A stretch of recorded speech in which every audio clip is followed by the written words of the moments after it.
Pooh! Zhang Wuheng shook his head in disbelief as he staggered backward. He felt as if thunder was rumbling ceaselessly in his mind, threatening to blow his head up. He knew that Zhang Zhouxiao was on friendly terms with Zhang Xian, but he did not think that the latter would actually be Zhang Xian's student. The Combat Master Hall had finally found a talented genius worthy of becoming its next hall master, Zhang Xian's student. The Poison Hall had finally found a person who possessed the innate poison body, Zhang Xian's student. The Spirit Awakener Guild had finally discovered a genius who managed to clear the Spirit Awakener Tower, Zhang Xian's student. The Glacier Plain Court had finally stumbled upon a prodigy blessed with the pure Yin body, Zhang Xian's student. The Yuan clan had located an offspring who possessed exceptionally pure Emperor's bloodline, Zhang Xian's student. And as if all of that was not enough, how many years did it take the Zhang clan to birth an offspring with a bloodline of such purity? And that offspring was freaking Zhang Xian's student as well.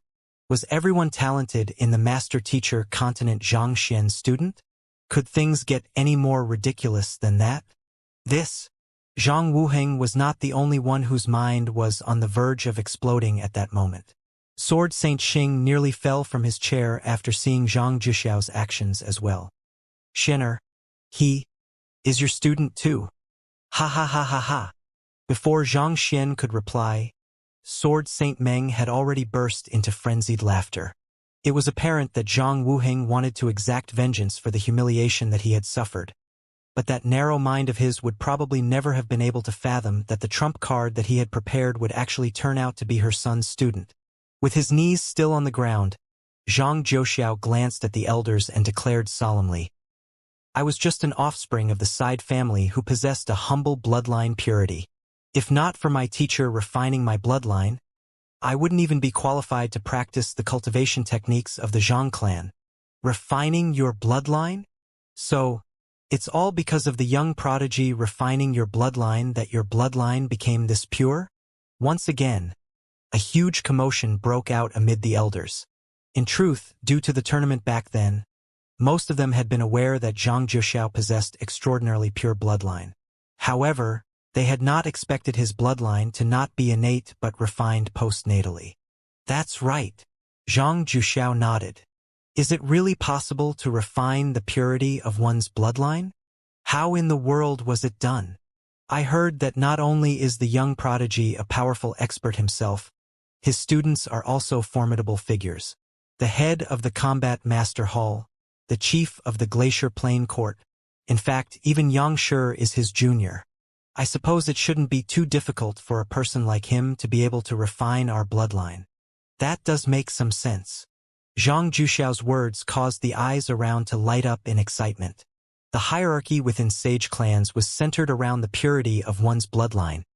It was both a symbol of status and power. If the young prodigy really possessed a way to refine their bloodline, the prowess of the Zhang clan would grow by leaps and bounds, possibly reaching a level unthinkable to them in the past. Ignoring the discussion among the crowd, Zhang Xian turned to Sword Saint Xing and replied, He's the last student I've accepted. His intention for accepting Zhang Zhouxiao as his student back then was to deal with the young prodigy. But who could have thought that he would turn out to be the young prodigy himself? Hearing the confirmation from his son and seeing the deep respect and admiration in Zhang Zhouxiao's eyes, Sword Saint Xing burst into laughter. Zhang Wuheng, you said that my son doesn't have a droplet of the Zhang clan bloodline in his veins and is unqualified to be the head of the Zhang clan, right? Aye. Zhang Wuheng's face flushed crimson. Clan head, Zhang Wuheng has disregarded the interests for the Zhang clan over his private grudge. I suggest we strip him of his position as the first elder and lock him up. Indeed, how dare he cast doubt over the legitimacy of the young prodigy just to fulfill his personal interests. This is unacceptable. I propose that we send him down to the subterranean gallery to have him reflect on his own mistakes. In the blink of an eye, all those who had supported Zhang Wuheng a moment ago turned their backs on him. The ability to refine the Zhang clan bloodline effectively meant that the young prodigy was able to dictate the distribution of power within the Zhang clan. No one in the Zhang clan would be foolish enough to oppose him. As such, even if Xianxia's bloodline had not met the required level of purity to become the clan head. Just his ability to refine the bloodline of others was enough to win him a unanimous vote from the elders to become the next clan head. Men, take Zhang Wuheng away. Sword Saint Xing waved his hand before turning his gaze back to the crowd. Does anyone else have any objections to my son becoming the next clan head? The young prodigy was the head of our Zhang clan from the very start. It's only a matter of affirming his title and announcing it to the world. I concur. Soon, all of the elders had clasped their fists and bowed down as a symbol of submission. Seeing that there was no more opposition, Sword Saint Xing nodded in satisfaction before instructing, "Very well. I need all of you to coordinate together to prepare for the ritual and inauguration ceremony tomorrow. Also, make sure not to speak of anything that has happened here to others. I won't hesitate to brand anyone who tattles a traitor, and all of you should be aware of the eventual fate of traitors." If news was leaked that his son possessed the ability to refine bloodlines, it would surely cause a massive uproar in the master-teacher continent. Naturally, he did not wish for any unnecessary trouble to come to his son. "We understand," the elders replied resoundingly before leaving the hall. "Zhou Xiao, you can leave as well. I want you to make full use of your bloodline to advance your cultivation over the next few days. Once your cultivation surpasses that of the first elder, you'll be able to take over as the clan head," Zhang Xian instructed. Even though he would prefer to pass the position on to Zhang Juxiao right away, the latter was still a little too weak at the moment. It would be difficult for him to bear the reputation of the Zhang clan and establish his dominance over other powers. "Yes, teacher." Zhang Juxiao nodded before backing out of the hall. Hearing that his son was intending to pass the position of clan head down to Zhang Juxiao, a hint of panic surfaced in Sword Saint Xing's eyes. "Xian, are you? It's just a clan head position. I don't have any desire for it. The only reason I would want this identity is to ask for the little princess hand in marriage from a better position. Beyond that, anyone who wants the position can become the clan head for all I care." Zhang Xian shrugged nonchalantly. To be honest, he really did not think much about being the head of the Zhang clan. In fact, he felt that it would be more trouble than it was worth. Since that was the case, he might as well toss it down to Zhang Juxiao. But Sword Saint Xing was just about to protest when Sword Saint Meng abruptly interjected. "My son is someone who will achieve great things in the future. What does the clan head position count as? Only a person as inept as you would think so highly of it." Cough, cough. Seeing that his mother had begun putting down his father again, Zhang Xian shook his head helplessly and interjected with a cough. With most of the problems ahead of them resolved, Zhang Xian suddenly recalled the various doubts that he had regarding his identity, so he asked, "Since I am your son and the young prodigy of the Zhang clan, why would I end up in the Tianxian kingdom? Also, why isn't there any of the Zhang clan bloodline flowing through my veins?" This was the matter that had left him baffled for a very long time. There was no doubt that the Zhang clan was powerful, and as the top genius of the Zhang clan, a Khanate saint at that, how did he end up in a place as remote as the Tianxian kingdom, where there was not even a master-teacher pavilion? Not to mention, it did not make sense for him to be Sword Saint Xing's son when he did not have the Zhang clan bloodline in him. Also, if he was a Khanate saint at birth, how could his cultivation only have been at Fighter 3 Danjinshi realm when he first transcended over to this body? It's a long story. Back then, when you were born, a brilliant aurora filled the sky. A lofty aura descended from the heavens, and the tablets of the predecessors swiftly bowed in submission. Even Kongshi's sculpture rose into the air as a gesture of recognition. It was due to these phenomena that the entire world came to know of you as the young prodigy who possessed the purest Zhang clan bloodline. Sword Saint Xing sighed deeply as he spoke of the past. Even Kongshi's sculpture rose into the air? Is that why I'm called Zhang Xian? Zhang Xian asked excitedly. Ah? No, of course not. Your birth name isn't Zhang Xian, Sword Saint Xing said. If you had retained the name that we gave you, we would have found you ages ago. What's my birth name then? This. Sword Saint Xing's face reddened. It might be better for you not to hear it. Is there something inappropriate about my birth name? Zhang Xian was slightly bewildered by Sword Saint Xing's reaction. It was with the agitation from witnessing Kong Shi's sculpture rising into the air that inspired your father to name you so. However, it doesn't even come close to sounding as nice as Zhang Xian. Sword Saint Meng grumbled furiously by the side. Your name is Zhang Diaofei. Xian has the meaning of floating in midair. Zhang Diaofei literally means flying sculpture. To give an analogy of how it sounds in Chinese, it would be someone equivalent to a parent naming their daughter Squirry after seeing some squirrels, or naming their son Firework after seeing fireworks. Pooh! Zhang Xian spat out a mouthful of saliva, and he nearly cried on the spot. Zhang Diaofei, like in the sense of hanging on a noose one? Is this a name that a human should have? As a father, is it really all right to name your son so carelessly? Appalling, right? Back then, I ignored him for days on end over the name that he gave you. Sword Saint Meng harumphed indignantly. It's not as if you didn't know the circumstances surrounding him. There's a superstition that the more down-to-earth one's name is, the more resilient one will be. I was also praying for an auspicious omen here. Besides, it's just a birth name. We could always give him a more decent official name later on. Sword Saint Xing retorted with an awkward smile. Often, children who were born with poor health or natural defects would be given awful-sounding names such as Go Dan 2, Go Shang 3, Mao Dan 4, or Air Pi 5. It was believed that the more awful-sounding a child's name was, the more tenacious they would be. Outsiders might have believed that his son had a bright future ahead of him, but Sword Saint Xing knew very well that was not the case. The least he could do for his son was give him an awful-sounding name in hopes of bringing him luck to get through that difficult phase. Besides, it was only a birth name. Once they had gotten past the difficult phase, they could simply give him a more decent official name, and the others would slowly forget his birth name with time. You still dare speak about official names? Why don't you tell our son what the official name that you have chosen for him is? Sword Saint Meng harumphed coldly. This? Sword Saint Xing scratched his head embarrassedly, seemingly finding it difficult to speak of the matter. Staring at Sword Saint Xing intently, Zhang Xian asked, "What is it?" "Your official name is Anbang." Sword Saint Xing eventually caved in under the piercing gaze of his wife and his son. Zhang Anbang 6. Pooh!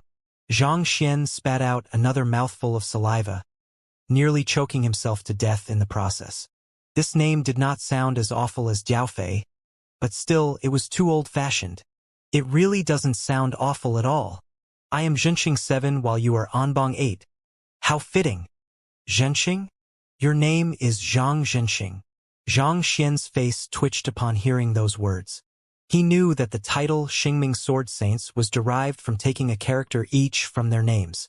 All along, he had thought that his father had some kind of domineering name, but who would have thought it was Zhang Zhenxing? It was even more old-fashioned than Anbang. Zhang Xian clutched his forehead in despair. It was fortunate that he had gone missing while he was still young. Otherwise, just the thought of having to introduce himself to Zhang Anbang to friends and foes alike. He would not have been able to live with the shame. I'll just stick with Zhang Xian. I think it sounds all right. Zhang Xian shook his head, firmly refusing the notion of using the names that Sword Saint Xing had decided for him. Getting back to the topic at hand, Zhang Xian asked, "Given that I was born with an exceptionally powerful bloodline, not to mention the fact that I'm a Khanate saint, it would make sense that the Zhang clan would protect me carefully. Why would I?" Hearing Zhang Xian's question, Sword Saint Xing fell into a moment of silence, unsure of how he should explain the matter to his son. A moment later, he stood up and said, "Dear Xianxia, I think it would be better for me to talk to Shen'er privately about this matter." "All right then." Xianxia and Sword Saint Meng nodded in agreement. "All right, follow me," Sword Saint Xing told Zhang Xian before leading the way forward. Soon, the two of them arrived in a massive hall. The hall was dark and gloomy, devoid of any light. There was a unique seal shrouding the area. Sword Saint Xing walked right up to the seal and placed his palm lightly on it. Hoo-la! The torches within the hall abruptly burst into flames, lighting up the interior. Zhang Xian quickly looked ahead, but instead of a vast hall, What had appeared before him was a narrow passageway with innumerable relief carvings. Walking into the passageway, Sword Saint Xing stopped before one of the relief carvings. It depicted a white-bearded elder battling ferociously against hordes of otherworldly demons. It was an intense battle with incredible surges of energy bursting forth from here and there, and it seemed almost as if the world would be burned down. Behind the elder was a group of powerless civilians. If the elder fell, there was little doubt that the otherworldly demons would move on to slaughter them all. This elder over here is the first-generation ancestor of our Zhang clan, and he's also our very first clan head. He's one of the few cultivators who managed to advance his cultivation to the level of ancient sage in his time, and he fought tenaciously in a total of 37 deadly wars for mankind. In each war, he drove himself to the very limits, never hesitating to risk his life to strike a heavy blow on the otherworldly demons. If not for him, the Zhang clan wouldn't have survived the tragic war back then, and at least half of mankind wouldn't have made it through the war. There's no doubt that he's a hero among us, Sword Saint Xing explained with deep respect in his eyes. Zhang Xian nodded. If not for the rise of countless hot-blooded heroes during that dark era, mankind never would have enjoyed the peace and prosperity that it had in the current age. He had heard of the affairs of the founder of the Zhang clan as well. While his radiance was diminished by the presence of Kong Shi back in that era, there was no doubt that he was a highly talented man whose very presence brought his comrades' courage back in that era of turmoil. With just a sword in hand, he had barged into the camps of the otherworldly demons and slaughtered many of their emperors. All in all, the 9-star master teachers that he had rescued from the jaws of death numbered at least 20. There was even on occasion when the otherworldly demons launched a sudden assault, catching everyone off guard. He had fought desperately for 3 days straight, single-handedly keeping them at bay until reinforcements arrived, thus saving the lives of millions of people. This valiant middle-aged man over here is the second clan head of our Zhang clan. He also managed to reach ancient sage, and all in all, he fought in more than 100 battles with the otherworldly demonic tribe. Due to the severe injuries that he sustained over the years, he ended up dying a premature death. It was said that even at his time of death, there was a finger of the otherworldly demon buried deep in his chest, symbolizing the courage and tenacity that he had displayed in protecting mankind.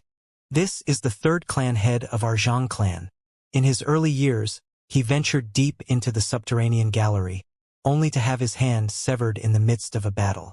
He decisively used the talons of a saint beast in place of his hand in order to continue the fight, and eventually, he created a unique battle technique based on that. This is the 4th clan head of our Zhang clan. This is the 9th clan head of our Zhang clan. Every single carving along the passageway was a monument of a hero in their era. In the tens of thousands of years since Kong Shi departed from the Master Teacher continent, the otherworldly demonic tribe has launched many attacks, only to be forced back each time. This isn't just the credit of the Master Teacher Pavilion and Combat Master Hall. Our Zhang clan has played a vital role as well. In fact, it can be said that our title as the #1 Sage clan was forged through our flesh and blood, Sword Saint Xing said. Zhang Xian clenched his fists tightly, looking at the relief carvings as he listened to the stories of the past. He could imagine just how precarious a situation mankind had been in back in those eras. The predecessors had unhesitatingly sacrificed everything that they had in order to forge an era of prosperity for mankind. All along, he had thought that the Zhang clan had abused its position as the #1 Sage clan to force others to do its bidding, leaving him a little skeptical about its title. However, upon seeing these relief carvings, he realized that the Zhang clan's position on the Master Teacher continent was derived not just from their strength but the massive contribution that they had made as well. But around 10,000 years ago, the world underwent a massive change, and all of a sudden, no one was able to make a breakthrough to ancient sage anymore. It didn't take long for people to realize that mankind might have reached the end of the line. With a grim look on his face, Sword Saint Xing explained, in order to fend off the otherworldly demons so as to preserve the heritage of mankind, the ancient sages of that generation made an agreement to use a special temporal method to hibernate. They would only be awoken when a battle broke out, and after defeating their enemies, they would return to their hibernation. This was probably a life worse than death, but for the sake of mankind, they willingly chose it. This, Xianxia widened his mouth in astonishment. He had heard from Xianxia that there were human ancient sage cultivators who had survived the ages through using some sort of temporal secret art, but he still could not help but respect them for the sacrifices that they had made for mankind. As ancient sages, they stood at the very peak of the master-teacher continent, enjoying unparalleled honor and prestige. As long as they willed it, they could have dominated that era with their strength and obtained everything that they wanted. Yet, for the future generations, they chose to hibernate so that they could protect mankind as long as they could. 1. Diaofei, like in the sense of hanging on a noose. Dao and Dal are both homonyms that are pronounced as Diao, but one means flying sculpture, while the other means hanging on a noose. 2. Go Dan dog guts. 3. Go Sheng leftover dog food. 4. Mao Dan ballot 5. Pai thick-skinned. 6. Anbong. Anbong basically means peace and stability to the country. A weirdly patriotic and old-fashioned name that hardly anyone uses anymore. 7. Jinxing. Jinxing means to bring a country to greatness. 8. Anbong. Anbong means to bring peace and stability to a country. Such a decision condemned them to an endless cycle of battle, slaughter, and pain. But in exchange for a spark of hope for mankind, they were willing to make such a sacrifice. Sword Saint Xing's eyes reddened a little as he spoke. It is thanks to their protection that mankind has been able to develop stably over the past 10,000 years. Humans are still able to live in peace in huge cities instead of being enslaved by others. Based on what I know, there's an ancient sage who was only 500 years old when he went into hibernation.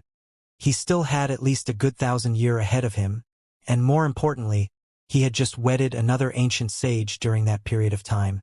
However, when he came to learn that it was impossible to achieve a breakthrough to ancient sage anymore, he decisively used the temporal secret art on himself and fell into a deep sleep.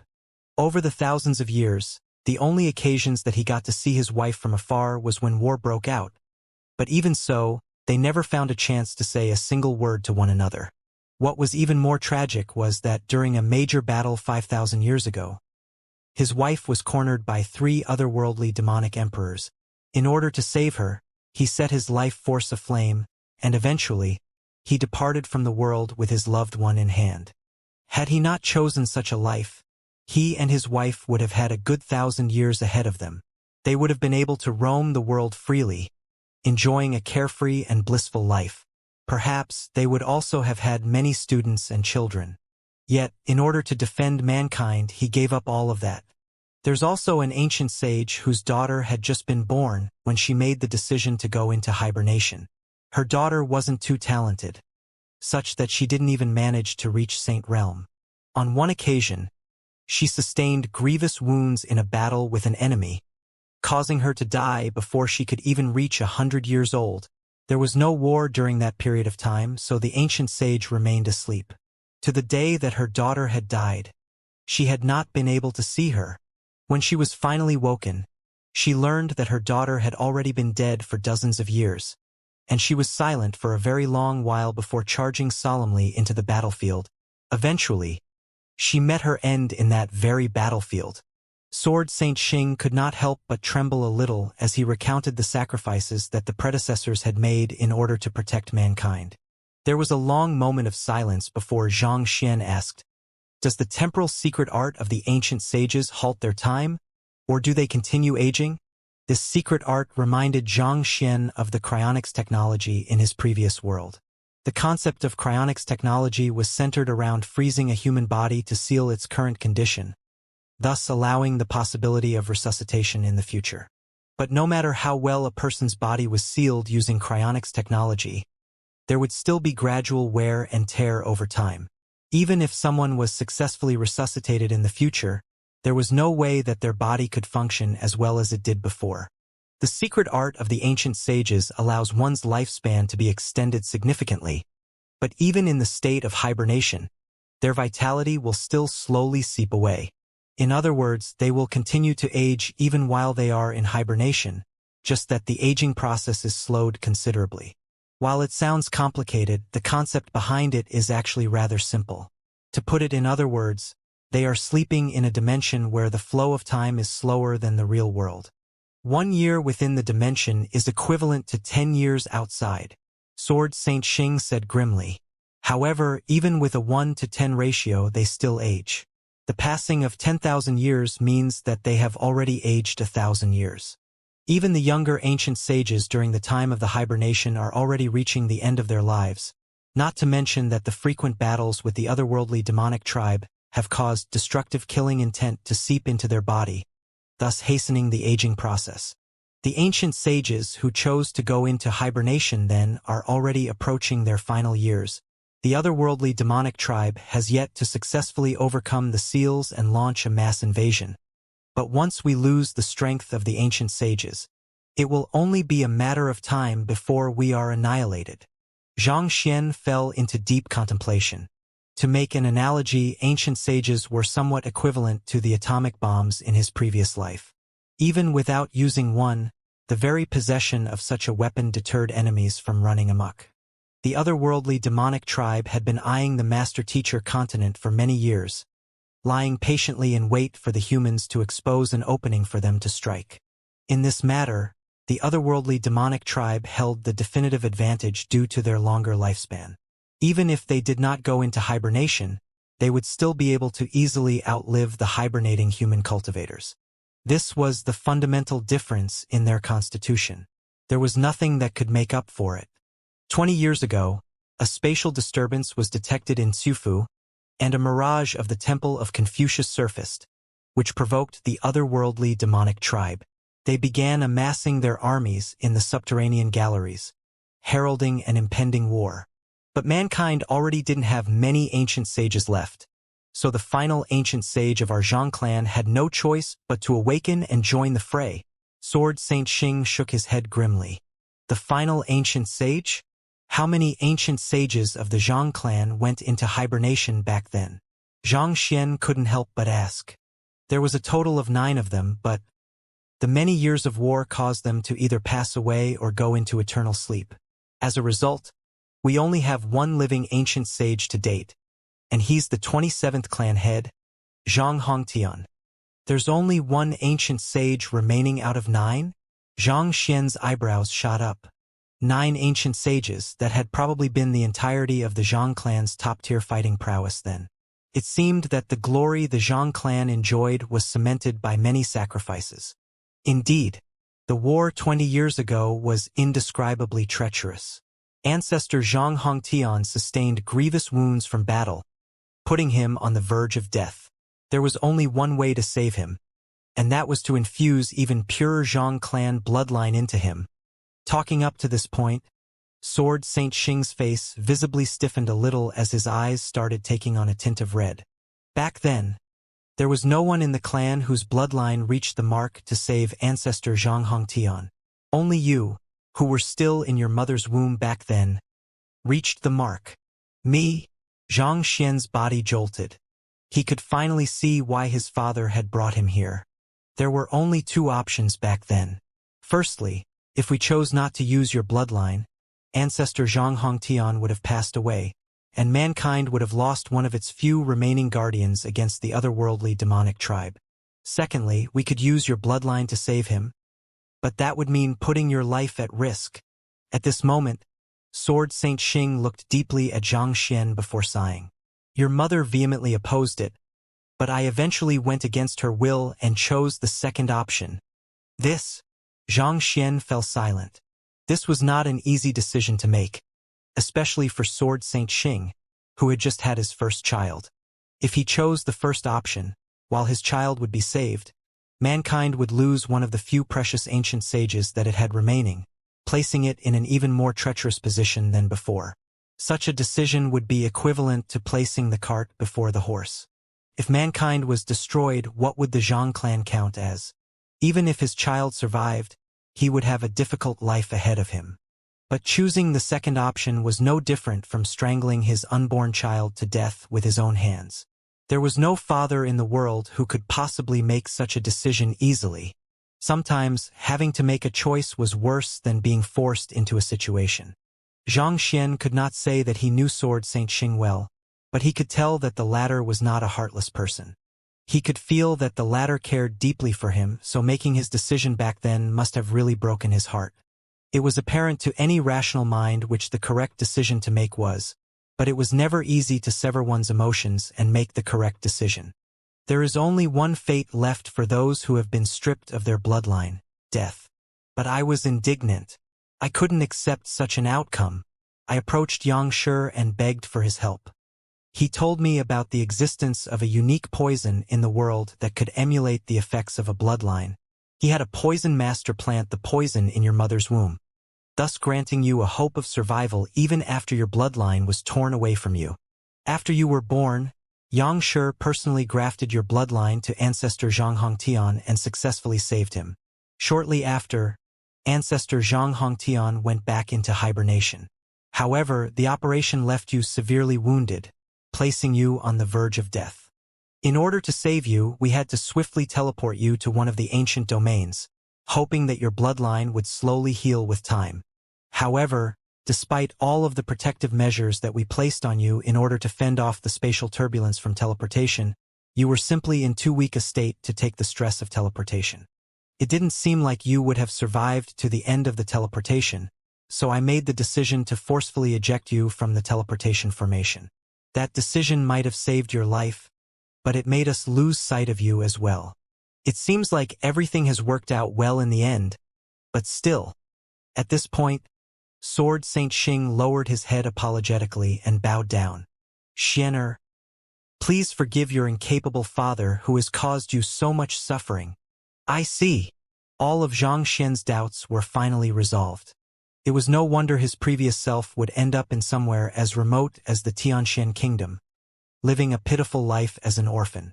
Even when he finally breathed his last, he was still a nobody, devoid of anyone's care and concern. Even though he was not too sure how his bloodline had been torn out of his body, it was bound to be at least as deadly as back when all of Zhao Yu's meridians ruptured. If not for his previous self's superior physical resilience as a Khanate saint, as well as the Zhang clan's vast resources, he could very well have died back then. Wait a moment, something is wrong. If the innate fetal poison was an intentional doing by the Zhang clan, why would Kong Shi be afflicted with the innate fetal poison too? Zhang Xian frowned. Kong Shi's body had been afflicted with the innate fetal poison. This was something that he had just verified earlier. However, in Kong Shi's era, it was still possible for cultivators to become ancient sages. Surely there was no need for anyone to go to the extent of tearing his bloodline out of his body? With such thoughts in mind, Zhang Xian hurriedly asked, "May I know what form the poison that you mentioned comes in? Also, what kind of effect does it have on one's body?" The innate fetal poison can be used to substitute one's bloodline, thus allowing one's bodily functions to continue as per usual in the short term. However, the poison places an immense strain on the body, such that a person afflicted with it will usually die before stepping into their 20s if they haven't found a way to cure or suppress it by then. Speaking up to this point, Sword Saint Xing looked at Zhang Xian and said, "You are already in your early 20s, and you have successfully raised your cultivation beyond the saint realm. From the looks of it, you should have already resolved the innate fetal poison, right?" One of his son's students happened to be the master of the poison hall, so he was bound to have a deep understanding of poison as well. Furthermore, his son did not look sickly or debilitated in the least, so he assumed that his son had already cured himself. Yes, I have already resolved it. Not wanting his father to overthink this matter, Zhang Xian nodded. Earlier, his father had said that the innate fetal poison would kill its host within 20 years, so it was very likely that his previous self had died from the innate fetal poison. But now, he was starting to wonder if the poison that he was afflicted with was the same innate fetal poison that his previous self had died from. From the sound of it, the innate fetal poison that had been planted into him back then was not too formidable, given how unworried his father was about the matter. However, when he spoke to Kong Shi a while ago, the latter had said that the true problem would come after the innate fetal poison was cured. Could it be that the appearance of the Library of Heaven's Path had caused some kind of unpredictable change to the innate fetal poison. However, that was no longer important. What was most important was for him to raise his cultivation swiftly and become a 9-star master teacher as soon as possible. Noticing the dazed look on Xianxia's face, he thought that the latter was just a little overwhelmed by the news that he had just heard and needed some time to digest all that shocking information. Thus, Sword Saint Xing said with a smile, "All right, you should be exhausted from all the information that you have just received. So let's stop here for tonight. Rest well. Tomorrow, we'll be bringing you to the ancestral hall to pay respects to your ancestors and hold the inauguration ceremony to officialize your position as the clan head. After that, we'll be heading over to the Luo clan to ask for your little lover's hand in marriage." Zhang Xian nodded. He had not even realized it himself earlier, but he was indeed feeling a little drained at the moment. He had already been feeling a little sapped back when the power from the Pavilion Master Seal's droplet receded from him, but due to the many matters that he had to deal with, he had been left with no choice but to hold on till now. Thus, the two of them walked out of the passageway, and right before they parted, Zhang Xian suddenly turned to Sword Saint Xing and asked, "Sword Saint Xing, do you have any pinnacle spirit stones or items rich in spiritual energy on hand? I want to reinforce my cultivation and try pushing for a breakthrough if possible." While he had already recognized the middle-aged man before him as his father, he still found it a little difficult for him to address the other party as father. On the other hand, Sword Saint Xing knew that he had been absent for most of his son's life, so it was understandable that it would be hard for his son to accept him all of a sudden. He was a little disappointed by the matter, but he knew that this was a problem that could only be slowly resolved with time. Thus, he smiled and said, "You wish to reinforce your cultivation? I don't have too many pinnacle spirit stones with me at the moment, only around 2,000 of them. You can use them for now. I do have quite a few items that are rich in spiritual energy, too.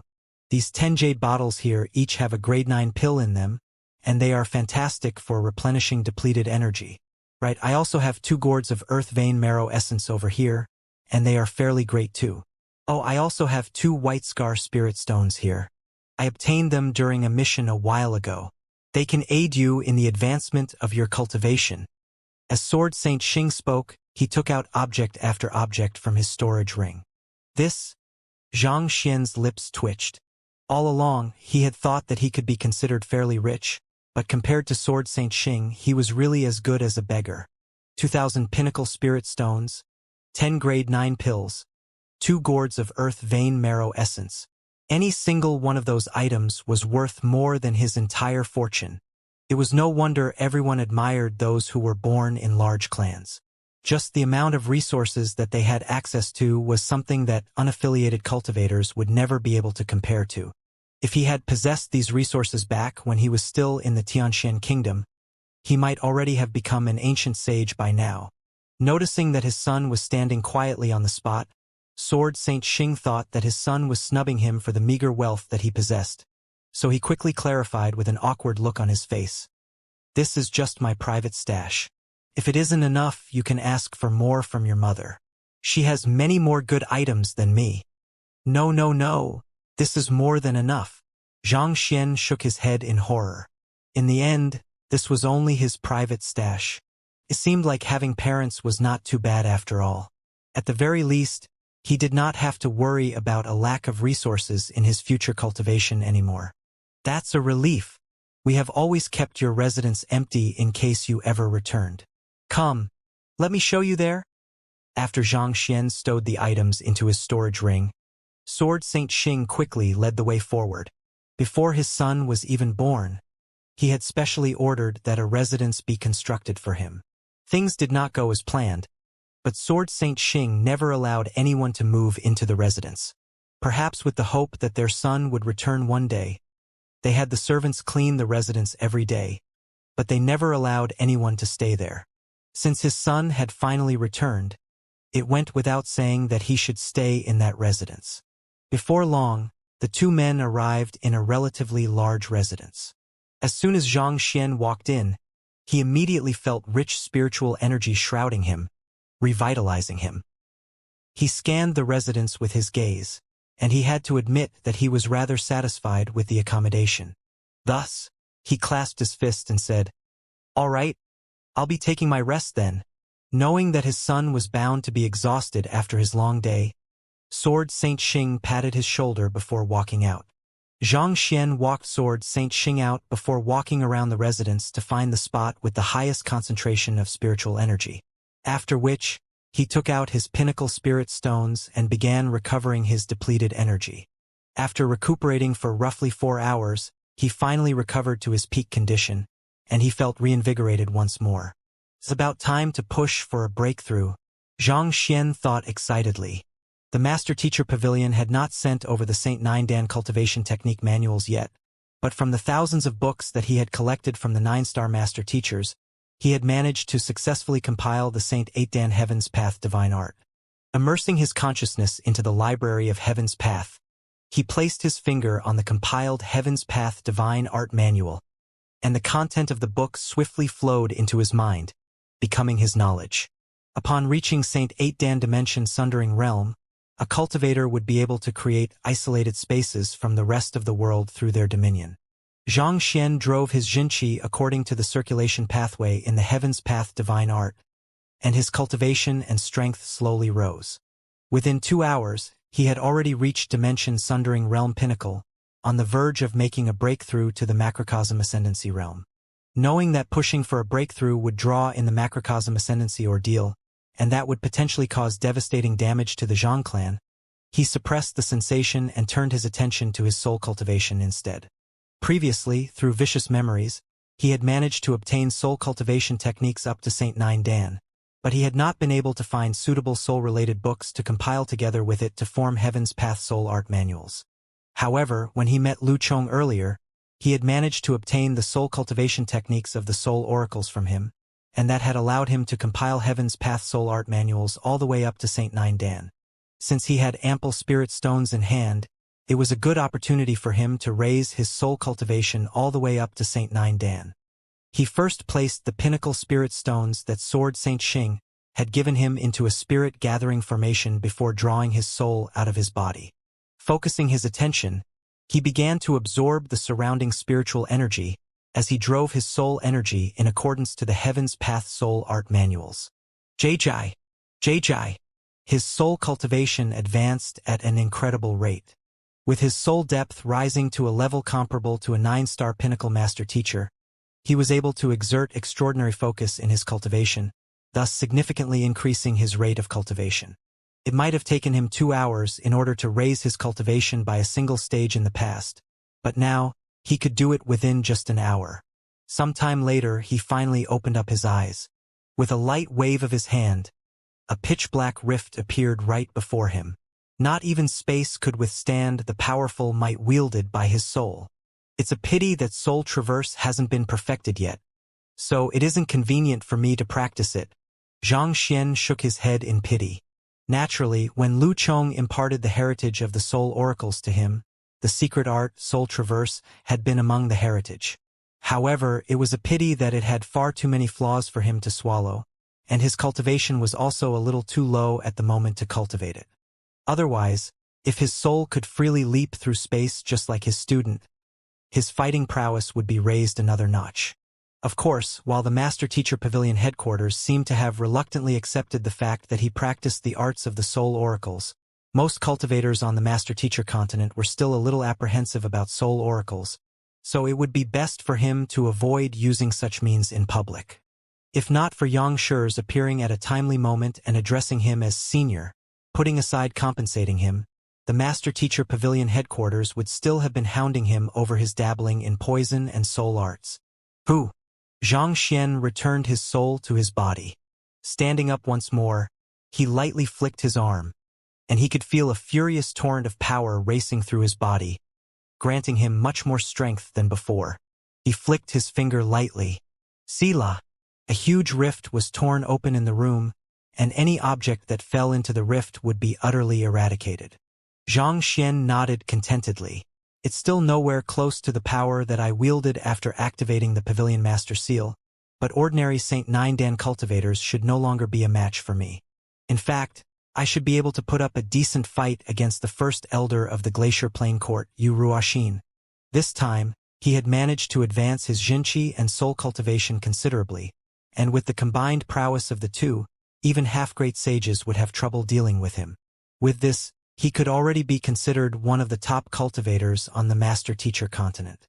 Alright, I should try to raise the cultivation of the Netherworld Azure Dragon Beast and the Inferno Qilin now.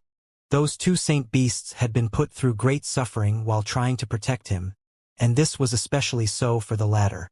In the earlier battle, the Inferno Qilin had been captured by Zhang Wuheng, and if not for the sudden change in his identity to the young prodigy of the Zhang clan, it might very well have lost its life. Given that the first elder had been imprisoned, it went without saying that the Inferno Qilin had been returned to him. Xianxia released the two of them and bestowed them with a couple of grade 9 pills. Under the nourishment of the medicinal energy within the pills, the Inferno Qilin recovered swiftly from its injuries. It was not able to push for a breakthrough, but it did manage to reinforce its cultivation further, and from the looks of it, it would not be long before it overcame its Saint 9 Dan bottleneck and pushed for higher realms. On the other hand, with the nourishment of the grade 9 pills and Zhang Xian's guidance, the Netherworld Azure Dragon Beast managed to advance its cultivation from Saint 9 Dan primary stage to Saint 9 Dan pinnacle within just a single night. In terms of strength, it would not pale too far in comparison to the Inferno Qilin. By the time Zhang Xian was done with this, the sun had already risen in the east. Stretching his back lazily, he pushed open his door to walk out of his room, only to see that Sword Saint Xing was already waiting in the courtyard. It's about time for us to pay respects to the ancestors. Let's head over, Sword Saint Xing said. Suddenly, his eyebrows shot up as he took a closer look at his son, and a moment later, he exclaimed excitedly, "Your cultivation!" The last time that he had seen his son's cultivation had only been at Dimension Sundering Realm primary stage. Yet, in the span of a night, his cultivation had grown so powerful that even Saint 9 Dan cultivators would have trouble fighting against him. I managed to achieve a breakthrough last night, but it was just a fluke, Zhang Xian explained. Fluke. Sword Saint Xing's lips twitched upon hearing that word. When he fought against his son the day before, the latter had exerted strength surpassing even that of his own. Initially, he had thought that his son was really that strong, but very soon, he had realized that the latter had used some kind of secret art to artificially inflate his strength. He had been worried that there might be some side effects as a result of using the secret art, but from the looks of it, he had been worrying needlessly. Not only had his son's cultivation not declined, it had improved by leaps and bounds instead. It was really a wonder how his son cultivated to improve so quickly. Try hitting me. I want to see how powerful you are without relying on your secret art, Sword Saint Xing said. Very well. Knowing that his strength would be insufficient to phase his father without relying on the Pavilion Master Seal, Zhang Xian had no intention of holding back. Taking a deep breath, he sent a punch out with his full might. Boom! The space in front of him collapsed as a formidable shockwave rippled into the surroundings. Sword Saint Xing's eyebrows shot upward in astonishment as he raised his palm to halt Zhang Xian's punch. Who? He managed to dissipate the force of Zhang Xian's punch, but at the same time, he was forced to retreat a step in order to ward off the impact of the punch. Impressed, he could not help but remark, "Your strength doesn't pale in comparison, even to introspective convalescence realm experts." Introspective convalescence realm? Zhang Xian asked doubtfully. Having reached Saint 9 Dan, you should have become acutely aware that Saint 9 Dan isn't the endpoint to cultivation. Above Saint, there's Great Sage, Sword Saint Xing explained. Zhang Xian nodded. He had heard Xianxia speak of this matter in the past, but he was not too aware of the details. There are 9 Dawn to Fighter, Transcendent Mortal, and Saint. However, there are only 4 Dawn to Great Sage, Sword Saint Xing explained. The very first realm to Great Sage is the introspective convalescence realm. In the Saint realm, a cultivator develops their primordial spirit and physical body to the very limits, but this development often comes with some degree of imperfection. In the introspective convalescence realm, a cultivator separates their primordial spirit from their physical body and trims both of them carefully. achieving invulnerability to indisposition and infirmity. Those who have successfully reached this realm have their lifespan extended by 500 years, thus allowing them to live up to 1,500 years old. Ordinary saint experts would only have 1,000 years to their lifespan. While some might be able to live a little longer than that, it would not stray too far from that. However, if a cultivator was able to reach the introspective convalescence realm, they would be able to alleviate the aging process of their body, thus extending their lifespan to 1,500 years. 500 years might not seem too long, but with sufficient luck, a cultivator could potentially reach higher realms with this additional time. The realms in Great Sage are far more complex than those in Saint, so while there are only 4 cultivation stages in Saint realms, there are 6 cultivation stages in Great Sage realms. They are namely primary stage, intermediate stage, advanced stage, pinnacle, perfection, and consummation. Each of these 6 stages is harder to scale than the last. In fact, there are some cultivators who require over 100 years to raise their cultivation a single stage. At the same time, a tremendous amount of spiritual energy is required as well. For this reason, Great Sage is a huge hurdle for one to overcome, and in history very few cultivators have eventually made it to Ancient Sage. The punch that you executed earlier wields strength that is roughly on par with introspective convalescence realm primary stage cultivators. While it can't be said to be impressive among the powerhouses of the master-teacher continent, without a doubt, none in the younger generation will be able to match your strength. Xianxia nodded in response. Curious about the realms of Great Sage, he could help but ask, the first realm of Great Sage is the introspective convalescence realm, but what about the second realm? The second realm is the aureate body realm, Sword Saint Xing said. Introspective convalescence grants one self-awareness through introspection, and the undefilable aureate body grants one everlasting divinity. Flames and ice will no longer be able to injure one, and ordinary wounds will recover swiftly without the use of pills. Through fully awakening his emperor's bloodline, your student, Yuan Tao, has reached such a realm. Of course, the term aureate body is just figurative language, Sword Saint Xing explained. One's body and physical body will grow far more resilient than before, almost as if diamond, impermeable to water or flames. Even if one travels through a teleportation formation without protection, one still won't be harmed by the spatial turbulence. Even when falling into spatial rifts, one will be able to walk out alive. On top of the frightening growth in strength and resilience, one will gain considerable resistance against soul arts as well. Demonic tunes and even the impartation of heavens won't be able to sway one easily anymore. The third realm of Great Sage is the intuitive impulse realm. To put it in simpler terms, it refers to an enigmatic sense toward danger or the unknown. It's rather similar to the ability that seers wield, but it's far more feasible to experts, especially in battle. Without using tortoise shells or copper coins, one will be able to intuitively sense impending calamities or fortune and select the most suitable course of action to take. Your mother and I have reached this realm. Last year, your soul lantern extinguished, but your mother and I could sense that you are still alive, and that's what that drove us to continue searching for you. My soul lantern extinguished? Zhang Xian's lips twitched. The Zhang clan has my soul lantern? When did it extinguish? He had learned of soul lanterns from the books in the Sanctum of Sages. It was an artifact forged by weaving a sliver of an individual's soul in a unique manner. Usually, it would be located in a discrete location, placed under the care of special caretakers. The moment that the flame in the soul lantern was extinguished signified that the individual's soul had dissipated as well. It was typically used in most major powers so as to take note of the statuses of those who had left the clan. As such, it was not too surprising that he had a soul lantern, but the fact that it had extinguished, this was a matter worth looking into. Your mother and I feared that something would happen to you, so I created a soul lantern out of your soul right after you were born. As for when it extinguished, it was at the start of the 9th month last year, Sword Saint Xing said. Zhang Xian's eyelids twitched a little upon hearing the date. The start of the 9th month last year, that happened to be around the time that he transcended to this world, the start of a new semester in the Tianxian Kingdom's Hongtian Academy. Did his soul dissipate before I transcended over or when I possessed his body? Xianxia could not help but wonder a little. However, there was no point speculating about the past anymore, so he simply shook his head and dropped that thought. What's the fourth realm? Xianxia asked. The fourth realm is the pinnacle of great sage, as well as the level that Xianxia has reached. It's known as the sempiternal realm.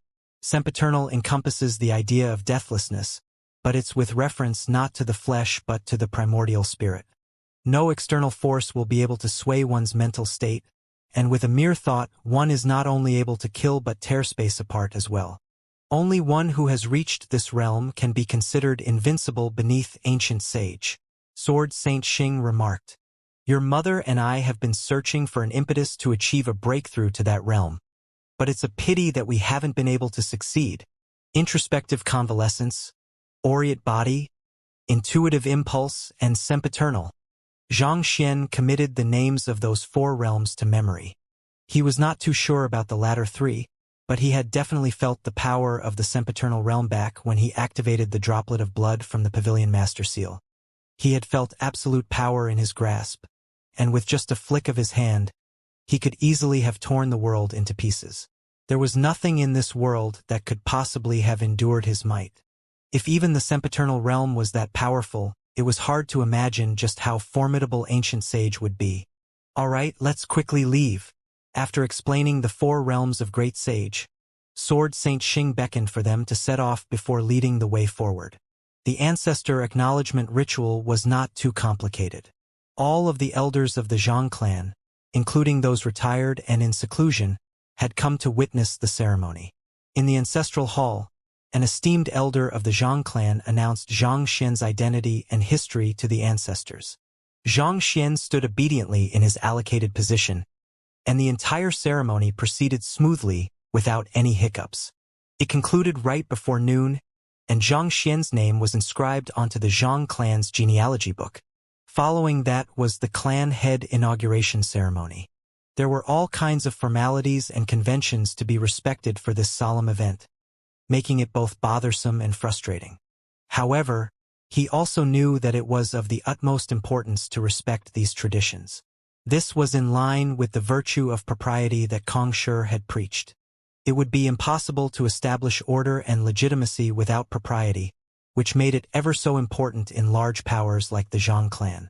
The ceremony lasted all the way till sunset before it finally concluded. With this, Xianxia had officially succeeded as the clan head, becoming the most authoritative figure in the Zhang clan. Phew! The ceremony is finally over.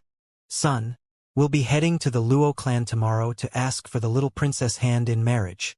Looking at the excellent man that his son had become, Sword Saint Xing could not help but feel satisfied within. Xianxia did not think that his parents would be so impatient as well, and he nodded helplessly. All right. The truth was that he was also feeling a little apprehensive inside. Everything seemed to be proceeding so smoothly that he was starting to fear that it was all a dream. Sword Saint Xing walked up to Xianxia and clasped his fist with a smile. Xianxia, I hope that you can follow us to the Luo clan as well and bear witness to this joyous event. My senior is going to be wedded. It goes without saying that I have to tag along. Xianxia stroked his beard.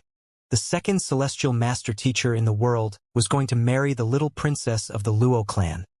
This was a historic event that he could not afford to miss. The night passed in surprising silence. This time, Xianxia chose to have a good sleep to reinvigorate himself instead of cultivating. As soon as dawn settled in, a huge crowd had already gathered around the conference hall of the Zhang clan. All sorts of items and artifacts were loaded upon 40 massive saint beasts, producing a sight of majesty and extravagance. Isn't this a little too grand? Xianxia was taken aback. How can it not be grand? This is the wedding ceremony of the clan head of our Zhang clan. If there isn't at least this much, it would poorly reflect on us as the number one sage clan. Sword Saint Xing replied haughtily. Beside him, Sword Saint Meng nodded with a ravishing smile on her face, reminiscent of a blooming flower. She was surprisingly quiet despite the matter at hand. Looking at the heavily loaded saint beasts, Xianxia asked with a doubtful frown, "How far away is the Luo clan?" The master-teacher continent was vast, such that even when one was riding on saint beasts, a journey could easily take several days or even months. If the destination was too far away, it might be better for him to construct a teleportation formation so that they could head there right away. Why? Just a few days of absence, and you are already in a rush to meet your little girlfriend, Sword Saint Xing teased playfully. That's not it. Zhang Xian's face reddened in embarrassment. The Zhang clan and the Luo clan aren't located too far away from one another. We specially prepared these aerial spirit beasts beforehand, and they are all at St. Nine Dan. If they fly at their full might, we should be able to reach our destination within 3 days, so there's no need to get anxious. Seemingly seeing through Zhang Xian's thoughts, Sword Saint Meng added with a smile, "While a teleportation formation will allow us to get to the Luo clan much faster, we'll have to pay an astronomical price in order to teleport this many resources and saint beasts over. On top of that, the journey there is also a symbol of sincerity on our part, and it serves to inform the world of the matrimony between the Zhang clan and the Luo clan. It's a formality that we have to respect, so as to not sully the reputation of both the Zhang clan and the Luo clan." "I understand." Zhang Xian nodded. In any case, it was only a 3-day journey, so there was no real need to use the teleportation formation. He was not so impatient as to be unable to wait 3 days. "All right, let's set off then." Since everyone was already present, Sword Saint Xing gave a command, and the saint beasts rose into the air. Zhang Xian and his parents got onto the saint beast at the very front of the formation, and just like that, the magnificent marriage convoy began making its way toward the Luo clan. Chilling wind battered ceaselessly on the convoy of the Zhang clan. It was already in the midst of winter. While it was not as chilling as the usual weather at the Glacier Plain Court, most of the mountains were already cloaked with a thick layer of snow. Placed along with the white clouds in the air, it formed a mystical scenery of beauty. Zhang Xian stood in the room at the back of the aerial Saint Beast, frowning. Unable to hold back his curiosity anymore, he turned to the Xingming Sword Saints and asked, "What's the reason behind the engagement between the Zhang clan and the Luo clan? Since I'm the clan head now, I should know of it as well, right?" Initially, Zhang Xian had thought that his parents' impatience had stemmed from wanting to see him settle down, but after flying for some time, he could not help but feel that something was amiss. Of the items carried by the 40 aerial Saint Beasts, there were pills, artifacts, secret manuals, beast skin, inner cores. There was basically everything that a cultivator would ever need. Even with the Zhang clan's fortune, it was not something that could be prepared on the spur of a moment. The only possibility was that they had already prepared it in advance. Of course, that was to be expected. After all, they even held the tournament back at the Zhang clan to find someone to marry the little princess in his place. However, this served to remind him of how adamant the Zhang clan and the Luo clan were in pushing this marriage forward. Putting this together with what he had heard from Luo Shenqing a while back, about how determined the elders of the Zhang clan and the Luo clan were in realizing the marriage, he would have to be fool not to realize that something was amiss. Furthermore, he had barely reunited with his parents. Surely his parents would not want to send him away so quickly. Hearing his son's question, a hesitant look surfaced on Sword Saint Xing's face. It was clear that his son had already guessed something, and it would be impossible to hide it from him any longer. "I told you that we shouldn't hide it from our son, but you just wouldn't listen. Given how smart my Xianer is, how could he possibly not figure it out?" Sword Saint Meng harumphed coldly. Turning to Zhang Xian, she scoffed impatiently. "The Zhang clan and the Luo clan's arrangement is for mankind or whatever nonsense." "For mankind? What does the marriage with the Luo clan have to do with mankind?" Zhang Xian was even more confused. It was just a marriage between him and Luo Ruoxin. Surely it would be exaggerating to say that the whole of mankind would be affected by their marriage. "Let me tell him instead." The previously silent Yang Shi suddenly sighed deeply and spoke up.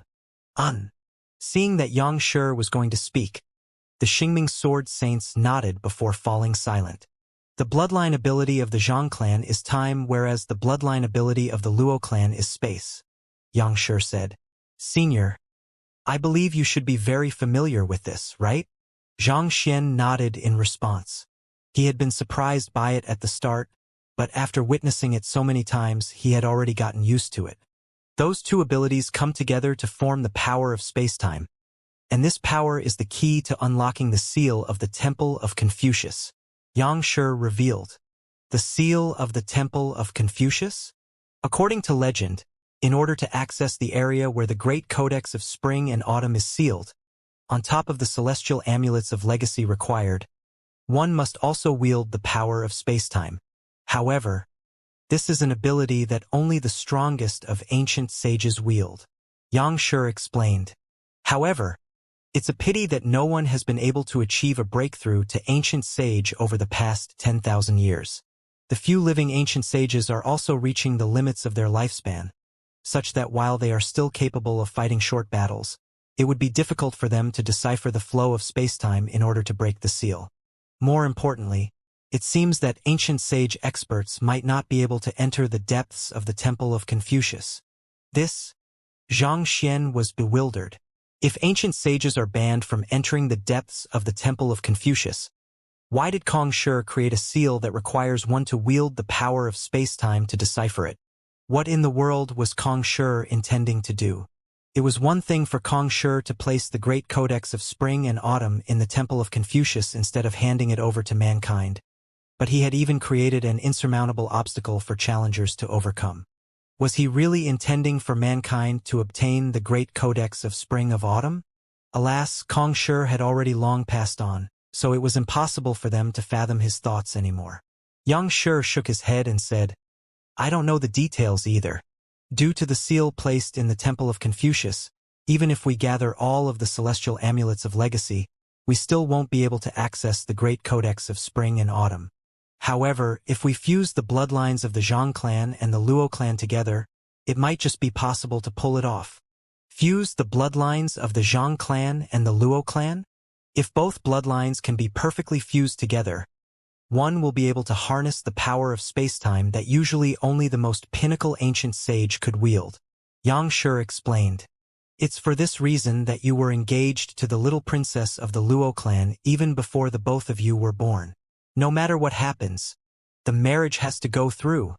But I have already lost my Zhang clan bloodline.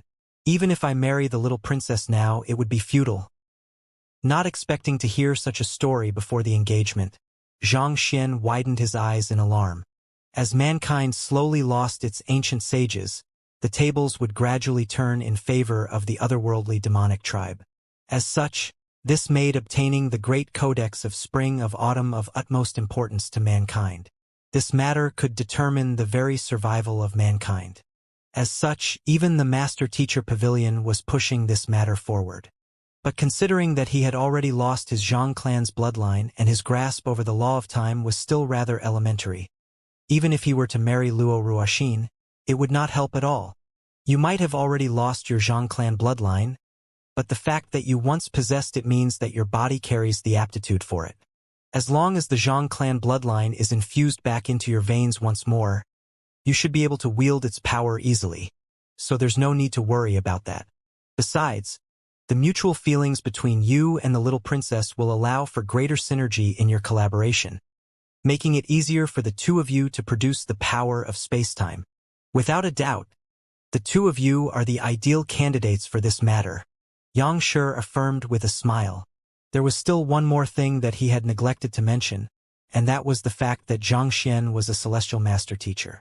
Kong Shi had been a celestial master teacher as well, so while others might have difficulties obtaining the Great Codex of Spring and Autumn, Zhang Xian might just be able to pull it off. For this reason, even though the Zhang clan had already found an individual who possessed even purer Zhang clan bloodline than Zhang Xian, he was still more supportive of having Zhang Xian marry the little princess. I'll be able to use the abilities of the Zhang clan bloodline just by having it infused back into me? Zhang Xian asked in bewilderment. He could understand how the chemistry between him and Luo Ruoxin would allow for a more harmonious collaboration between the two of them, but the notion of being able to use the abilities of the Zhang clan just by having their bloodline infused into him sounded a little ridiculous. It's true that your Zhang clan bloodline has been torn away from your body, but this can also be said to be a blessing in disguise. You won't be limited by your bloodline, thus granting you the potential to exceed the founder of the Zhang clan. Xianxia explained. Inheriting a unique bloodline is similar to inheriting the lineage of the predecessors. It grants one an incomparable advantage when it comes to intrinsic talent, but there is also a fatal flaw to it. One will be limited by one's bloodline. It will be far more difficult for one to surpass the level of one's predecessor as compared to an ordinary cultivator. Furthermore, the purer one's bloodline is, the greater the bottleneck will be. This, Zhang Xian widened his eyes in realization. To make an analogy, a unique bloodline would be equivalent to walking down a safe pathway that one's predecessors had already paved in advance. However, the downside of walking down an established pathway was that one would not know where one could safely advance toward once one reached the end of the pathway. Perhaps the pathway might not even be suitable. Under such circumstances, it would be nigh impossible to go any further than one's predecessor. A thought suddenly came to Zhang Xian's mind. Could this be why Kong Shi was afflicted with the innate fetal poison? The purpose was not to heal an ancient sage but to surpass the predecessors? The reason the innate fetal poison was so little known on the master-teacher continent was likely due to how inefficient it was as a poison. After all, there were far more convenient and certain poisons to kill an infant as opposed to the innate fetal poison, so it was more likely that Kong Shi had planted it for its other purpose, substitution of bloodline. Previously, he had been wondering what reasons there were to tear away Kong Shi's bloodline and afflict him with the innate fetal poison, and this could very well be the case. After all, Kong Shi did manage to achieve what others failed in, surpassing all that came before him. Back then, Sword Saint Meng suddenly interjected with reddened eyes. The reason I agreed to having your bloodline torn out was because they promised me that nothing would happen to you, and that you might even get an opportunity to strive for greater heights. Sword Saint Meng had little care about the greater good of mankind or anything of the sort. What really mattered to her was just those whom she cared about, and if anyone dared to hurt her precious child, she would pit her life against that person. The reason she had eventually relented was due to those words reassuring her. As a mother, it was inevitable that she would bear great ambitions for her child's future. With Xianxia volunteering to assist in the process and her husband reassuring all of her fears, she had eventually caved in. Otherwise, given her strength, no matter how powerful Hu Yiwei was, there was no way he could possibly have planted the innate fetal poison in her successfully. Knowing how difficult it would have been for his mother to make such a decision back then, Zhang Xian sighed deeply within. Shaking his head, he turned his gaze back to Xianxia and said, I still don't really get how infusing the Zhang clan bloodline back into my body would allow me to use its abilities easily. Pardon me, it seems like I have accidentally strayed off topic. As you used to possess the purest Zhang clan bloodline, you still wield the innate ability to activate the Zhang clan bloodline. As long as you have sufficient blood essence of the Zhang clan bloodline, you will be able to use its bloodline ability without burning your own bloodline. Naturally, that means that there won't be the 1-month downtime for you after activating the bloodline ability. Xianxia explained. While activating the unique bloodline would grant one a temporary surge of power, it would also severely deplete one's vitality and Xianxia afterward, resulting in a month's downtime afterward. However, those who had once had their bloodline torn out would not face such a limitation as they would be using the bloodline of others. As long as they had sufficient blood essence on hand, they could raise their cultivation freely. This, Zhang Xian's eyes lit up in agitation. If that was really true, this could become another major trump card of his. It's too early for you to get happy. Your bloodline previously was simply too pure, such that there's hardly anyone in the clan who has bloodline that can match yours. After gathering all the blood essence that we could within the clan and refining it again and again in order to raise its purity, we only managed to squeeze out 3 droplets. Even if there isn't any downtime afterward, you must make sure to use them sparingly, Sword Saint Xing said as he flicked his hand, and a jade bottle flew over. I understand. Holding the jade bottle tightly in his hand, Xianxia could feel the rich power harnessed within the 3 blood droplets inside. Without a doubt, Zhang clan must have paid a heavy price in order to refine these 3 droplets.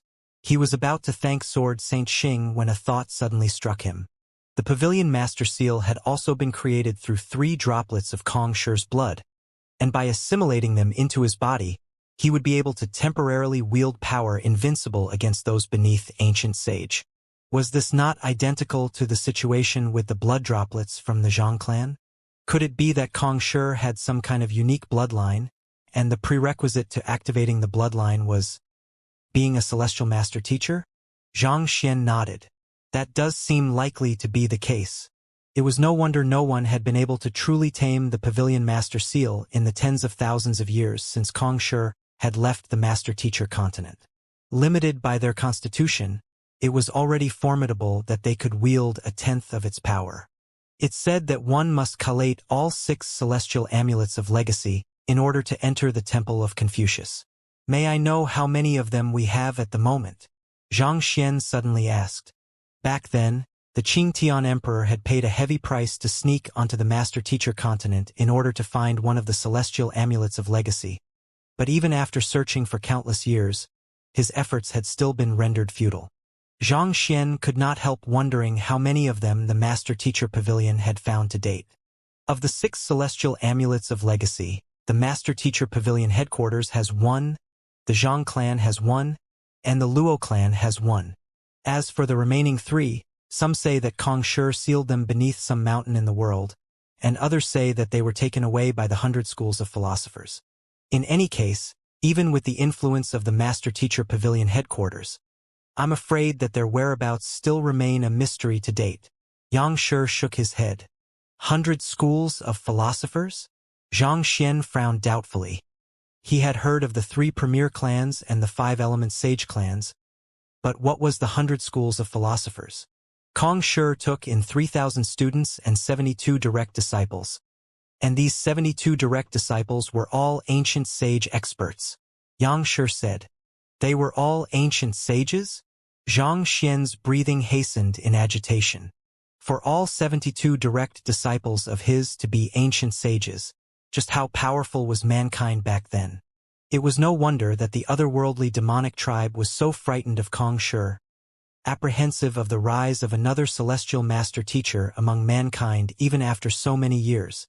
If another 72 ancient sages emerged among mankind, the tables could very well be turned. The reputation of the world's teacher was indeed not baseless. They have been conferred with the title of philosophers, and their descendants are collectively known as the 100 schools of philosophers. They disappeared soon after Kong Shi disappeared from the world, which led to the rise of the Zhang clan and the Luo clan shortly after. Otherwise, if the 100 schools of philosophers were still around, even the Master Teacher Pavilion headquarters would have to defer to them. Yang Shi swiftly explained one of the ancient secrets of the history of mankind. Zhang Xian jolted in astonishment. Are the 100 schools of philosophers actually that powerful? While the Master Teacher Pavilion headquarters did suffer a setback due to him this time around, he knew full well that the waters ran far deeper in the Master Teacher Pavilion than what he was seeing.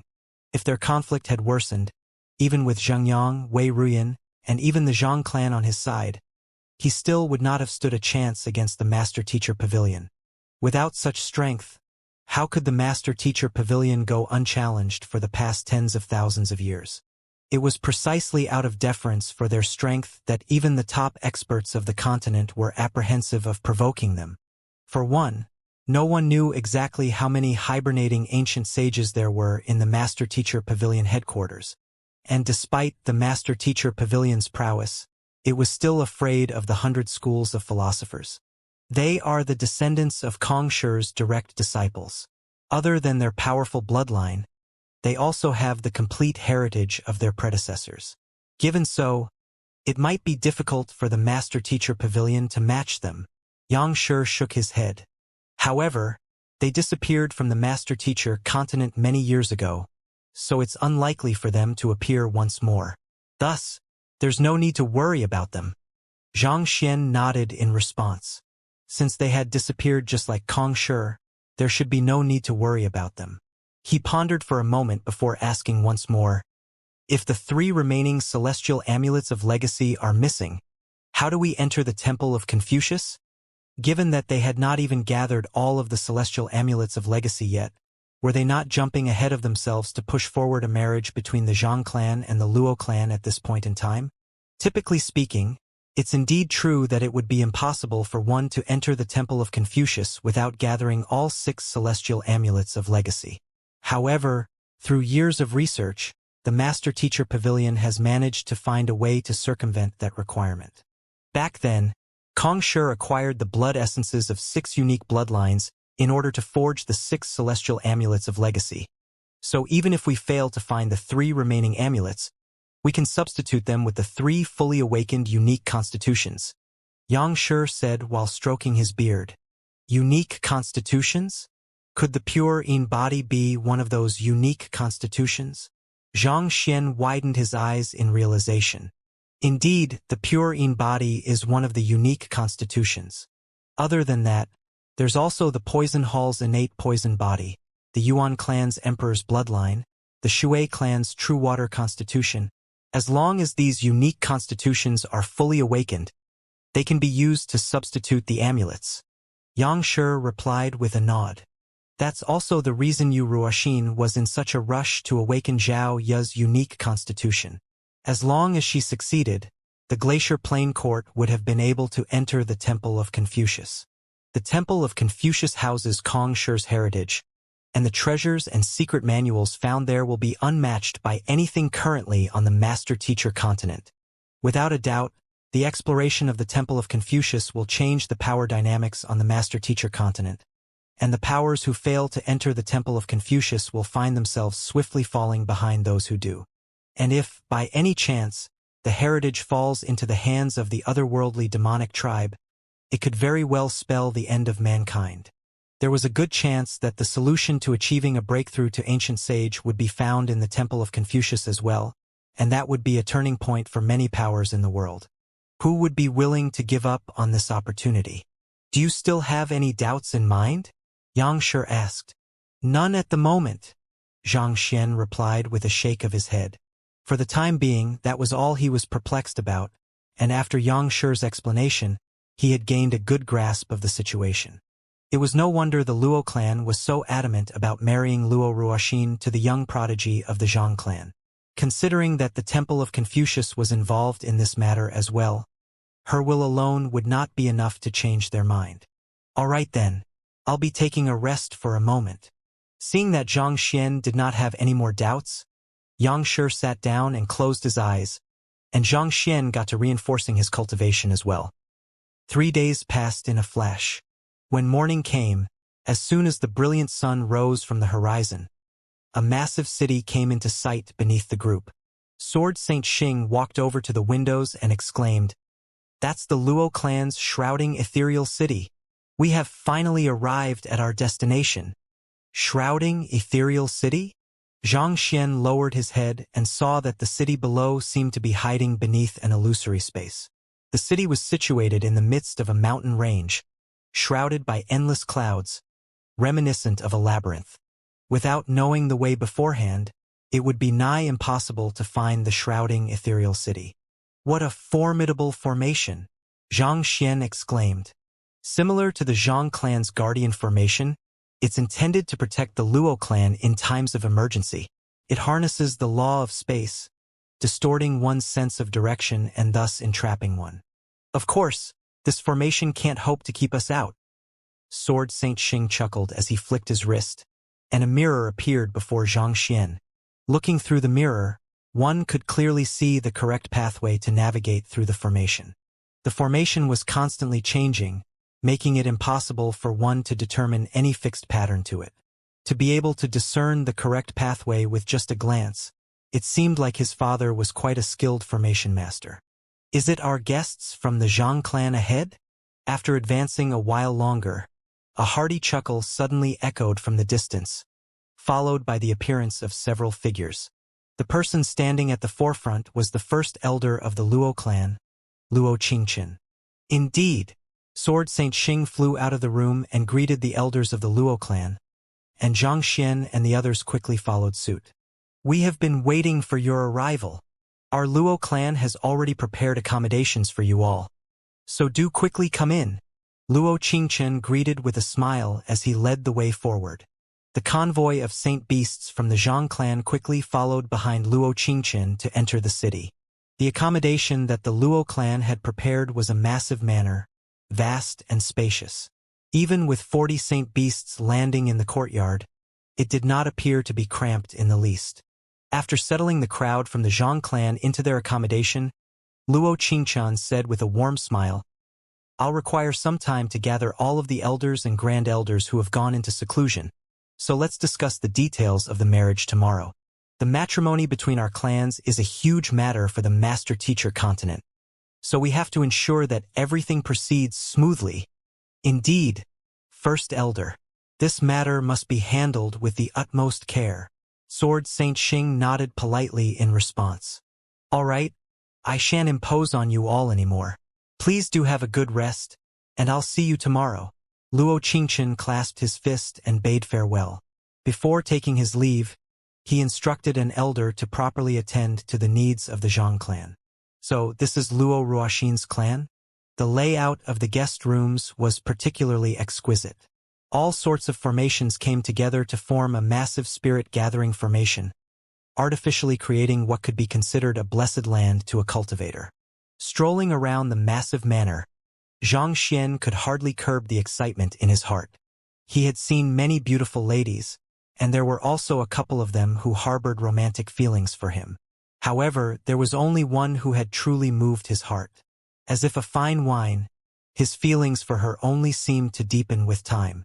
It was as if he was already intoxicated with her entire being, such that losing her was no longer something that he could imagine.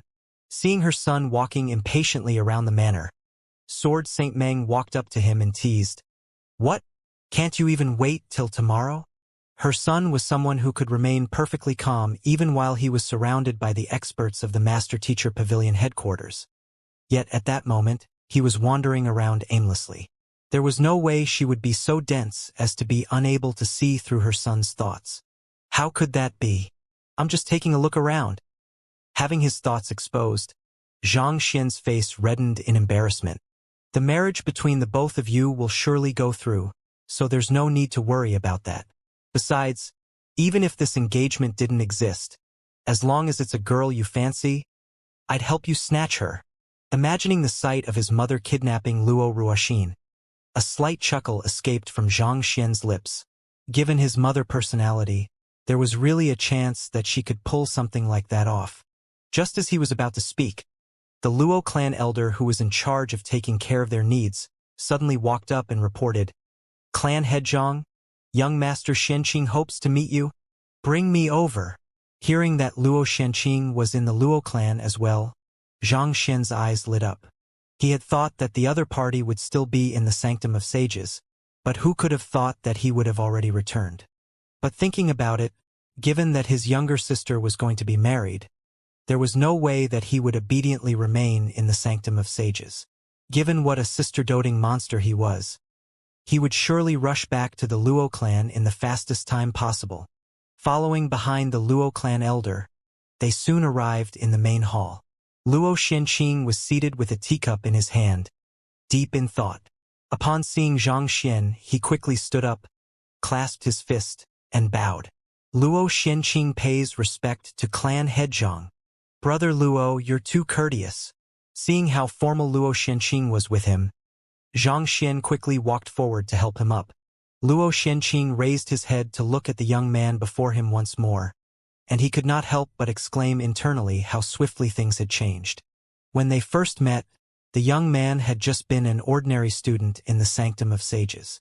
It was only because he had found the young man's temperament to his liking that he had befriended the young man.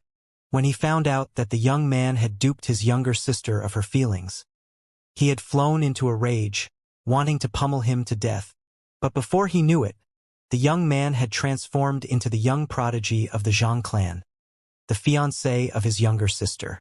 Not only so, he had also become the head of the Sanctum of Sages, and every single one of his students was unimaginably powerful. No matter how many times he verified the news, he still found the matter hard to believe. Initially, when his younger sister told him that the fellow from the remote Hongyuan Empire was actually a remarkable genius, he had snorted in disdain, thinking that his younger sister was blinded by her feelings for the other party. However, from the looks of it now, the one who was truly blind was him. While Luo Xianqing was still deep in thought, he suddenly noticed the anomaly in the young man's cultivation, and he widened his eyes in astonishment. Your cultivation? You have already reached dimension sundering realm pinnacle? Just a few days ago, when he pummeled Zhang Xian, the young man had only been at phantasmal space realm pinnacle. Yet, within this short period of time, the young man had already reached dimension sundering realm pinnacle. While he had never expressed it before others, the truth was that he took great pride at having reached dimension sundering realm primary stage despite his young age. Yet, it was as if achieving breakthroughs came as easily to the young man as eating or drinking. Did the young man really have to be so exaggerated? Ah, it was a stroke of luck, Zhang Xian replied with a smile. A stroke of luck. Luo Xianqing felt so stifled that he thought that he would suffer grievous internal injuries from talking with the young man at this rate. Each time he asked about the young man's cultivation, the latter would simply perfunctorily attribute it to luck. Even though we all know that you are just making up an excuse, surely you can be more sincere than that. Would it kill you to think of a different line? Luo Xianqing took in a deep breath and asked, Clan Head Zhang, may I have the honor of sparring with you? Back when he first met the young man had only been a Saint 5 Dan minor figure, not even worthy of his attention. Within just 2 to 3 months, the young man had already surpassed him. While he knew that the young man was an incredibly talented individual, there was no one in the world who would dare underestimate the young prodigy of the Zhang clan. He was still unable to accept this reality. Sure, Zhang Xian nodded. He was also itching to try his hand since he had just made a breakthrough.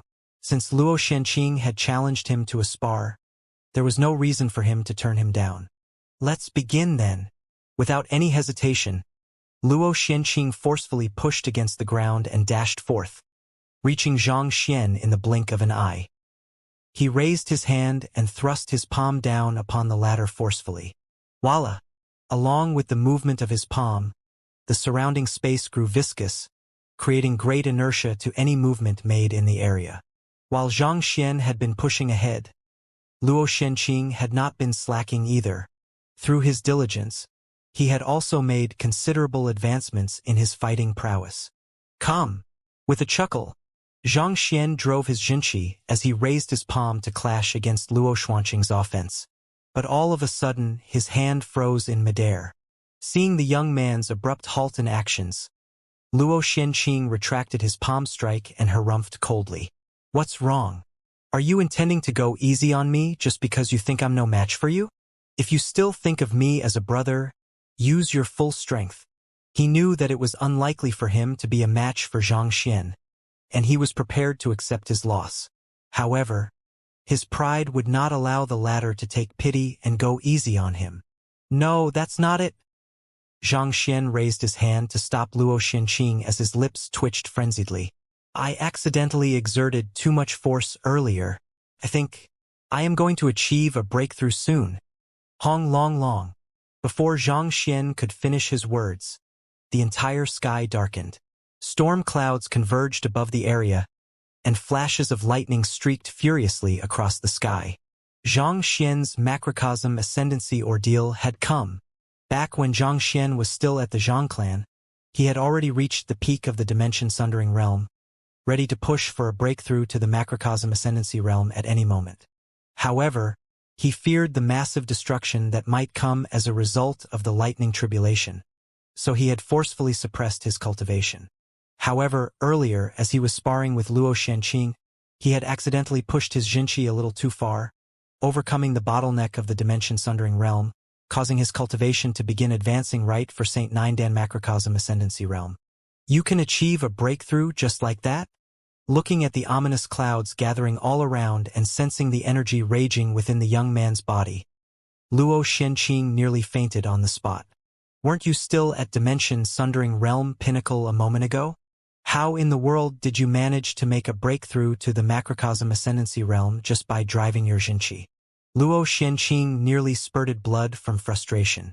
It was with the thought that Zhang Xian's cultivation might not be too stable due to his swift breakthroughs that he had dared challenge the young man to a duel. Yet, before the duel could even start, the young man had already achieved another breakthrough. In comparison, his rate of cultivation was as slow as a tortoise. No, more like a crawling snail. With such a contrast between the two of them, he no longer dared identify himself as a prodigy before others. Hong long long. As Luo Xianqing was still grumbling gloomily over the matter, the storm clouds in the sky were swiftly growing bigger and bigger, cloaking everything in their shadow. Before one knew it, the clouds already spanned tens of thousands of mu. Luo Xianqing gulped in fright as he turned his trembling body toward Zhang Xian and asked, "Zhang Xian, are you here to ask for my younger sister's hand in marriage or to tear our Luo clan down?" The young man's macrocosm ascendancy ordeal was simply too powerful. If it really fell, no matter how powerful the Luo clan's formations were, the formations would not stand a chance against it. "Aren't you here to propose a marriage? But what you are bringing in over here could very well wipe out the entire Luo clan. I didn't do it on purpose. Should I try suppressing my cultivation?" Zhang Xian exclaimed with a reddened face, showing a rare sign of panic. He had been suppressing his cultivation all this while, intending to find a quiet place to push for a breakthrough once everything had been settled. Who could have thought that he would make a mistake at this crucial moment and achieve a breakthrough? This wasn't what he had intended at all. Suppress your cultivation? Your cultivation ordeal is already right above you. Do you think suppressing your cultivation right now will work? Luo Xianqing roared furiously. Are you messing with me? Do you think that the cultivation ordeal will obediently disperse just because you have suppressed your cultivation back down? What you should be thinking of right now is how you can overcome this ridiculously powerful lightning tribulation. Even Saint Nindan experts wouldn't stand a chance against a lightning tribulation of this level. Are you really not frightened at all? Why, you're right. I have to scare the lightning tribulation away. But Zhang Xian frowned in distress as he spoke. I don't think I'll be able to do it right now.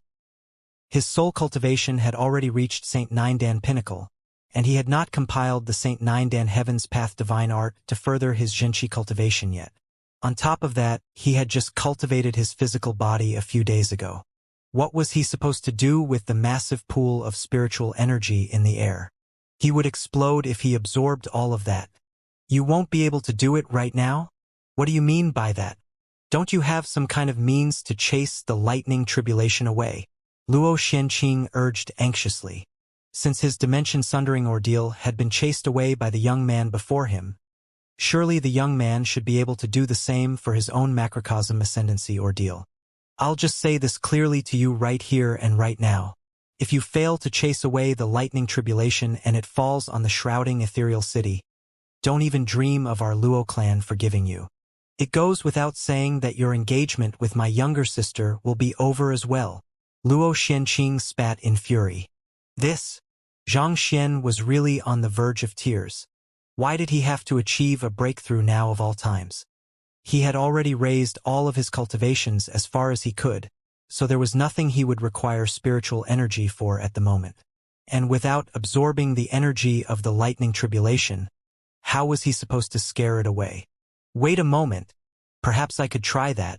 Knowing that the lightning would fall at any moment, and there was no time to be wasted, Zhang Xian clenched his jaw and leaped into the air.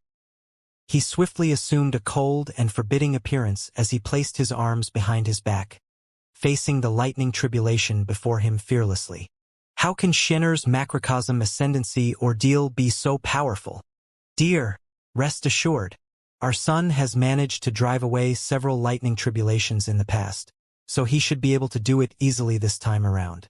This is a good opportunity to see what he's capable of. Yes, I have also heard the rumors as well. If I recall correctly, our son dove into the storm clouds, and before long, the storm clouds trembled uncontrollably before eventually dissipating. In the courtyard, the attention of the Xingming Sword Saints was captured by the unbelievably massive lightning tribulation in the air as well. However, recalling the previous deeds of their son, they reassured themselves and heaved sighs of relief. Their son had simply produced too many miracles, especially when it came to dealing with lightning tribulations.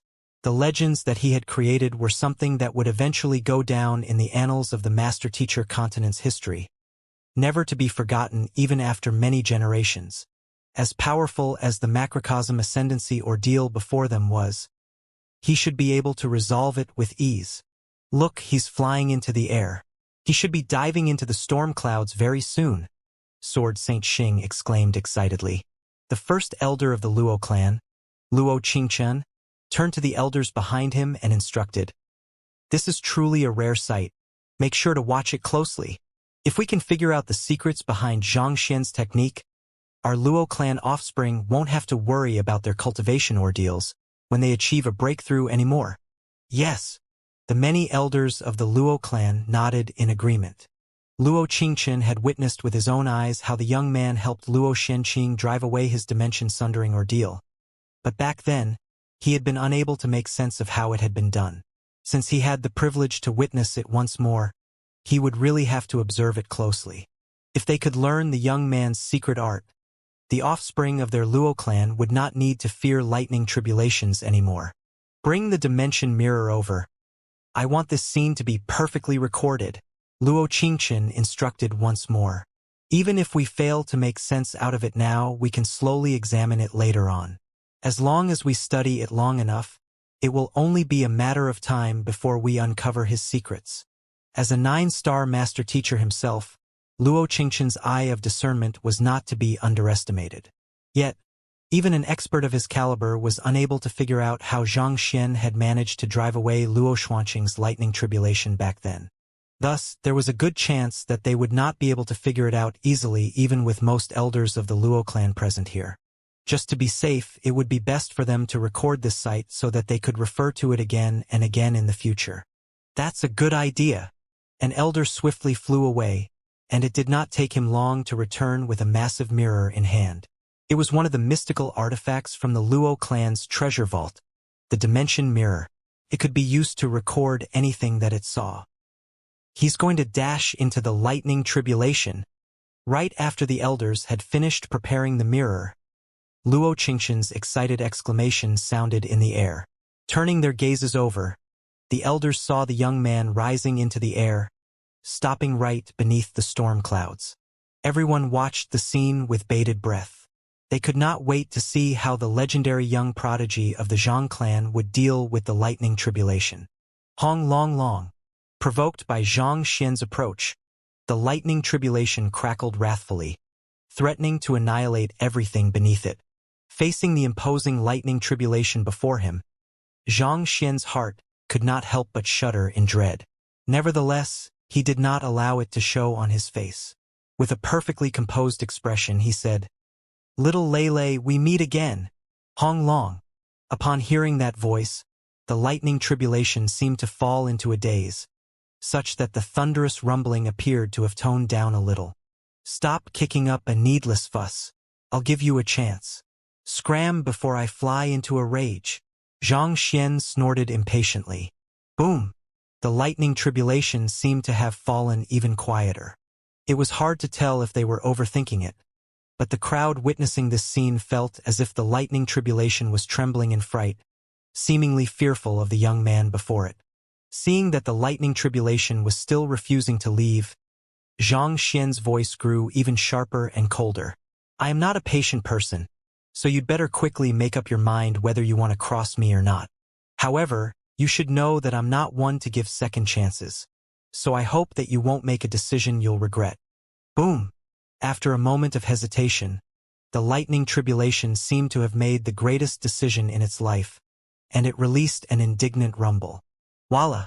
Following which it turned around and took flight. In the blink of an eye, it had already disappeared without a trace. Earlier, when the ominous clouds set in, everyone had thought that the end of the world had come. But in the blink of an eye, a clear sky had been returned to them, leaving no trace of the impending calamity from earlier. The heck! This works as well. It's possible to scare away the lightning tribulation with words? When did the lightning tribulation become such an easy existence to deal with? Luo Qingqin and the others were shocked beyond words. Lei means lightning, and Lei is a terribly cute nickname for someone. Lightning tribulations were the world's punishment toward cultivators for getting ahead of themselves. There was no cultivator who was not fearful of lightning tribulations. Even someone as powerful as Luo Qingqin would turn pale in the face of a lightning tribulation, requiring much preparation before he dared clash with it. Yet, this young man had simply crushed all of their expectations. Everyone had thought that he would utilize some kind of formidable technique in order to chase away the lightning tribulation. But who would have thought, with just a simple reprimand and threat, the lightning tribulation actually backed off in fear? No cultivator on the master-teacher continent could have imagined that such a thing would actually be possible. Was this still the lightning tribulation that they knew of? Have you recorded it? We have recorded it, but will we really be able to learn something like this? An elder's apprehensive voice sounded from behind. It's unlikely. Luo Qingqin shook his head and sighed. If any of them dashed right up to the lightning tribulation and spouted such words, they would be reduced to cinders in the blink of an eye. Such an action was as good as challenging the authority of the heavens. Yet, despite his brazen actions, the young man had actually walked away from the ordeal unharmed. Could he actually not be the son of the Xingming sword saints but the illegitimate son of the heavens themselves? Phew! I managed to overcome this hurdle. Xianxia heaved a sigh of relief. It was fortunate that he had already traumatized the lightning tribulation through his past experiences with it. Otherwise, if the lightning tribulation had really fallen, he would have been in deep trouble. Returning to the ground, Xianxia walked up to Luo Xianqing and smiled. All right, I have driven off the macrocosm ascendancy ordeal.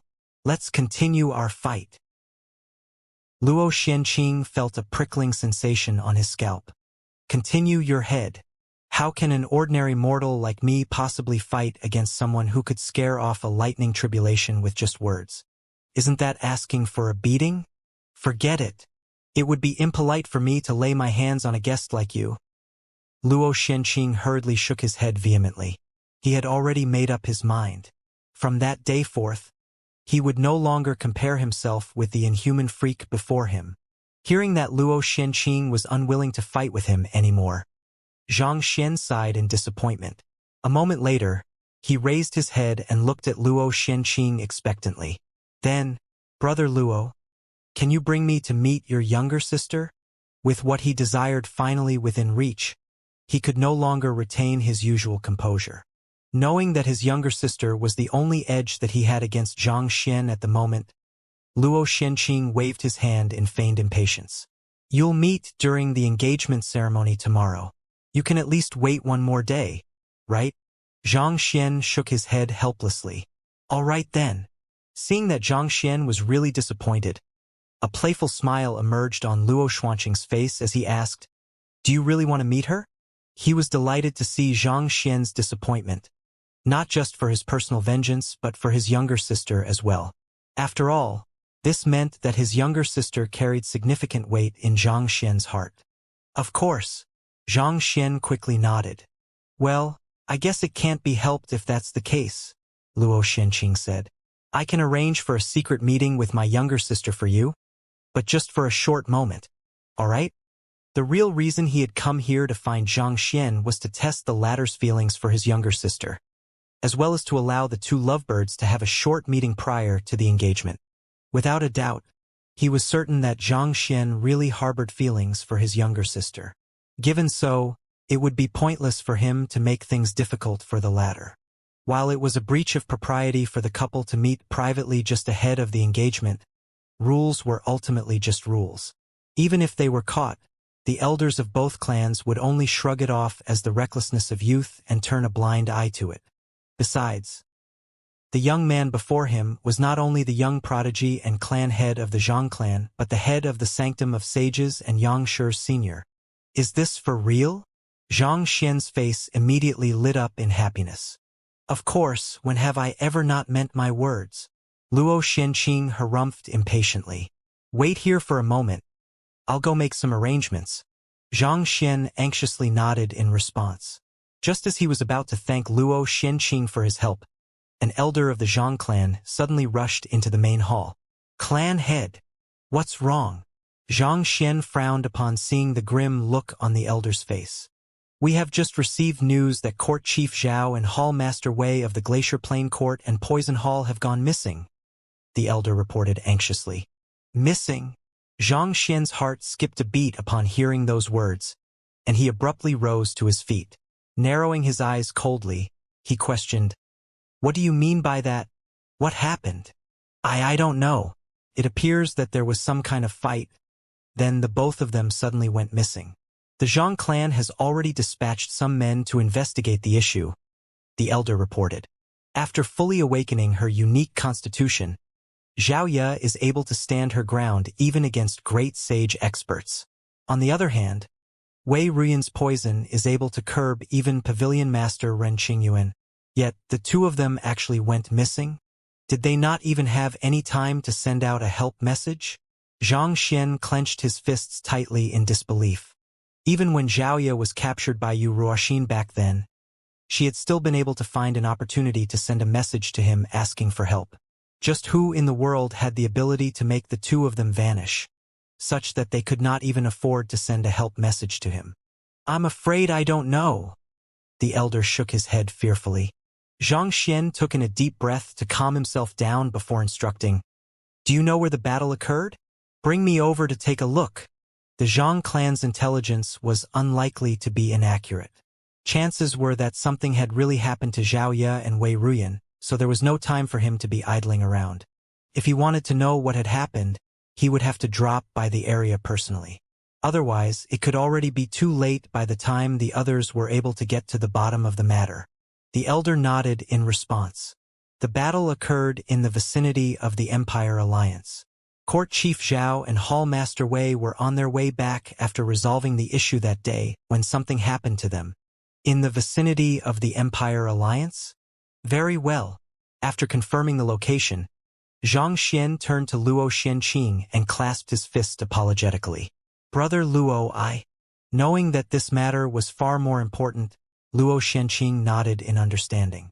Don't worry, you should hurry over to investigate the situation. If there's anything that I can help you with, feel free to contact me.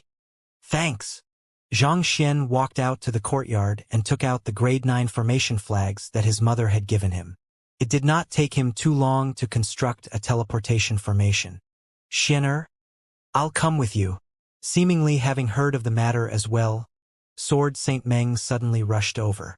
Don't worry, your father and Xianxia are here, so they will be able to handle matters here promptly. I don't feel too assured leaving you on your own. If anything happens on the other side, at least I'll be able to cover you.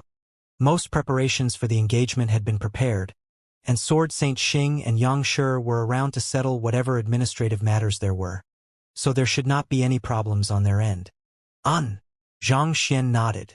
While he had managed to achieve a breakthrough to Saint Nine Dan, it was still a little difficult for him to activate the teleportation formation with his current strength.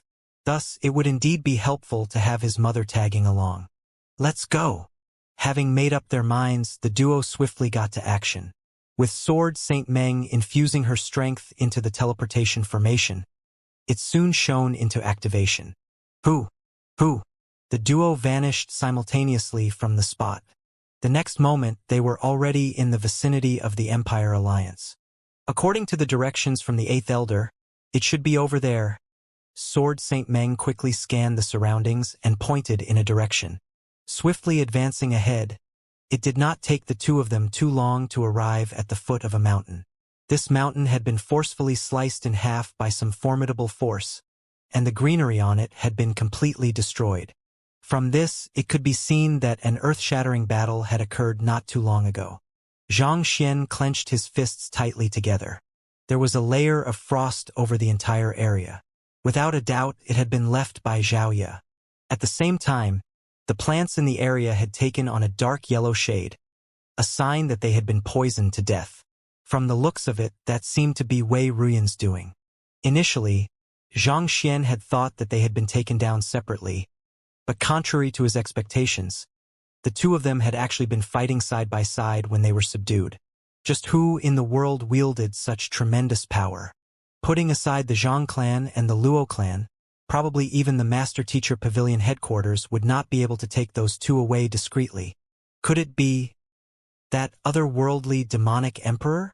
Zhang Xian's eyes narrowed in astonishment. In terms of prowess, Zhao Ye and Wei Ruyan were still far beneath Xianxia. Nevertheless, due to their unique abilities, in a real battle even Xianxia would have much difficulty dealing with them. But despite their strength, they were still unable to send a signal for help before they were taken away.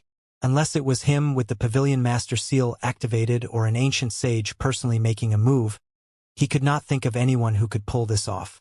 Eye of Insight. Zhang Xian swiftly scanned the surroundings. A moment later, a frown appeared on his forehead as his face turned livid. There isn't any trace of it all? The Eye of Insight had never failed him before, but at that very moment it was not working. In the past, as long as he observed close enough, he would be able to find something amiss. However, no matter how he squinted, he could not find any traces of the assailant or the trail of his students. It was almost as if they had evaporated on the spot. Those two students of yours are considerably powerful. For the assailant to be able to kidnap them without leaving any trace behind, it must be a formidable foe. Sword Saint Meng remarked grimly. Could it be the doing of the otherworldly demonic tribe? Zhang Xian asked. The killing intent that otherworldly demons emanate is too powerful for it to be concealed entirely. Since there isn't any trace of their killing intent here, it stands to reason that it shouldn't be their doing. However, if the culprit is an ancient sage otherworldly demon, that might not hold anymore, Sword Saint Meng replied. Ancient sage. Zhang Xian's complexion turned terribly awful. While he did have some conflict with the Master Teacher Pavilion, they had already been resolved. It was unlikely that the Master Teachers would do something as ignoble as getting back at him through his students afterward. As for the other powers, the only way that they could nab his students was to mobilize their ancient sages. However, the human ancient sages did not have much time left, so to awaken them just to capture his students, the notion did not seem too probable. Thus, that made the otherworldly demonic emperor the most likely culprit. Noticing her son's agitation, Sword Saint Meng quickly stepped forward and took charge of the situation. Calm down, let's check the area once more. We might be able to find something. The most important thing that we have to do right now is confirm whom the culprit is and whether your students are in any danger. Zhang Xian nodded in response. It was hard to remain rational when it came to something that affected one. Instead of panicking, the most important thing at hand was indeed to confirm if the two of them were safe. So they went through every single detail that could be found in the vicinity, checking every nook and cranny carefully. Did you manage to find anything? Sword Saint Meng asked. Zhang Xian shook his head. The culprit is either very skilled in concealing their tracks or they really vanished into thin air, leaving nothing behind at all. What about you? The person who had nabbed Zhao Ye and Wei Ruyan had utilized some kind of unfathomable means that rendered even the Eye of Insight useless in identifying and tracking them down. I managed to figure out a few things, Sword Saint Meng replied. Firstly, based on the battle marks, the culprit used a total of 2 moves in order to subdue Zhao Ye and Wei Ruyan, rendering the both of them completely helpless. 2 moves. Zhang Xian narrowed his eyes. That's right. While there are many smaller holes on the ground, which makes it seem as if there was an intense battle, there are only 2 larger pits. The first pit is cloaked with a layer of frost, so I deduce that it should be the area where Zhao Ye faced off with the culprit. Tracing Sword Saint Meng's finger, Zhang Xian saw a slightly deeper pit with chilling frost lingering around it. It's likely that Zhao Ye was intending to launch an attack, but it was deflected by the culprit. The deflected energy ended up scattering around the area, resulting in the many smaller holes. From that, it could be seen that even when Zhao Ye was utilizing the limits of her strength, she was still no match for the culprit at all, Sword Saint Meng analyzed. Zhang Xian examined the surroundings once more and realized that the smaller holes seemed to congregate around the larger pit, which lent credibility to Sword Saint Meng's analysis. Furthermore, there were no notable marks of battle aside from that, so it was safe to assume that the battle had ended with that single collision. The same applies to Wei Ruyan through the other pit. Furthermore, from the proximity of the two larger pits, my guess is that the both of them made a move simultaneously, but the culprit still managed to subdue them with ease. Sword Saint Meng said with a grim look on her face. To be honest, she was a little astounded by her own discovery. For an individual to be able to subdue two top-notch experts in a single move, just who in the world could the culprit be? And what was their motive for doing this? Did the culprit not know that their actions would turn the Glacier Plain Court, Poison Hall, Sanctum of Sages, and even the Zhang clan against him? Each of those powers had extraordinary trump cards in their grasp that they would never use unless in desperate situations. Otherwise, they would not have been able to remain standing on the Master-Teacher continent for so many years. Clan head. While the two of them were still trying to make sense out of the situation, an elder of the Zhang clan suddenly flew over and called out. He was the 8th elder, the person who had delivered the message to Zhang Xian earlier. Zhang Xian turned his head over questioningly. The 8th elder clasped his fist and reported anxiously. Reporting to the clan head, the Yuan clan has just sent a request for help. Their young master has been kidnapped by someone as well. Yuan Tao has been kidnapped too? Zhang Xian nearly exploded on the spot. This is the message that an elder of the Yuan clan just sent over. The 8th elder passed a jade token over. Zhang Xian lowered his head and browsed through it gravely. Unlike the case with Xiaoya and Wei Ruyan, the culprit had stomped right into the Yuan clan, breaching all of its defenses in an instant. Not even the full might of the Yuan clan was enough to stop them. Before they could even clearly see whom the culprit was, the culprit had already fled with Yuan Tao in their grasp. Where's the Yuan clan? Zhang Xian asked the 8th elder anxiously. The Yuan clan is located here, Sword Saint Meng said as she quickly sent the coordinates over. Let's head over right now. After confirming the location, Zhang Xian took out another bunch of grade 9 formation flags and constructed a teleportation formation. Who? The duo disappeared from the spot. The next instant, they were already in the vicinity of the Yuan clan. Clan head Zhang, Sword Saint Meng. Very soon, the deputy clan head of the Yuan clan led the two of them to the main hall. We didn't manage to catch the appearance of the culprit clearly, but he was wearing a long robe when he entered the Yuan clan. Our first thought was that he was a master teacher, but there were some discrepancies in his attire. As soon as he arrived, he immediately captured Yuan Tao. We tried to stop him, but he simply blasted throughout Guardian formation with a single palm strike. The deputy clan head said as he pointed at the formation above. Zhang Xian and Sword Saint Meng turned their gazes upward and saw a palm print on the roof and even the formations above them. A formation should not have any tangible form other than its formation flags, thus making it highly difficult to deal with. Yet, to be able to tear a hole right through multiple formations and even prevent the formations from converging back in to repair the hole, the culprit would truly be a troublesome person to deal with. As one of the top sage clans on the continent, the guardian formation of the Yuan clan was the crystallization of the wisdom of many generations of experts. Even among grade 9 formations, it was ranked at the very top. It would be no exaggeration to say that even those who had reached the pinnacle of great sage would be unable to do so, yet the culprit was able to do it with a single palm strike. It was no wonder he could capture Yuan Tao, who had already awakened his emperor's bloodline, so easily. It seemed like the culprit had already achieved an inconceivable level of strength. Even Yang Shi would not necessarily be able to pull this off. Sword Saint Meng's lips twitched at the sight as well. She had sparred with Yang Shi before, so she had a rough idea of just how powerful the latter was. Since she had said such words, it was likely the case. With a concerned frown, Zhang Xian could not help but ask, "Is the culprit an ancient sage?" Having reached the pinnacle of great sage, Yang Shi was indubitably one of the strongest experts on the Master-Teacher continent, matched by very few in the newer generation. The only ones who could really outdo him would be the ancient sages. And the only one whom Zhang Xian knew had the ability to do so was the otherworldly demonic emperor.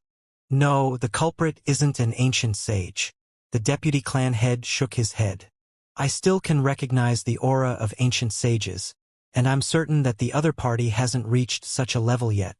The culprit is so powerful despite having yet to reach ancient sage? Xianxia's heart jolted in astonishment. Does the culprit possess some means reminiscent to the Pavilion Master Seal, granting him strength invincible among those beneath ancient sage? While Xianxia was unable to pull off a palm strike that could blast a hole right through the Yuan clan's guardian formation, Xianxia felt that he should be able to do it with the power of the Pavilion Master Seal. Could this mean that the culprit wielded strength comparable to him even in his enhanced state? But he was already making use of Kong Shi's blood essence. Did the culprit have something on par with that? But that's impossible. The fact that the Pavilion Master Seal containing 3 droplets of Kong Shi's blood was considered one of the strongest artifacts of the Master Teacher Pavilion headquarters was enough to show how valuable and rare it was. It did not seem too probable for there to be a second artifact in the world that could compare to it.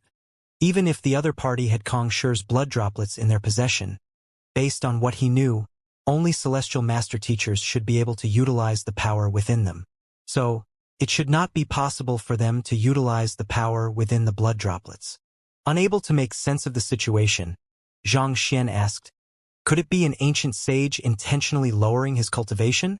That isn't too likely.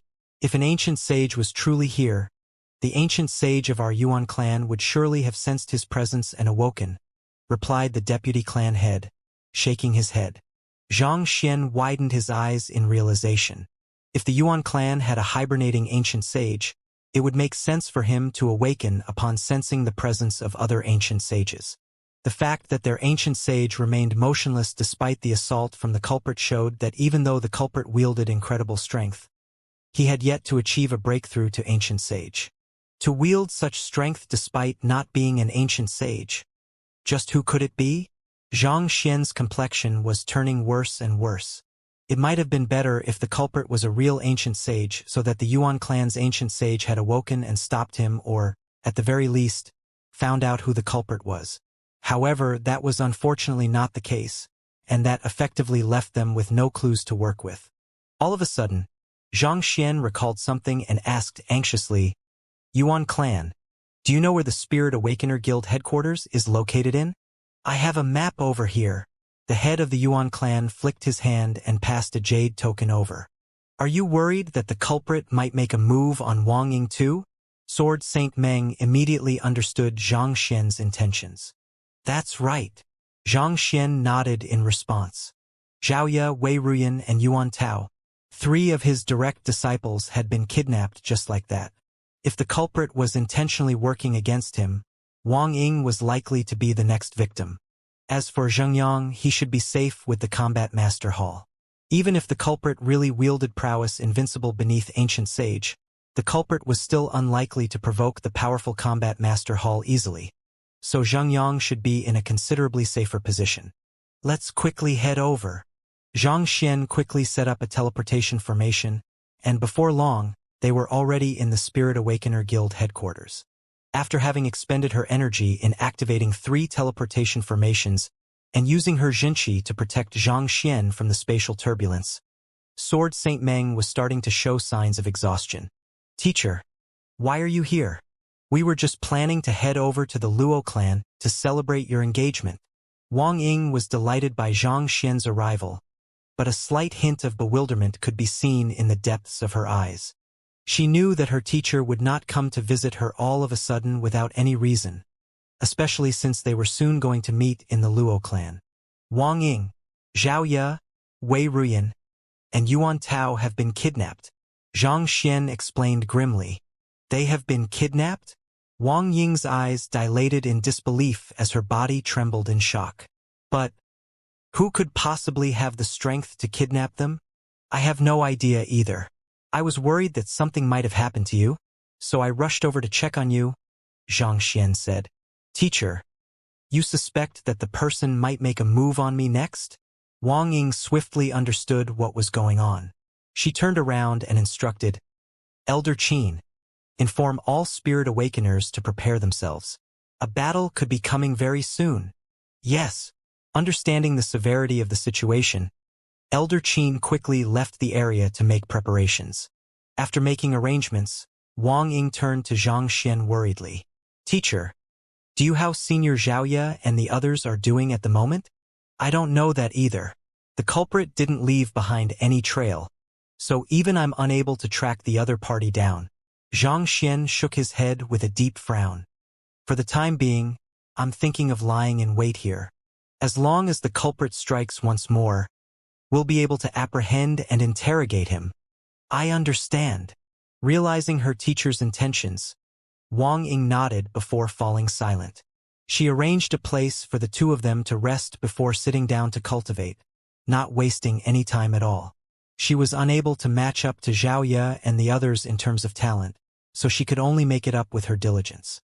Along with the ample resources that she had as the head of the Spirit Awakener Guild, she was still able to improve considerably quickly. As they waited, the day soon went by. Before they knew it, the sun had already risen once again. However, there was still no movement from the culprit. It was as if the culprit knew that they were there and had chosen to lie low for the time being. Unable to wait patiently any longer, Zhang Xian stood up and asked, "Do you have any long-range communication formations here? Send a message over to Zhengyang to check if he's all right." "All right, teacher," Wang Ying replied before leaving the room. Not too long later, she returned. "Teacher, Senior Zhengyang has already arrived in the Luo clan. It doesn't seem like he has met with any trouble along the way. Nothing happened on his end either?" Zhang Xian frowned. As the culprit had made a move on Zhaoya, Wei Ruyan, and Yuan Tao one after another, he figured that the culprit meant him and his students harm. That was the reason he had chosen to camp in the Spirit Awakener Guild for an entire day, waiting for the culprit to appear. Yet, it turned out that nothing had happened during this duration. Could he have mistaken the intentions of the culprit? All of a sudden, Zhang Xian's body stiffened as he exclaimed in horror, "Unique constitutions!" Previously, Yang Shi had said that in order to obtain the Great Codex of Spring and Autumn, other than gathering all 6 celestial amulets of legacy, one could also break the seal through substituting the amulets with the blood of those possessing specific unique constitutions. Zhaoya, Wei Ruyan, and Yuan Tao's unique constitutions happened to be the few unique constitutions that could be used to substitute the amulets. On the other hand, Wang Ying and Zheng Yang did not possess a unique constitution, which might explain why they had not been targeted. Could that be the reason why the 3 of them had been targeted? If that was the intention of the culprit, in a sense, this could be considered good news as the 3 of them should not be in any danger for the time being. After all, the purpose for the culprit capturing them was to open the seal to the Temple of Confucius and not to kill them. In order to ensure that nothing went wrong, it was unlikely for the culprit to harm them until the seal was finally deciphered. "From this moment onward, Wang Ying, you should follow me around. Try not to stray too far away." Zhang Xian pondered for a moment before instructing. In the end, the matter about unique constitution was just speculation on his part. It would still be best for him to be careful. "Where do you intend to head to now?" Sword Saint Meng asked. After a day of rest, she had recuperated from her exertion the previous day. Her aura had regained its usual sharpness, reminiscent of a keen edge that could slice the heavens in two. "Let's return to the Luo clan," Zhang Xian said. "Right now." Sword Saint Meng was surprised to hear those words. She could tell that there was a deep bond between her son and his students, so she had thought that her son would want to further investigate the issue. "There are some things that I would like to ask Yang Shi. Also, if the culprit is really searching for unique constitutions, I suspect that he might go for the little princess next. If that's the case, there's a chance that he might wreak havoc during the engagement ceremony," Zhang Xian said. There was also one more thing he had neglected to mention, and that was that the Zhang clan and the Luo clan each possessed a celestial amulet of legacy. If the culprit had really captured Zhaoya and the others for the sake of opening the Temple of Confucius, there was no way he would pass on the real celestial amulets of legacy. Furthermore, today was the day of the engagement between him and the little princess of the Luo clan, so nearly the entire upper echelons of the two clans would be around. From such a perspective, it could be an ideal opportunity for the culprit to strike if he wanted to acquire the real celestial amulets of legacy. Thus, the most effective move that he could make at this moment was actually to return to the Luo clan. Besides, If he could learn from Xianxia how the unique constitutions could be used to decipher the seal in the Temple of Confucius, he might be able to uncover some useful clues that would help him track down the culprit. Let's go then. Seeing that Zhang Xian had made up his mind, Sword Saint Meng decided not to say too much. They swiftly constructed a teleportation formation and warped back to the Luo clan. It was a bustling sight within the Luo clan.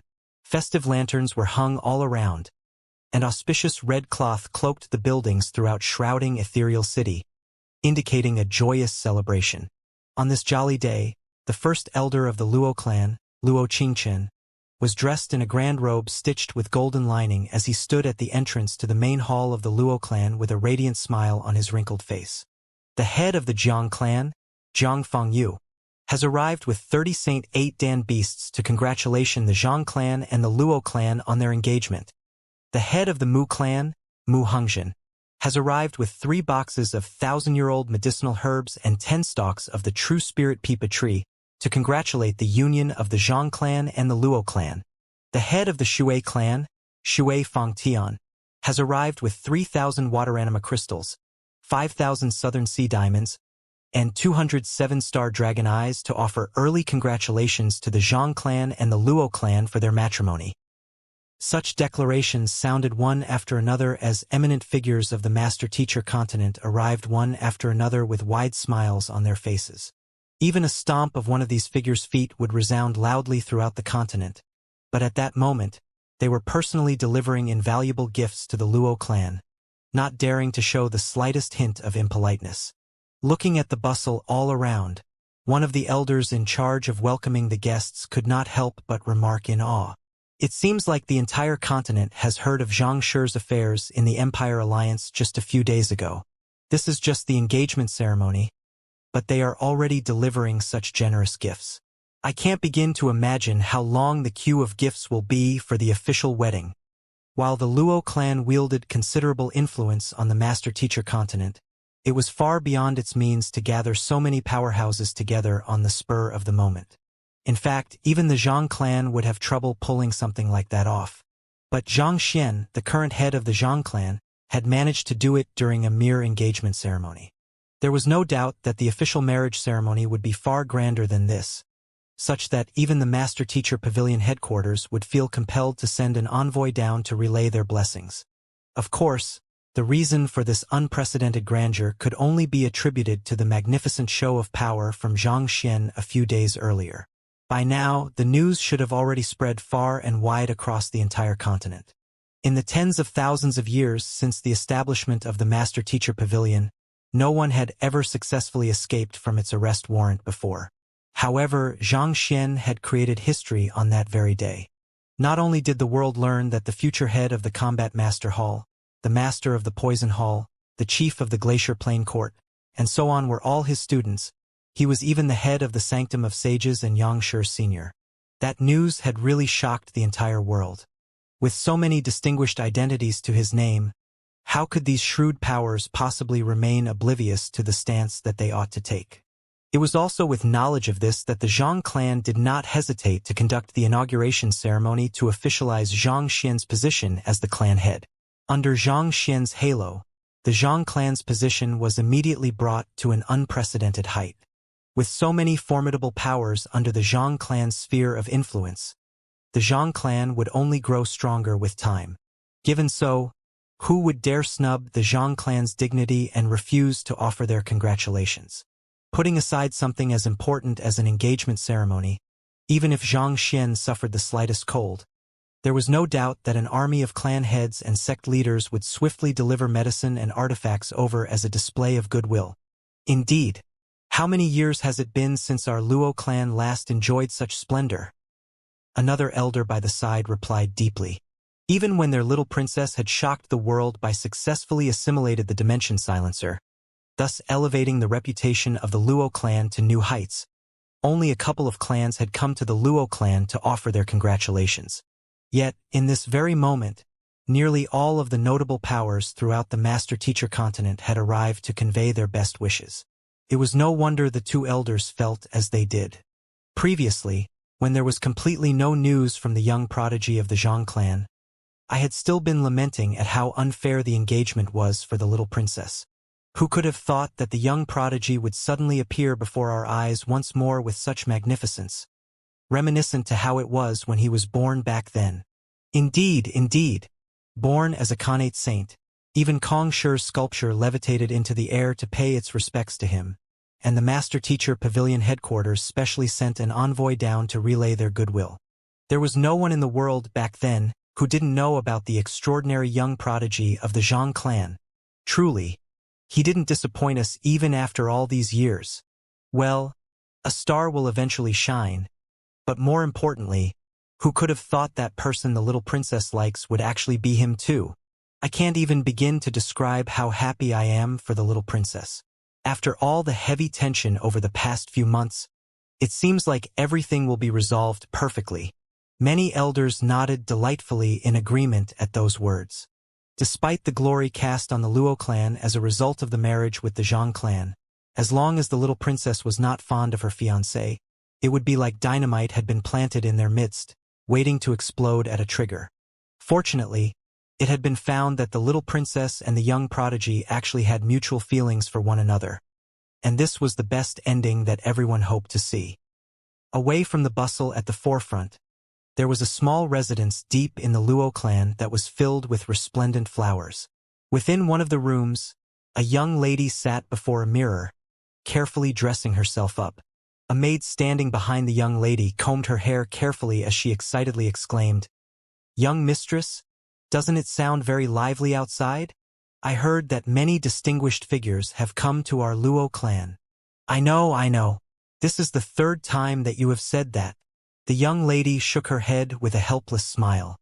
"Back then, I couldn't understand why someone as outstanding as our young mistress would fancy a principal from a Tier 1 empire's master-teacher academy. But it turns out that the future young master is actually a remarkable figure. Without saying a word at all, so many powers have already come to offer their congratulations. Other than the master-teacher pavilion, I can't think of any power that could possibly wield such influence." The maid combing the young lady's hair remarked with admiration twinkling in her eyes. "Not to forget, the master-teacher pavilion is without its real pavilion master at the moment, so it would be difficult for it to rally so many people at once." Another maid chirped in with a chuckle.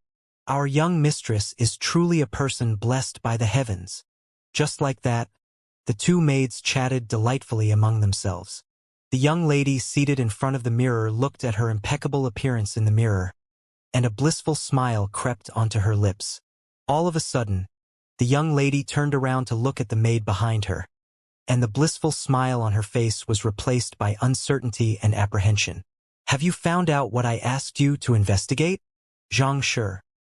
Did he say anything when he arrived yesterday?" "This?" The maid was taken aback by the young lady's sudden actions. Just as she was about to speak, footsteps abruptly sounded outside, and cheerful laughter filled the air. "There's no need to ask them. I have already checked on your behalf." "Young master." Upon seeing who the person who had just walked into the room was, the maids quickly bowed down. Luo Xianxia waved his hands, gesturing for the maids to rest easy. Looking at his younger sister, he chuckled. "When I spoke of you before the lad yesterday, he was so agitated that he would have flown right to your side if he could. If not for me holding him back, he really might have done so." "He was agitated?" The young lady's face reddened in embarrassment. "Elder brother, please don't make fun of me. Are you certain that he was agitated because of me? Aren't you asking the obvious? He's already here to ask for your hand in marriage, so how could he not know who you are?" "There's no need to worry." Luo Xianxia shook his head, not understanding his younger sister's worries. Perhaps this was how brides were. The closer they were to their marriage, the more unnerved they became. "That's a relief. I was just thinking that when I had disguised my appearance when I first met him."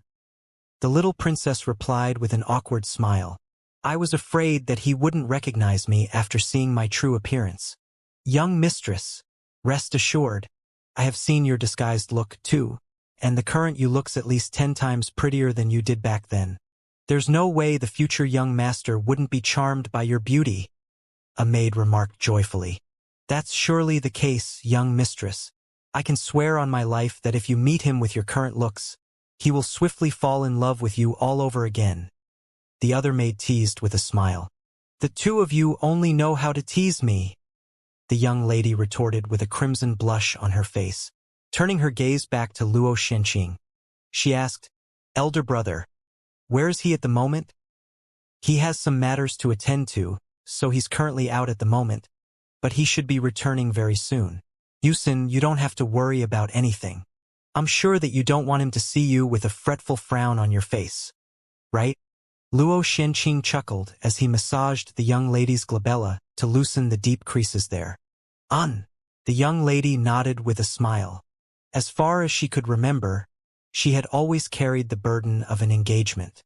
She had thought that this was the only path that she could follow, and the only thing that she could do was compromise. As such, she had never dared imagine a life where she walked down the long journey of life with the person whom she loved till the end of their time. Perhaps the heavens were not as heartless as she thought.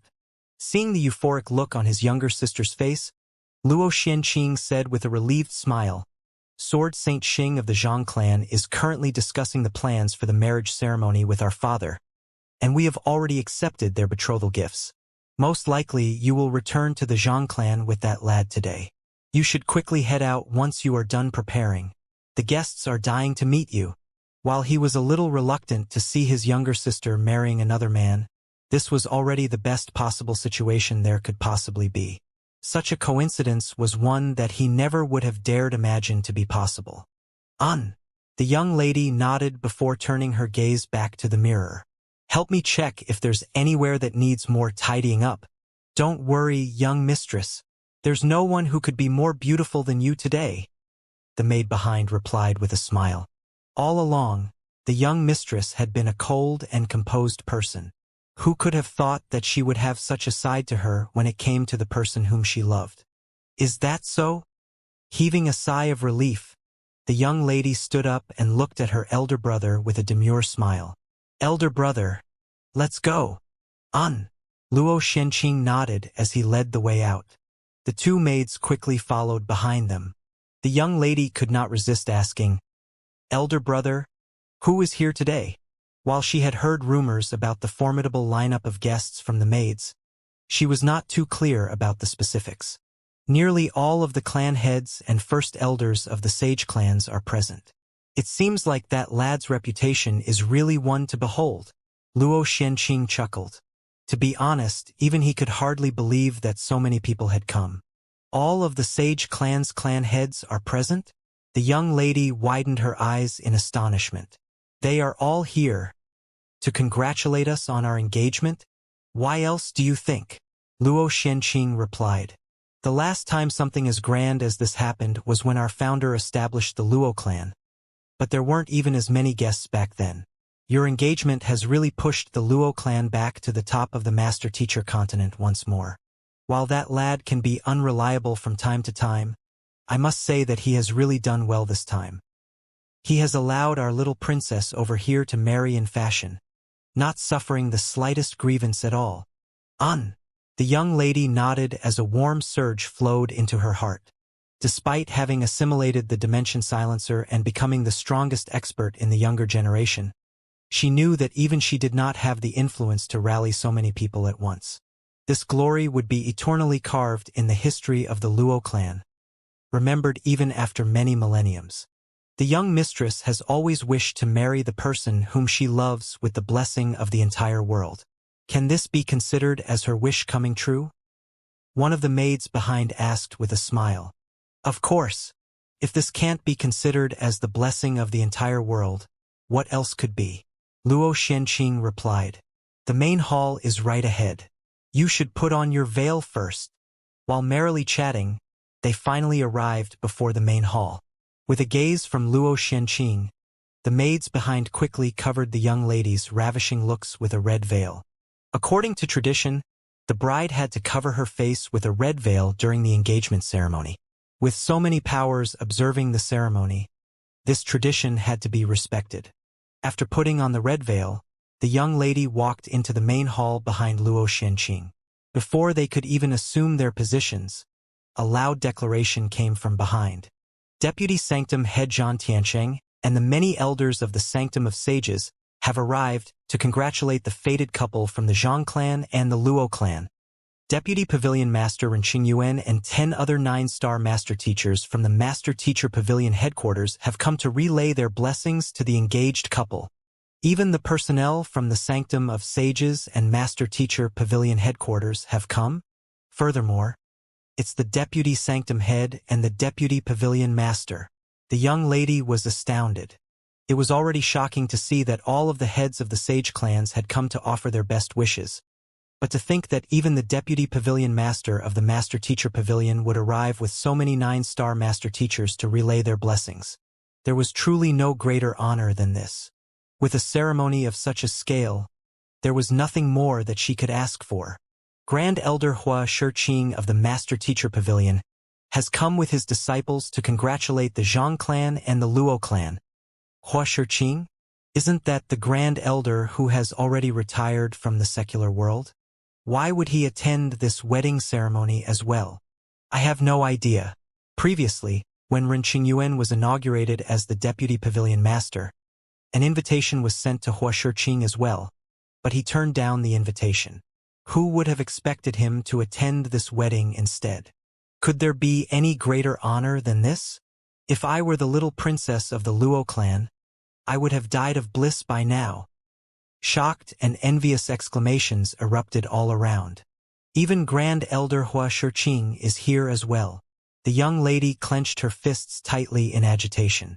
When she was still a young child, her father had taken her to Hua Shiqing in the hope of convincing the latter to tutor her, only to be turned down.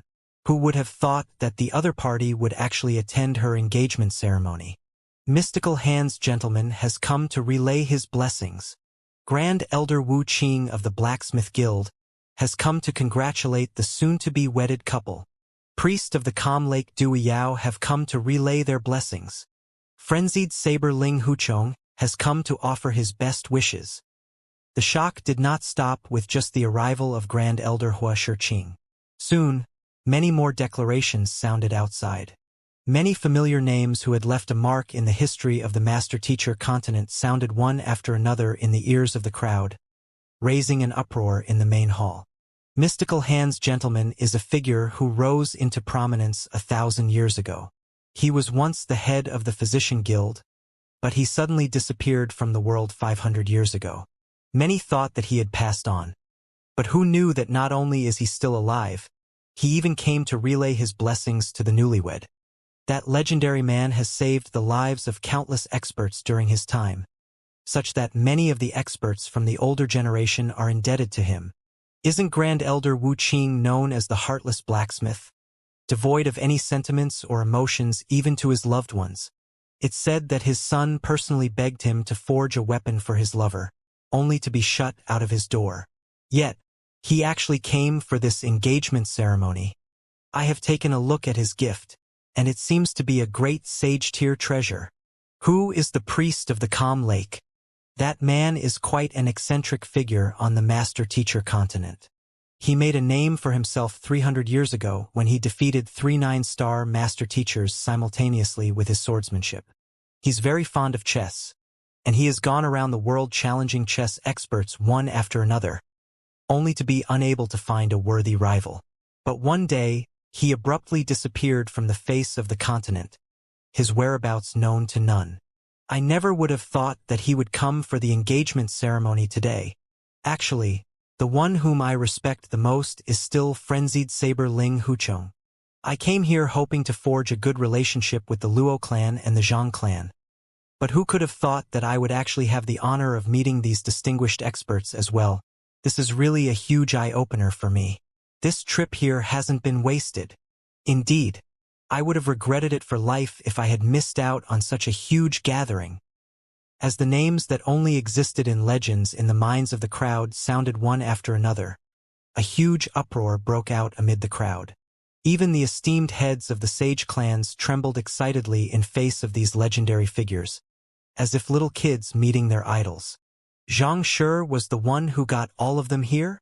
With her face veiled, the young lady was unable to see what was happening around her.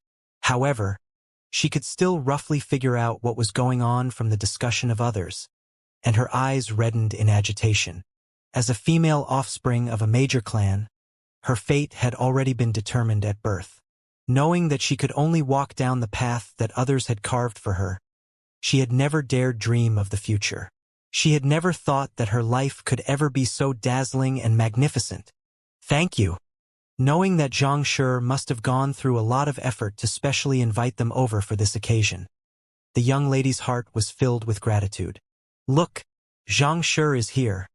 At that moment, another commotion broke out amid the crowd. Zhang Xian and Sword Saint Meng were making their way into the main hall from afar. How come there are so many people around? Zhang Xian had rushed all the way back to the Luo clan, but before he even arrived at the main hall where the guests were hosted, he had already nearly fainted from shock. He was only here to ask for Luo Ruoxin's marriage in hand. It was not even their marriage yet. He had thought that it would just be a small ceremony consisting mainly of his students, but that notion had swiftly been overthrown by the sight before him. Given the commotion that you've caused, it's a given that you would draw so many people here. As for those experts who have already gone into seclusion, I figure that they have come on Xiangshi's account, Sword Saint Meng said. Xiangshi's account? That's right. Grand Elder Hua Shiqing of the Master Teacher Pavilion headquarters once received Xiangshi's guidance, and the two of them are very close friends with one another. As for the mystical hands gentleman, it's said that Xianxia once saved him from a treacherous predicament. I'm not too sure about Wu Qing, but for the priest of the Calm Lake, it's said that he challenged Xianxia to a chess battle several hundred years ago, only to lose tragically.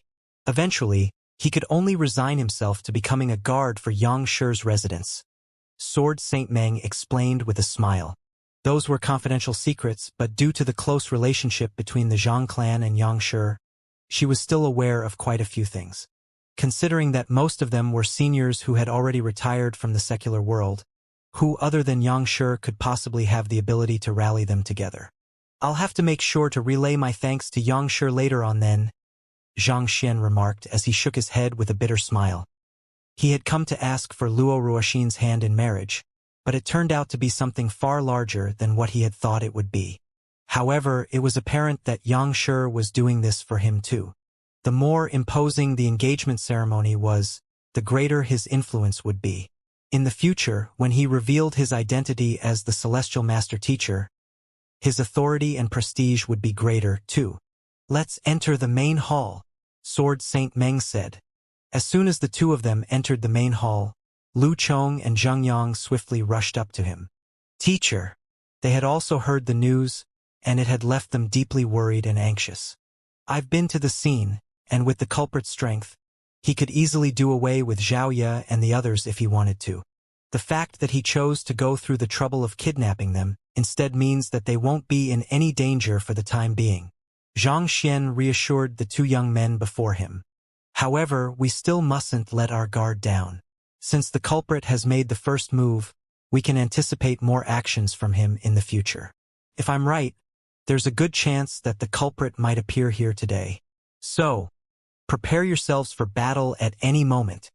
Zhang Yang and Lu Chong traded glances before nodding simultaneously. Xiaoya and Wei Ruyan were by no means weaker than them, yet the culprit had still managed to kidnap them so easily. If the culprit went to the Luo clan, they would really have to use everything at their disposal in order to prevent the culprit from getting away. Clan Head Zhang, I am the sect leader of the Lucid River sect. It's really an honor to be able to witness the engagement between the Zhang clan and the Luo clan. Shortly after Lu Chong and Zhang Yang walked away to make preparations, the others in the room swiftly swarmed over after confirming Zhang Xian's identity. That's Xianxia? He sure is an extraordinary young man. Despite only being 20 this year, not only has he become the head of the Sanctum of Sages, all of his students are also powerhouses of the Master Teacher continent. I really wonder how he managed to do this. I heard that even the esteemed Xianxia has to call him senior. Given Xianxia's guidance and the fact that he possesses the purest bloodline in the Zhang clan, it's no wonder he has achieved such heights at his young age. Everyone, there's always time to get together and chat in the future. It wouldn't be good if we made the pair of soon-to-be newlyweds miss their auspicious hour. Luo Qingchen stepped forward and calmed the crowd down. Be it for engagement or marriage, it was always best to pick out the most auspicious moment in order to bless the couple. Such traditions were exceptionally important for large clans with a long heritage such as the Luo clan. Knowing this, the crowd shared some pleasantries before swiftly opening a pathway into the main hall. Xianxia inwardly heaved a sigh of relief before following Luo Qingchen to the center of the main hall. There were 3 chairs at the very center, and Sword Saint Xing and Xianxia were seated in 2 of them. As for the last one, it was taken up by a rather imposing-looking middle-aged man. His facial features bore some semblance of Luo Xuanqing's, but they were a little deeper and more authoritative. Without a doubt, the middle-aged man was the little princess' father, as well as his future father-in-law. Standing behind the middle-aged man was Luo Xianqing and a demure young lady with a red veil concealing her appearance. Ruoxin. Zhang Xian's body tensed up upon seeing the young lady, and indescribable joy surged through his body. The several months that they had been apart from one another felt like several decades to him. There was no day or night when the young lady had not crossed his mind. Zhang Xian took in a deep breath to calm his agitation before forcefully turning his attention back to the discussion between the heads of the 2 clans, wanting to hear the details for the wedding. However, his eyes still could not help but drift over to the young lady, and he swiftly noticed that something was amiss. Her physique looks a little different. He had sealed his relationship with Luo Ruoxin at the Qiuwu Palace, but they had ended up parting from one another not too long after that. While the time spent together was extremely short, her beautiful physique was imprinted in the depths of his mind, never to be forgotten. While there was no flaw to be picked with the demure young lady beneath the red veil too, the differences were still apparent to him. Could it be that she has not only disguised her appearance but her physique back then too? He had indeed used the Eye of Insight on Luo Ruoxin before, and he was aware that she had disguised her appearance. However, as for her physique, he really had not paid too much heed to it. Could this be what her body truly looked like? Just as Zhang Xian's mind was wandering around the place, conflicted as to whether he should use his spiritual perception or Eye of Insight on the young lady to assuage the uncertainty in his mind, Sword Saint Xing's voice suddenly sounded ahead of him. Xian'er, our opinion is that the marriage ceremony should be carried out as soon as possible after we return to our Zhang clan. What's your view on the matter? I have no objections to that. Zhang Xian hurriedly nodded. Marrying Luo Ruoxin had been his greatest desire ever since he arrived on the master-teacher continent. And with the end point already in sight, how could he possibly back out at this moment? Great. It's settled then. I would like to thank our friends for coming all the way here for us. And I would like to formally invite every single one of you to the Zhang clan to witness this joyous occasion for both our clans. Sword Saint Xing laughed heartily. Of course. I wouldn't want to miss out on the wedding toast. The crowd quickly clasped their fists and replied. Having decided on the procedures for the marriage ceremony, there was nothing else that needed discussion. Thus, Sword Saint Xing stood up from his seat and gestured grandly. Great! Let's set off then. At this point, he realized that his son was still standing in a daze by the side, and he could not help but chuckle. What are you spacing out for? Shouldn't you be leading your future wife to the bridal sedan chair? Yes. Zhang Xian shook himself out of his daze and hurriedly walked over to the young lady. Just as he was about to hold the young lady's hand, a huge commotion suddenly erupted outside, followed by deafening explosions. What's happening? The head of the Luo clan hurriedly stood up and looked outside. One of the elders of the Luo clan rushed over and reported, Clan head, bad news. 2 intruders are barging into our main hall, and our men aren't able to stop them. So many experts have gathered here today to witness the marriage between the Zhang clan and the Luo clan. Yet there's still someone who is so brazen as to dare wreak havoc here? Very well. Allow me to meet that person then. The face of the head of the Luo clan turned livid, and his eyes narrowed menacingly. To dare stir trouble on such an important occasion, not to mention in the face of so many experts, were the intruders not too impertinent? It should be him. Zhang Xian quickly shot a glance over to Zhang Yang and the others, only to see that they had already prepared themselves. Previously, he had already guessed that the culprit who had kidnapped Xiaoya, Wei Ruyan, and Yuan Tao would appear at this important occasion in order to acquire the celestial amulets of legacy from the Zhang clan and the Luo clan, and considering the fuss that was happening at this moment, it seemed like his intuition was spot on. Let's head over to take a look as well. Unable to remain composed upon realizing that the culprit who had kidnapped his students was in the vicinity, Zhang Xian quickly followed the head of the Luo clan out. As he reached the doorway of the main hall, he saw all of the elders of the Luo clan and the experts who had charged out earlier being knocked back forcefully. Even with their strength combined, they were not a match for the intruders. Are they the ones who have kidnapped Xiaoya? With such a thought in mind, Zhang Xian turned his gaze toward the intruders and saw that the person who had made a move earlier was an adolescent boy, appearing to be only around 13 to 14 years old. Standing behind the adolescent boy was a veiled young lady. While it was impossible to discern her appearance through the veil, it was apparent from her silhouette that she was a rare beauty. Her physique. Zhang Xian's body suddenly stiffened as a bad premonition arose in his heart. Hula! At the same moment, the veil concealing the young lady's face slowly drifted to the ground, revealing a ravishing face that would leave any man frenzied over it. Fire Source City. I open my heart to you. Qiuwu Palace. I swore my future to you. Zhang Xian. You have promised to be with me no matter what the future holds. But why do I see you marrying another woman here? Many emotions rippled in the reddened eyes of the young lady. Anger, indignation, sorrow, resentment. Why you are Luo Ruoxin? As if a streak of lightning had flashed through his brain, Zhang Xian's mind was plunged into chaos. The young lady before him was none other than the person whom he had sworn to walk down the long journey of life with, Luo Ruoxin. But if she was Luo Ruoxin, who could the little princess be? Hurriedly turning around, Zhang Xian saw the other young lady removing her red veil, revealing a breathtaking countenance that carried some semblance of someone he knew. Zhang Xian froze on the spot. Qi.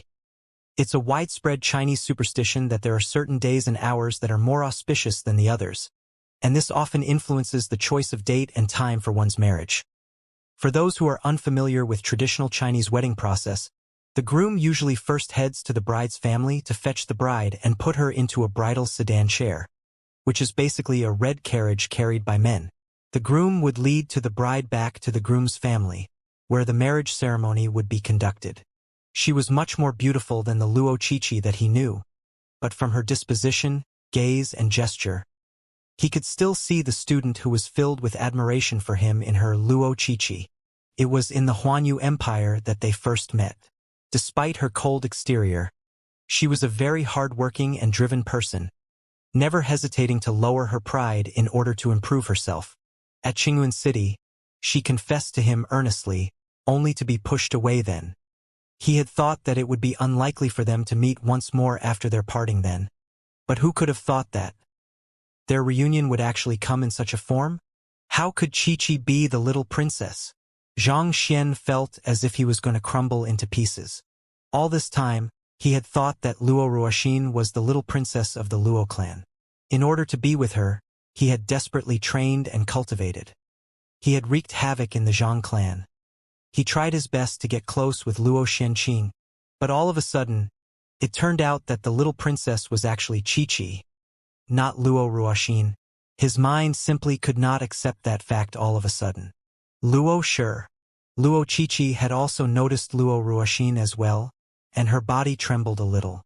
She knew that Zhang Xian had always viewed her as his student, and his feelings for her were not romantic in nature. So, when she heard that the other party had come to ask for her hand in marriage, she had been surprised. It had been like a dream come true for her, but she did not dare harbor any expectations about it. She had thought that it might have been a mistake, so she had kept urging her elder brother to verify the matter for her. And the moment that she saw Luo Ruoxin, she immediately understood everything. Could it be that Zhang Xian had thought that she was actually Luo Ruoxin? Could it be that the person whom Zhang Xian truly loved was the master teacher of the Hongyuan Empire, Luo Shi? Otherwise, what could her words about Fire Source City and the Qiu Wu Palace possibly mean? Luo Qiqi felt as if a knife had plunged deep into her heart. All of the bliss that she had felt receded like water flowing through her hand. She found herself completely helpless as despair encroached on her. There was nothing she could do but tremble powerlessly as the tragedy unfolded before her eyes. Using the dimension silencer to seal her cultivation had come with many flaws. A huge portion of her memory had been locked away in the sealing process as well, and it could only be recovered after her cultivation reached a certain level. Despite that, there was no doubt that this young man was the first person to have walked into her heart, and this had not changed even with her memories unlocked. Her feelings for him remained as vivid as before. She had been born with great talent, and those around her expected great things from her. She had always tried to meet their expectations, but meeting him had made her realize that such a life was not what she truly wanted.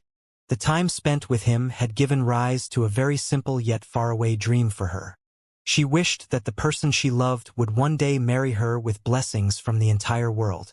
Everything had been perfect. The person she loved had come to propose to her, and the entire world had pretty much come to offer their blessings for her marriage. Yet, everything beyond had veered off course. It was no wonder Xianxia had refused to accept her feelings, forcefully changing the conversation to turn her down subtly. It turned out that he already had someone whom he fancied then, and the both of them had already gotten together. Otherwise, there was no way Luo Shi would have rushed in at this moment and uttered those words. As this thought came to mind, a tear flowed down Luo Qiqi's cheek. "You said that you would wait for me. You said that no matter how difficult it would be, we would eventually be together." Ignoring the gazes from the surroundings, Luo Ruoxin gazed at Xianxia with eyes reminiscent of an inferno, as if wanting to bore a hole through this man and peer into his heart. Due to her birth, she had never dared devote her feelings to anyone. She could not afford to allow herself to be vulnerable. She had always maintained an icy cold exterior before others, and it had protected her well until the frost in her heart had slowly been thawed by the young man before her. In Qiu Wu Palace, he had sworn that he would be with her no matter how much suffering and pain he had to go through, and his vow had convinced her to take a leap of faith this once to pursue this uncertain future with him. Yet, in just a few short months, she had found that he was actually going to marry another woman. Was this all his feelings for her amounted to? Ruoxin, this is a misunderstanding. Seeing Luo Ruoxin's state, Xianxia panicked. "I thought that you were the little princess of the Luo clan." "What?" Luo Ruoxin was caught off guard by the unexpected response. "You never told me your real identity, but those around me told me time and time again that you are the little princess of the Luo clan. I thought that given your surname and the strength you wield, that would be the case." Xianxia felt as if his scalp was exploding. He had no idea how he should explain the situation to the other party. To fail to recognize even his own girlfriend, that was simply courting death. But back then, Ruoxin had left without saying a word or explaining anything at all. And if one had to think of a person who wielded such tremendous strength at such a young age, it could only have been the little princess of the Luo clan.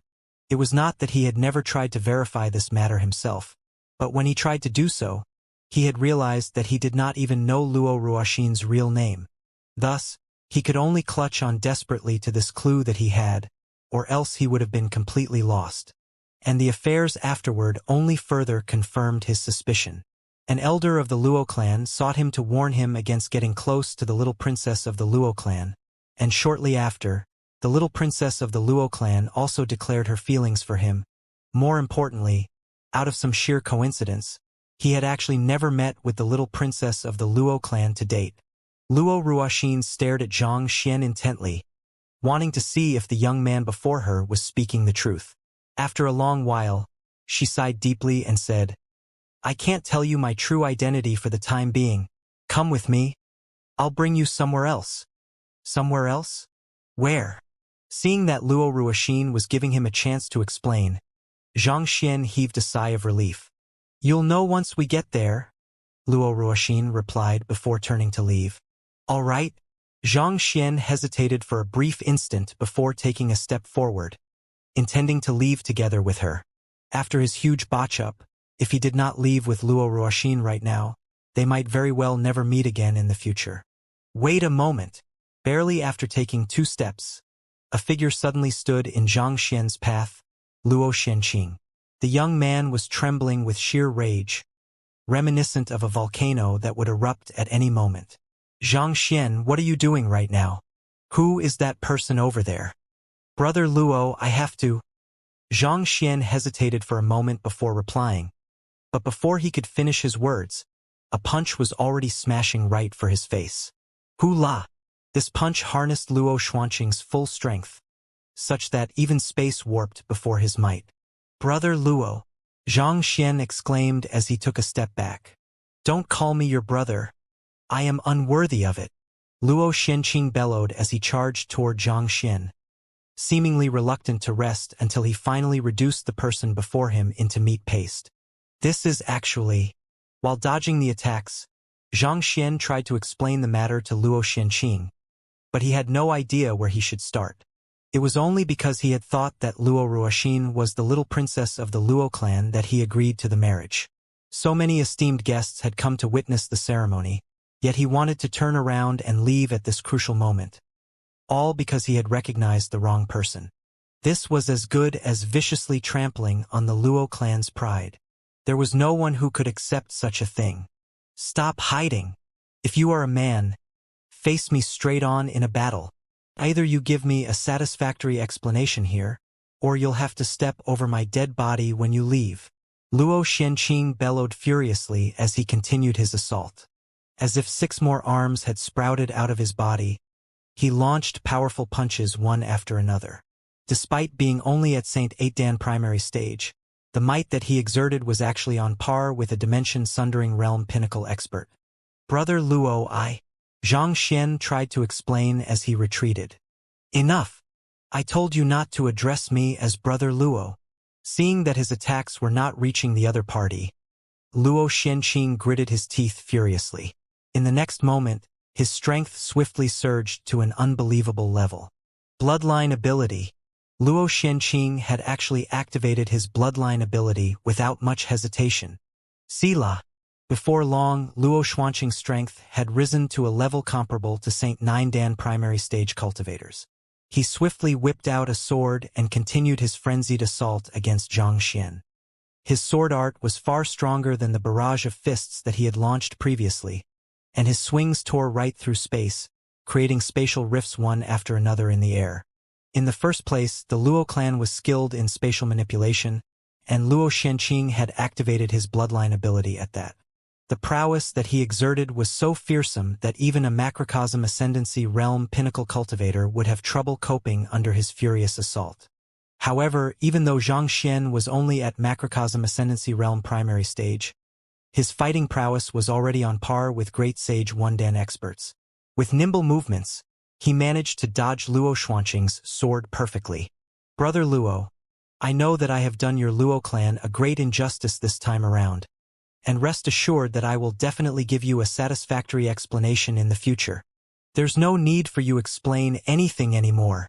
Today, only one of us will leave here alive. Hong Long. With frightening momentum, Luo Xianqing continued hacking down on Zhang Xian with his sword. His sword severed the fabric of the surrounding space, and after several strikes, his attack culminated to form a spatial storm. If hitting me will make you feel any better, do it then. Seeing that it was impossible to converse with Luo Xianqing, Zhang Xian eventually came to a halt, choosing not to dodge anymore. In the first place, this matter was his fault. Puha! Luo Xuanqing's sword pierced right through Zhang Xian's shoulder, creating a gaping hole. Fresh blood trickled down to the floor. Die!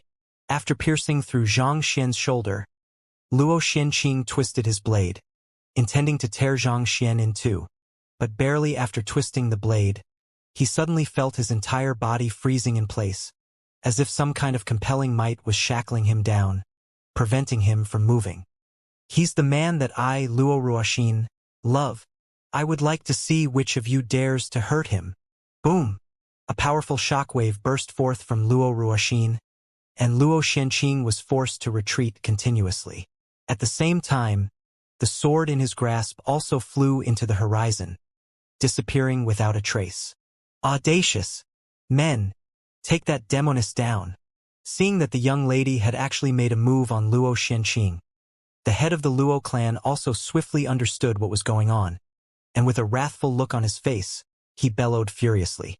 If the young lady really took Xianxia away with her, their Luo clan would become the laughingstock of the entire continent. Yes, voila! After those words were spoken, several dozen Luo clan's elders rose into the air and surrounded Luo Ruoxin and the adolescent boy beside her. No! Not expecting things to turn out like that, Xianxia panicked. However, when he tried to make a move, he felt something constricting his body. He quickly turned around and saw that two elders of the Luo clan had sealed the space around him.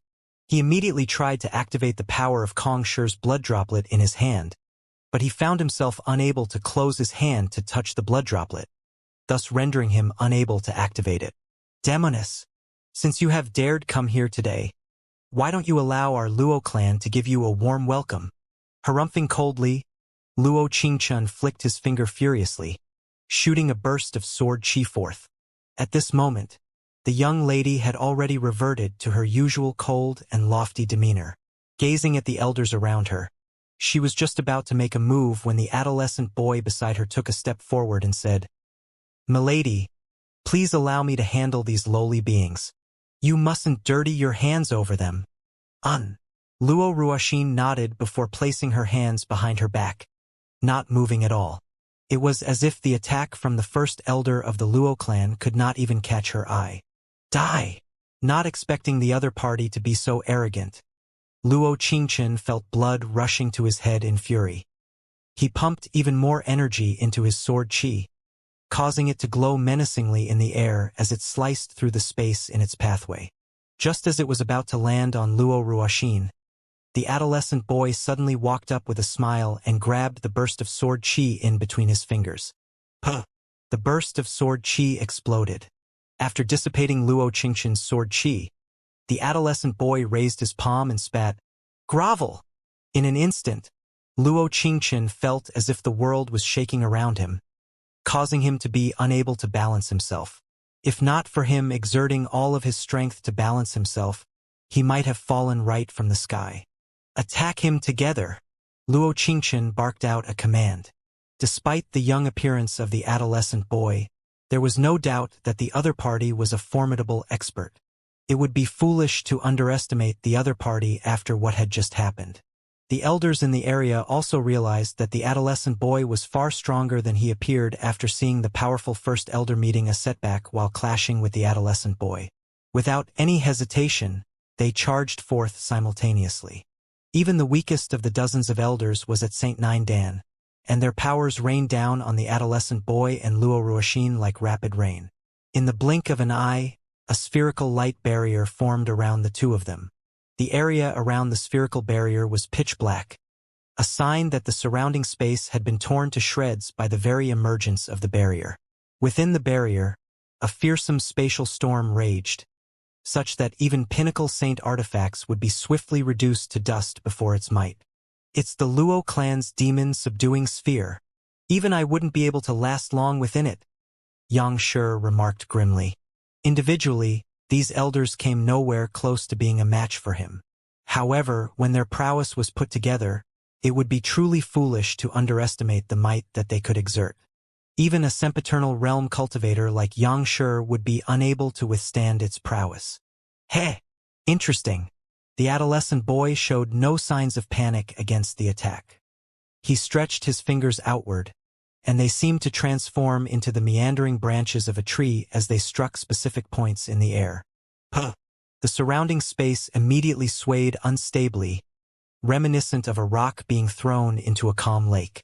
Under the intense swaying of the surrounding space, the prowess of the spherical light barrier was diverted upward into the sky before vanishing without a trace. This is spatial interference? Just what kind of level has that adolescent boy reached? Xianxia exclaimed in shock. He had already been surprised by how the adolescent boy was able to withstand Luo Qingchun's attack, But who would have thought that he would be able to defend against the Luo clan's strongest demon subduing sphere so easily by redirecting its might upward? Such a feat could only be described as terrifying. Spatial interference? What's that? Sword Saint Xing asked. Even he was unable to make sense out of the move that the adolescent boy had executed earlier. The demon subduing sphere is a collaborative formation that an elder of the Luo clan has created. It serves to combine the might of 21 experts through overlapping 3 Big Dipper formations upon one another to channel their might into forming a dimensionally isolated spherical space. As this space exists in a different dimension from the one that we are in, it is impossible for ordinary cultivators to flee from it, and it would just be a matter of time before those trapped in the space are killed. It's due to this reason that I said that even I would be no match for it. At this point, Xianxia's face grew incredibly grim as he continued. However, through simple taps, the adolescent boy was able to send ripples of spatial disturbance through the space, tearing it apart with ease. Using an analogy, the demon subduing sphere could be described as a cloth with ants crawling on it. As long one remains on the cloth, it will be impossible to avoid the ants. However, if one just jumps out of the cloth and flicks it, the ants will be diverted elsewhere, thus rendering their offense futile. This is basically how spatial interference works. Similarly, through stirring up the surrounding space, even the demon-subduing sphere won't pose a threat anymore. This, Sword Saint Xing's body jolted in astonishment. For great sage cultivators, severing space did not pose much of a problem at all, but this spatial interference was clearly far more fearsome than simply severing space. For even the adolescent boy to be this formidable. Just who in the world could the young lady whom his son fancied be? Forget it, I won't play with you all anymore. All of you, grovel. After undoing the Luo clan's demon subduing sphere with a single move, the adolescent boy chuckled and raised his palm once more. Voila! The next moment, Luo Qingchen and the other elders plummeted from the sky and crashed onto the ground. Their faces turned ghastly pale, and fresh blood spurted from their mouths. Activate the Guardian Formation, the head of the Luo clan bellowed. He had not thought that the 2 intruders would wield such frightening prowess. He flicked the token in his hand into the sky, and soon after, an intense energy disturbance rippled through the surroundings. Then, everything suddenly calmed down, as if nothing had happened at all. It might have seemed as if nothing had happened to weaker cultivators, but those who had gathered there were all top experts of the master-teacher continent, and they could clearly feel that a formidable formation had enveloped them, sealing the sky away from their reach. As a clan whose heritage could be traced back to tens of thousands of years ago, the Luo clan's Guardian Formation was truly formidable. Once it was activated, as long as one could not find the right way to decipher it, even an expert of Xianxia's caliber could only remain trapped in it. The reason Zhang Xian had been able to easily escape from the Zhang clan's Guardian Formation back then was because he had been able to find its flaws easily through the Library of Heaven's Path. To him, formations were no different from a sheep stripped bare of its fleece, its secrets laid bare before him. But it was different for others. Most spatial arts could not be utilized within sealed spaces, thus reducing one's fighting prowess significantly. On top of that, the Guardian Formation was bound to have an offensive aspect to it, such that even sempiternal realm cultivators would fall into a fluster once they were trapped within it, making it difficult for them to escape. Seeing that even the collaboration of the many elders was insufficient to subdue the other party, the head of the Luo clan had decisively chosen to execute his trump card. So, this is the Guardian Formation of the Luo clan. Not too shabby. However, you are still too naive if you think something of this level is sufficient to trap me. With a chuckle, the adolescent boy leaped into the sky. Slala! At the same time, the Luo clan's Guardian Formation began coiling innumerable spatial threads around the adolescent boy, intending to tear him into shreds. Faced against such an attack, the eyebrows of the adolescent shot up as he raised his hands to his side and pulled them down lightly. Boom! Astonishingly, the Luo clan's Guardian Formation collapsed without the slightest resistance under his pull. A devastating shockwave rippled into the surroundings as the spiritual energy in the Guardian Formation diffused into the surroundings. After dealing with the Luo clan's Guardian Formation, The adolescent boy placed his hands behind his back as he gazed down coldly on the crowd from the sky. What other means do you have? Throw everything at me at once. In an instant, complete silence devoured the surroundings. Everyone simply stared at the adolescent boy in the air with aghast expressions. The guardian formation of the Luo clan had stopped many experts in their tracks since the inception of the Luo clan. Innumerable assaults of the otherworldly demonic tribe had been foiled by its formidable prowess. Yet, it did not even last a single second against a small adolescent boy. How was that possible? Just what realm had the adolescent boy reached? The experts in the area could not help but gulp in shock, unable to believe what they were seeing. Have any of you seen that person before? Under normal circumstances, a person as powerful as that lad couldn't possibly have remained unknown. So, why do I have no impression of him at all? I have never seen him before either. It's as if he's appeared out of nowhere. If even the adolescent boy is this powerful, I can't begin to imagine how strong the young lady must be. Just who in the world is she? The clan heads of the sage clans subconsciously backed away, fearing that they would be implicated in this conflict. To the eyes of ordinary cultivators, these clan heads represented the top fighting prowess of the master-teacher continent. But even they did not dare stand against an expert of this caliber. They had no doubt that the adolescent boy would be able to claim their lives with a single flick of his finger. It would be utter foolishness to stand against such an opponent.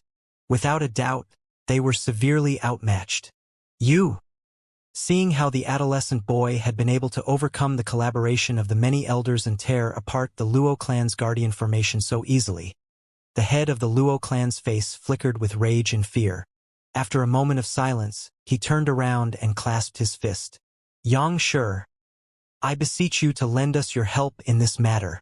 The Luo clan still had its final trump card, but it should only be used in times of absolute emergency. As such, the head of the Luo clan could only place his hopes on Xianxia. Of course, there's no way I can simply turn a blind eye to this matter, Xianxia said as he turned his gaze to the sky. How could I be oblivious to the existence of an expert of your caliber on the continent? I really must be growing old. As he said those words, he slowly took step after step upward. His movements were very slow, but with every step that he took, an inconspicuous glow emanated from his feet. At the same time, the space that he trod on seemed to grow even stabler, seemingly reinforced by some mysterious energy. The adolescent boy was initially unfazed by Xianxia's provocation, but watching as the latter slowly walked over, his eyebrows knitted together into a frown. Who are you? You aren't from the Luo clan, are you? The Luo clan doesn't have an expert of your caliber. I am Xianxia. Xianxia clasped his fist. Xianxia of the Master-Teacher Pavilion headquarters?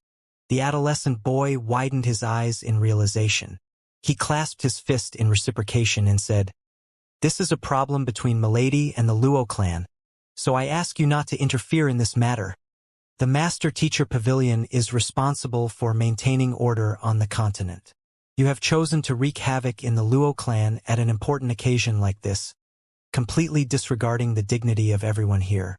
I might be getting on in my years, but it's still my responsibility as a master-teacher to stop you. Xianxia replied coldly. Since you aren't going to back down, make your move then. Let me see how powerful the rumored #1 expert of the master-teacher continent is. The adolescent boy spat coldly. He crossed his arms, ready to make his next move. But at this moment, a nonchalant voice sounded beside him. Enough, stand down, Luo Ruoxin instructed. Yes, milady. Not daring to say a second word, the adolescent boy quickly retracted his palm and returned to his position behind Luo Ruoxin. At the same time, perhaps out of apprehension for Luo Ruoxin's strength, upon seeing the adolescent boy backing away, Xianxia also stepped back and fell silent. Luo Ruoxin swept her gaze across the crowd, and after seeing that no one else was going to make a move, she turned to Xianxia and said, Xianxia, let's go. The next moment, Xianxia felt the restraints on his body being released. Seeing that the adolescent boy had not killed anyone, Xianxia heaved a sigh of relief. He nodded in response to Luo Ruoxin's words, but he still could not help but turn around to face the beautiful young lady dressed in red behind him. Looking at her tear-stained cheeks, he felt a sharp ache in his heart.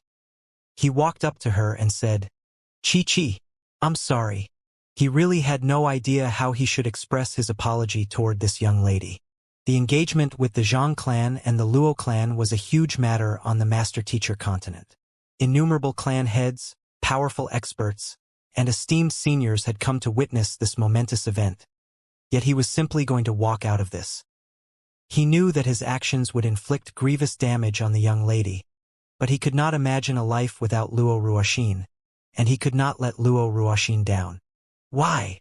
Luo Chi-Chi asked silently. In the eyes of outsiders, she was an unparalleled genius who had broken innumerable records. But those who knew her would know that she was simply an innocent little girl who lacked a sense of security. It was due to this that Luo Xianqing had constantly been looking out for her, fearing that she would be taken advantage of by others. Zhang Xian had no idea how he should respond to the young lady's question. It had never been his intention to hurt her, which was also why he had never rejected her confession directly. He had thought that their fate would have ended with her departure, but who could have thought that life had something like this in store for them? While trying not to harm her, he ended up inflicting the greatest damage upon her. After a long moment of silence, Zhang Xian spoke up. "I always thought that you were the princess of the Baiyuan Empire. Back then, when they parted at the Qingyuan Empire, Yufeier had said that the reason Luo Chi-Chi had been able to enroll into Hongyuan Master Teacher Academy back then was because of an insignia from the Baiyuan Empire's royalty, which left him thinking that Luo Chi-Chi was the princess of the Baiyuan Empire. Not even in his wildest dream would he have thought that Luo Chi-Chi had anything to do with the Luo clan. In order to hide my tracks from the Luo clan, I used the powers of the Dimension Silencer to seal my bloodline and cultivation. While I have assimilated the Dimension Silencer, I have yet to fully master it, so there are abilities that I'm still unable to fully control. As a result, not only did my cultivation fall to the transcendent mortal realm, some of my memories ended up being sealed, too. I had to slowly raise his cultivation in order to unseal my memories once more." Luo Chi-Chi looked into the sky and said solemnly, "That is also why I was unable to save you back in the underground cavern despite the danger we were in." Zhang Xian nodded. When he found out that Luo Chi-Chi was the little princess, he had already figured most of the story out. There were indeed some methods on the master-teacher continent that allowed a cultivator to seal their cultivation and bloodline. For example, Xiaoya's mother had sealed away her pure Yin body and hidden herself away in the ancient domains. Afterward, she had married Xiaoya's father, and despite having been together for many years, no one was any the wiser of her true strength. As for the reason that Luo Chi-Chi had been in grade 2 back at the Hongyuan Master Teacher Academy, considering when she left the Sanctum of Sages, there was no way that she could have been in Hongyuan Master Teacher Academy for more than a year. However, Hongyuan Master Teacher Academy worked by a system where a student was promoted by their strength and Master Teacher rank rather than the time that they had spent in the academy. Rational explanations could easily be found for most parts of Luo Chi-Chi's history, but there was just one doubt that he was unable to make sense of. The Luo clan's little princess possessed the discarnate constitution of divination, which should have made it impossible for him to use the Library of Heaven's Path on her. At the very least, this was the reason he thought that the Library of Heaven's Path did not work on Luo Ruoxin. However, he did use the Library of Heaven's Path on Luo Chi-Chi, and a book had successfully been compiled on her. Yet, her true identity had not been detailed within the book. Could this mean that those who possessed the discarnate constitution of divination possessed the ability to fool and provide incorrect answers to the Library of Heaven's Path? If that was really the case, that would be really fearsome. He would have to slowly search for the answer in the future, or else he could not fully believe the information provided by the Library of Heaven's Path anymore. Back when I was still the little princess of the Luo clan, I did the royal family of the Baiyuan Empire a great favor. Even though I had sealed my cultivation, they were still more than willing to introduce me to the Hongyuan Master Teacher Academy as a 4-star master teacher. It was with such an identity that my clan was unable to find me easily. I had always been the center of attention from the moment I was born, and I know that many would love to be in the position I am in. But this is not what I wanted. All I wanted was an ordinary life, living my days out peacefully and happily, Luo Qiqi muttered with a desolate look on her face. Even though she had sealed her cultivation and bloodline, due to her past relationship with the royalty of the Baiyuan Empire, she had easily been able to convince them to do her a favor and recommend her to Hongyuan Master Teacher Academy. Furthermore, given her standing, the Baiyuan Empire had been more than willing to allow her to pass off as their princess.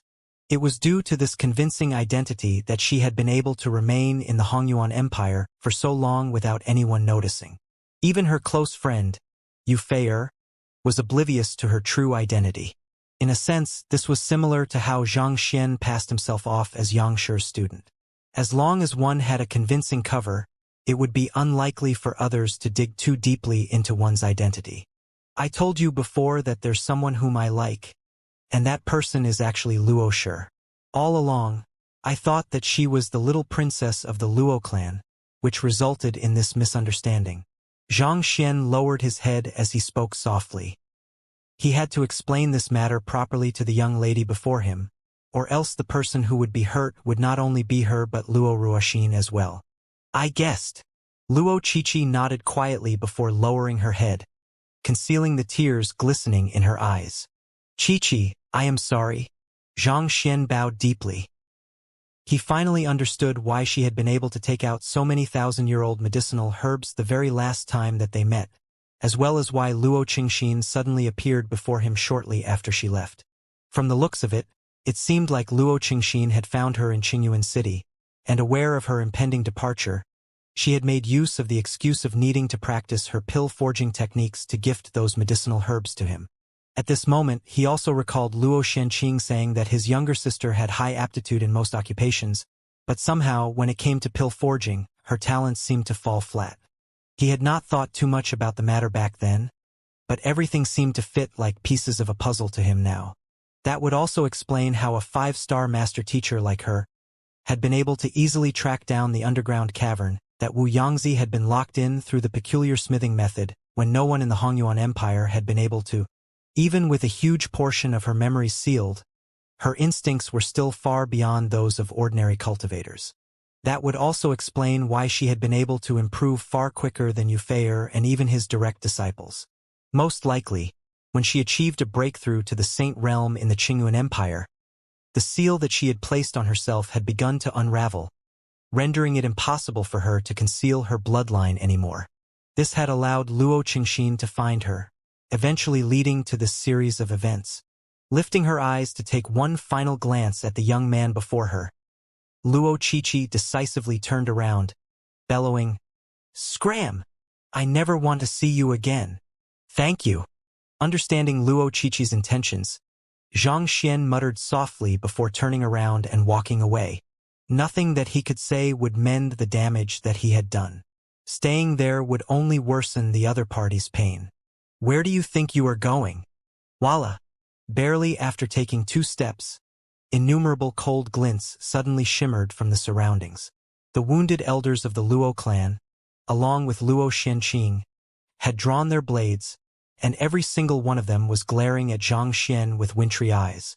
"Zhang Xian, if you dare walk away today, you will be an eternal enemy of the Luo clan. The relationship between the Zhang clan and the Luo clan will become irreconcilable."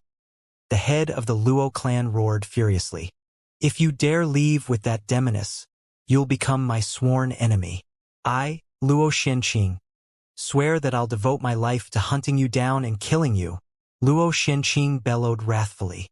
Zhang Xian's footsteps visibly halted for a brief moment, but he still chose to continue advancing toward Luo Ruoxin. "Die!" Seeing that Zhang Xian was still adamantly walking forward, Luo Shenqing flicked his palm and thrust it toward Zhang Xian. "Hold it right there." With a flick of his spear, Zhang Yang dissipated the force of Luo Xuanqing's palm strike. At the same time, Lu Chong, Wang Ying, and the others also quickly stood in between their teacher and the Luo clan. "Progeny of Combat and guild leader Wang Ying, are you two planning to make enemies out of our Luo clan?" The head of the Luo clan growled menacingly.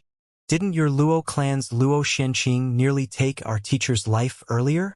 You should be glad that he failed. Know that I won't allow any of you to put our teacher's life in jeopardy anymore. If you wish to harm even a single strand of my teacher's hair, you'll have to step over my dead body. Zhang Yang glared down at the crowd of the Luo clan intimidatingly. Anyone who intends harm to our teacher will be our enemy.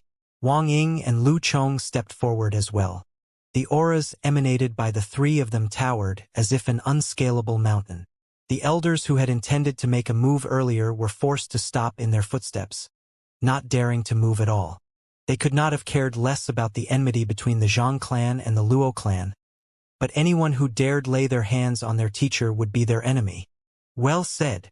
Sword Saint Meng stepped forward and swung her sword threateningly too. My son will have my full support no matter what he does. If you intend to hurt him, don't even expect my blade to take mercy on you. You? The head of the Luo clan's face turned red with rage. He immediately turned his gaze toward Sword Saint Xing and questioned sharply, "Is this your intention too?" Sword Saint Xing was put on the spot. The marriage between the two clans should have been happy news, but who could have thought that it would end in such a state?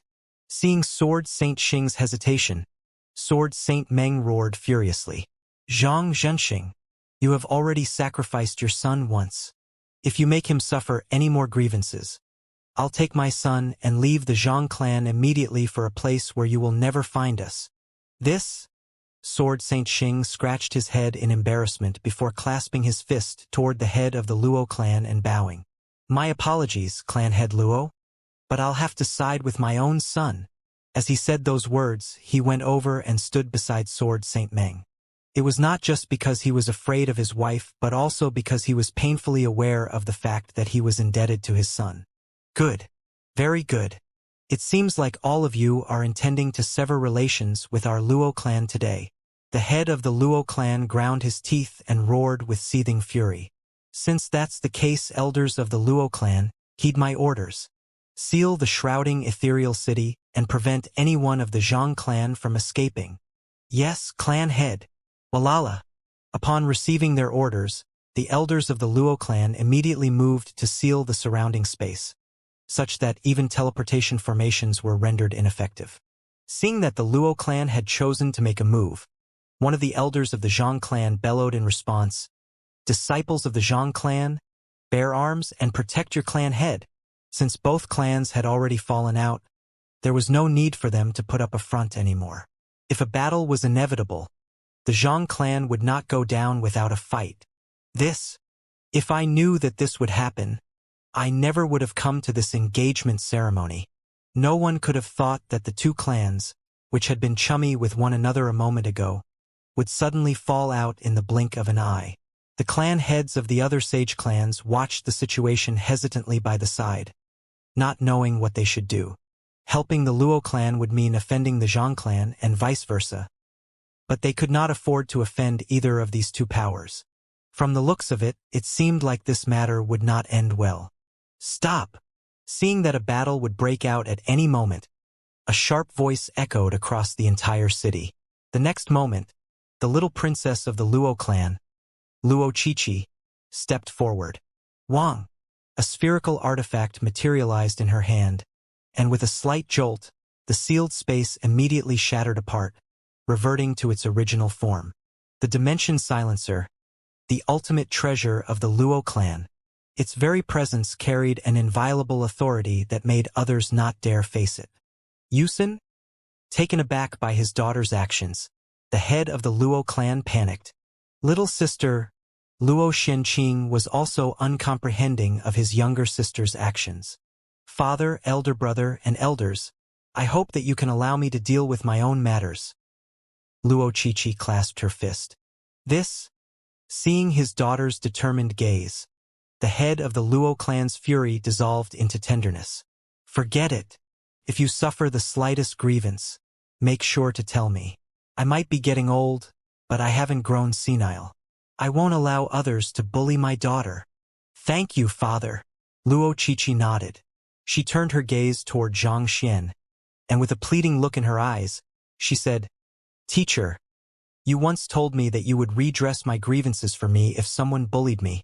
Do those words still count? Xianxia was stunned, not knowing how he should respond.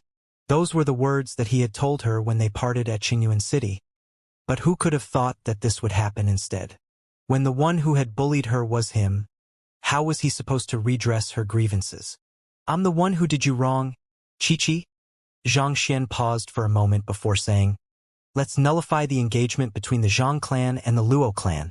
You will no longer be bound by the restraints of your engagement. You will finally be able to live your life freely.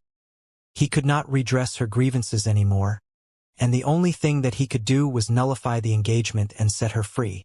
You are nullifying the engagement between the two of us? Luo Qiqi shook her head. She stared into the distance with glazed eyes as a bitter smile spread upon her lips. Those that I hold dear will not necessarily be with me for life. Just like the broken artifact back then, no matter what I do, it can just never be the same anymore. You might be granting me the freedom I seek, but if that means that the person I love will leave me, never to return again. Teacher, you also know that I'm an obstinate person. I disagree to the nullification of our engagement. Why do you have to do this to yourself? Xianxia looked at the young lady with a pained expression. If you announce the nullification of our engagement, your Luo clan will at least be able to preserve its dignity and honor. I know it, but my heart doesn't allow me to do so, Luo Qiqi cried. If she proposed the nullification of their engagement, while this matter would still be a huge stain on the Luo clan's history, it would at least preserve their reputation and honor. However, that would also mean extinguishing the final flicker of hope that they could be together. It was simply too cruel for her to make such a decision. She had put all of her heart into this relationship, only to meet with such an ending. She could not accept it, and she did not want to accept it either. You should know that there's no other way out of this, Xianxia said. Since the person that he had chosen was Luo Ruoxin, he had to nullify the engagement. Otherwise, he would only be further hurting everyone around him. Luo Qiqi turned around and said, Then, you should be the one to do it? I'm sorry. Knowing that Luo Qiqi would not be able to do it, Xianxia tossed his clan head token into the air and declared, I, Xianxia, in my capacity as the head of the Zhang clan, hereby announce the nullification of my marriage with the little princess of the Luo clan. This nullification stems from my own problem, and I am unworthy to take her as my wife. Those words reverberated across space, causing the air to tremor. Yusin? Upon hearing those words, the head of the Luo clan widened his eyes in shock. At the same time, Luo Shenqing also glared at Xianxia as if he was facing his sworn enemy. Even with Xianxia's clarification, the world would not remain oblivious to the truth. Word would spread, and the reputation of the Luo clan would inevitably be sullied.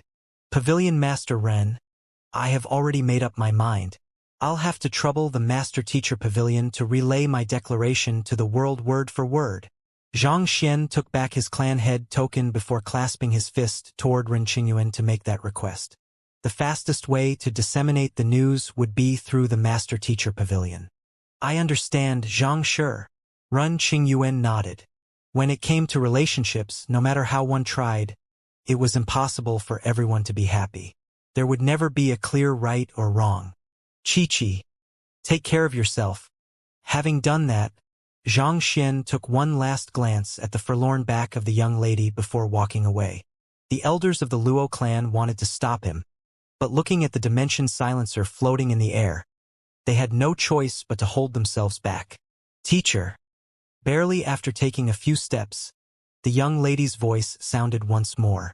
Xianxia stopped in his tracks and slowly turned around to look at the young lady's back. It was a long while before the young lady spoke once more. Will you still teach me pill forging in the future? Of course. Xianxia nodded. I'll teach you whatever you want to learn. As always, I would ask for those who have read the Ross or heard spoilers not to post future content in the comment section because it really ruins immersion. If you have read the Ross or looked up spoilers, I'm sure you do have some love for this book, so please don't kill it through posting spoilers here. There are other more appropriate places to post and ask for spoilers. Even if I could delete comments, it would be hard for me to distinguish between legitimate theories and spoilers, so I can only appeal to your goodwill not to post spoilers, as well as the community to denounce those who spoil the story and not give a thumbs up to their comments. The crowd from the Zhang clan flew out of the shrouding ethereal city. Looking at the majestic buildings beneath, Xianxia could not help but feel as if he had just been through a dream. He knew that he had really hurt that kind young lady this time around, but there was no way that he could dictate his emotions. If he forced himself to act against his will, he would only end up hurting everyone in the end. Rather than resorting to that, it would be better for him to end it decisively. It would be difficult at first, but once the young lady was able to let him go, she would be able to seek the true happiness that she deserved. Luo Ruoxin glanced over and asked, "You can't bear it?" Xianxia shook his head and said, "This misunderstanding only happened because I thought that you were the little princess of the Luo clan. It's all right, I understand. You don't have to explain anymore." Luo Ruoxin nodded as she reverted to her usual nonchalance. "I can still discern the truth." Seeing that Luo Ruoxin had chosen to trust him, Xianxia heaved a sigh of relief. "You said that you would bring me somewhere. Where are we going?" "You were investigating the kidnapping of Xiaoya, Wei Ruyan, and Yuan Tao, right?" Luo Ruoxin asked with a smile. Xianxia's eyes lit up. "You know where they are?" "I don't know where they are, but I have a good idea who the culprits that took them away are," Luo Ruoxin replied. "Who are they?" Xianxia asked with clenched fists. He would never forgive those who dared to make a move on his students. If he could just find out who the culprits were, he would never let them go. "I still can't confirm their background yet, but one of the reasons I came to find you is to stop them," Luo Ruoxin said. "Stop them? Are they still intending to abduct more people?" Xianxia asked with narrowed eyes. "That's not it. They are looking for a certain object," Luo Ruoxin explained. "Most likely, it's a celestial amulet of legacy. They are really eyeing the temple of Confucius." Xianxia harumphed coldly. It seemed like it was really the doing of the otherworldly demonic tribe, just as he had thought. It might get troublesome if there are too many people around, so it'll be best if your clan members do not come along. While Zhangyang and Luchong are considerably powerful, the place that we are heading to will be quite dangerous, so my view is that it would be best not to bring them along for the time being," Luo Ruoxin said. "The more people around, the more likely that they would be detected by the culprits. Furthermore, if anyone was caught by the culprits in the midst of the operation, that person would likely be used as a hostage against them." While Zhang Yang and the others were considerably powerful, they were still lacking in worldly experience. In treacherous lands, they might not necessarily have the intuition to avoid danger, and that would place their team in a vulnerable position. "I concur with your view, but what if the culprits go after the Zhang clan and the Luo clan while we are away? Wouldn't that simply put us in more trouble?" Xianxia was still a little worried. "Rest assured, with Yangshi and so many experts around, even if the culprits go for them, they will eventually have to retreat in disappointment," Luo Ruoxin replied with a smile. "I guess you're right." Xianxia nodded. With Yangshi, the Xingming Sword Saints, Zhangyang, Luchong, and the experts of the Master Teacher Pavilion headquarters to hold the fort while they were gone, even if an ancient sage arrived, he might not necessarily be able to get away unscathed. "All right, let's go." Having made up his mind, Xianxia quickly spoke with his parents to fill them in on what was going on. After which, he handed back the clan head token and advised them to help groom Zhang Zhouxiao as the next clan head before heading off with Luo Ruoxin. Just who in the world is that Luo Ruoxin? Watching as the two of them flew into the distance, Sword Saint Meng could not help but turn her gaze toward Yangshi. He was the most knowledgeable of them there, so if anyone could recognize her, it was him. Yangshi pondered for a moment before saying, "I'm not too sure either, but I think that she might be related to that place." "That place?" Sword Saint Meng asked in incomprehension. However, the very next moment, Sword Saint Xing suddenly interjected. "Yangshi, are you referring to the 100 schools of philosophers?" Indeed. Shortly after Kong Shi departed back then, all of his students vanished one after another. While no one had any concrete news on them, based on some of the records and conjectures of our predecessors, it seems like they took root in a place away from the continent. Xianxia replied. A while ago, the Master Teacher Pavilion sent me a message saying that shortly after the Temple of Confucius came into sight, suspicious figures that could possibly be the descendants of the 100 schools of philosophers were spotted in the vicinity. In fact, they possessed the discarnate constitution of divination, which prevented the seers from divining their identities. They disappeared very quickly from the area, so our men weren't able to interrogate them. Considering the sudden appearance of Luo Ruoxin and the formidable might wielded by the adolescent boy beside her, I think that there's a good chance that it might be them. The 100 schools of philosophers possess the true heritage of Kong Shi, cultivating unparalleled secret manuals. On top of that, they are also blessed with superior innate strength. Now that you mention it, it does seem likely.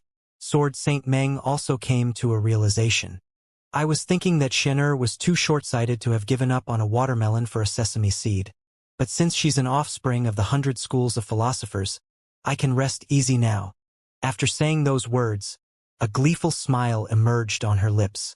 The marriage with the Luo clan should have been the most perfect ending. Not only would it have widened the Zhang clan's influence, it also would have propped her son up to the top of the Master-Teacher continent in an instant, granting him strength to stand against even the Master-Teacher Pavilion headquarters. However, since her son did not like it, there was nothing that she could do.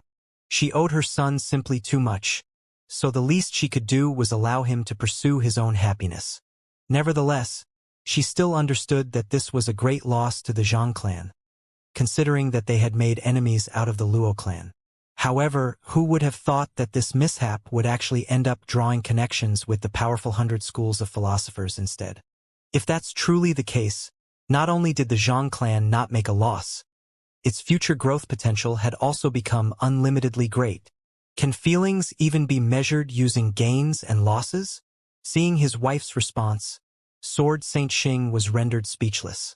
The marriage between the Zhang clan and the Luo clan should have provided us with the key to opening the Temple of Confucius, but with the fallout with the Luo clan, we won't be able to break the seal anymore. Not only have the plans of the Master-Teacher Pavilion fallen through, the safety of mankind could very well be at risk. As Sword Saint Xing spoke, a hint of jealousy seemed to seep into his voice. Ever since his son had appeared, his position in the family seemed to have been falling lower and lower. It was one thing for him to be scolded every single day, but to think that he would end up having to fuss over minor matters such as his son's future wife instead of conferring over major matters that affected the safety of mankind. Really, just how low had he fallen? Why should my son be sacrificed for the rest of the world? There are plenty of people out there to think about the Temple of Confucius anyway. All I hope is for my son to live his life happily and peacefully. Sword Saint Meng waved her hands indifferently. Narrow-minded, Sword Saint Xing harumphed coldly. Zhang Zhenxing, I dare you to repeat those words. Sword Saint Meng flew into a rage. All right. While the Temple of Confucius has started to surface, it seems like there's still some time before it truly appears, Xianxia said. My senior should still have time to mend the relations between both clans. Furthermore, judging from the little princess attitude, it seems like she still harbors deep feelings for my senior. As long as we explain the matter properly to her, I think she should be willing to go along with us. While things had not gone very well, as long as the little princess did not harbor that deep a grudge toward Zhang Xian and the Zhang clan, there should still be some room for reconciliation. Besides, the predecessors of the Luo clan had also made many sacrifices to protect mankind, which showed that they were not narrow-minded people who would allow personal grudges to get in the way of important matters. While they had been humiliated by Zhang Xian's actions, when the safety of mankind was at stake, they would still be likely to swallow their grudges temporarily and grudgingly collaborate with the rest of them. Xianxia is right. Later on, I'll try to talk to my son about this matter. It's nothing much for a man to take several wives at once, and if it really comes down to it, he could just marry the little princess of the Luo clan as well. The young lady is quite a beauty anyway. More importantly, she has quite a bottom, which means that she's suited to bear children. Regardless of whether it's Luo Ruoxin or Luo Qiqi, Wouldn't it be good to take all of them in? That would be a happy ending, right? Sword Saint Meng nodded. Of course, dear. It's nothing much for a man to take several wives, so having 2 wives is not too big a deal. Sword Saint Xing nodded in agreement. Having 2 wives is not too big a deal? Zhang Zhenxing, are you planning to take in another woman? Sword Saint Meng sneered as she glared at Sword Saint Xing murderously. I'm referring to our son. As if plunged into an icy cavern, Sword Saint Xing felt his hair raising on end. I really am not talking about myself. Save me. I'll never dare to say such words in the future again. Yes, you're right. No, I won't even think of it anymore. Please don't kill this book by posting spoilers. Standing atop the back of an aerial Saint Beast, while gazing at the white clouds that were swiftly flitting past them, Luo Ruoxin explained, the place that we are heading to is the Empire Alliance's White Stream Mountain. White Creek Mountain? Zhang Xian's body jolted in astonishment. I know that place. That was the name of the mountain range that had appeared on Qingtian Emperor's painting. He had seen Kong Shi's illusory figure on the mountain range, and in order to conceal the truth from the Qingtian Emperor, he had altered it into a picture of bathing beauties. He had learned its name from Luo Shenqing a while back, but with too many matters on hand, he had not had a chance to check on it yet. Could it be that the illusory figure of Kong Shi actually hinted at the location of a celestial amulet of legacy? There might just be such a possibility, or else it would not have compelled the entire Qingtian lineage and even vicious to risk exposing themselves for it. Since we know the location, why don't we just teleport right over? It would be faster that way, Zhang Xian suggested. There's no need for that, Luo Ruoxin replied with a smile. It would be too troublesome to travel there through teleportation, and it isn't safe either. Wu Chun. Yes, the adolescent boy nodded. He walked up to the window and tapped his finger lightly on it. Hula! The surrounding air suddenly began warping frenziedly, and spatial folds appeared all around. Before long, a massive vortex was formed around them. As the vortex spun faster and faster, the area that it covered grew larger and larger. Very soon, the eye of the vortex formed a stable white region. The aerial Saint Beast beneath them seemed to be accustomed to such a situation. Flapping its wings, it dived right for the middle of the vortex. This is spatial compression. A look of disbelief surfaced on Zhang Xian's face. It was said that those who had mastered space would be able to compress it infinitely, allowing one to traverse over 1,000 li with a single step. He had thought that it was just a legend, but who could have thought that the adolescent boy would be able to pull it off so easily? It isn't spatial compression but the exploitation of a unique trait of space, the adolescent boy explained nonchalantly. The space that we see appears to be stable and impeccable, such that even our spiritual perception can't notice any anomalies in it.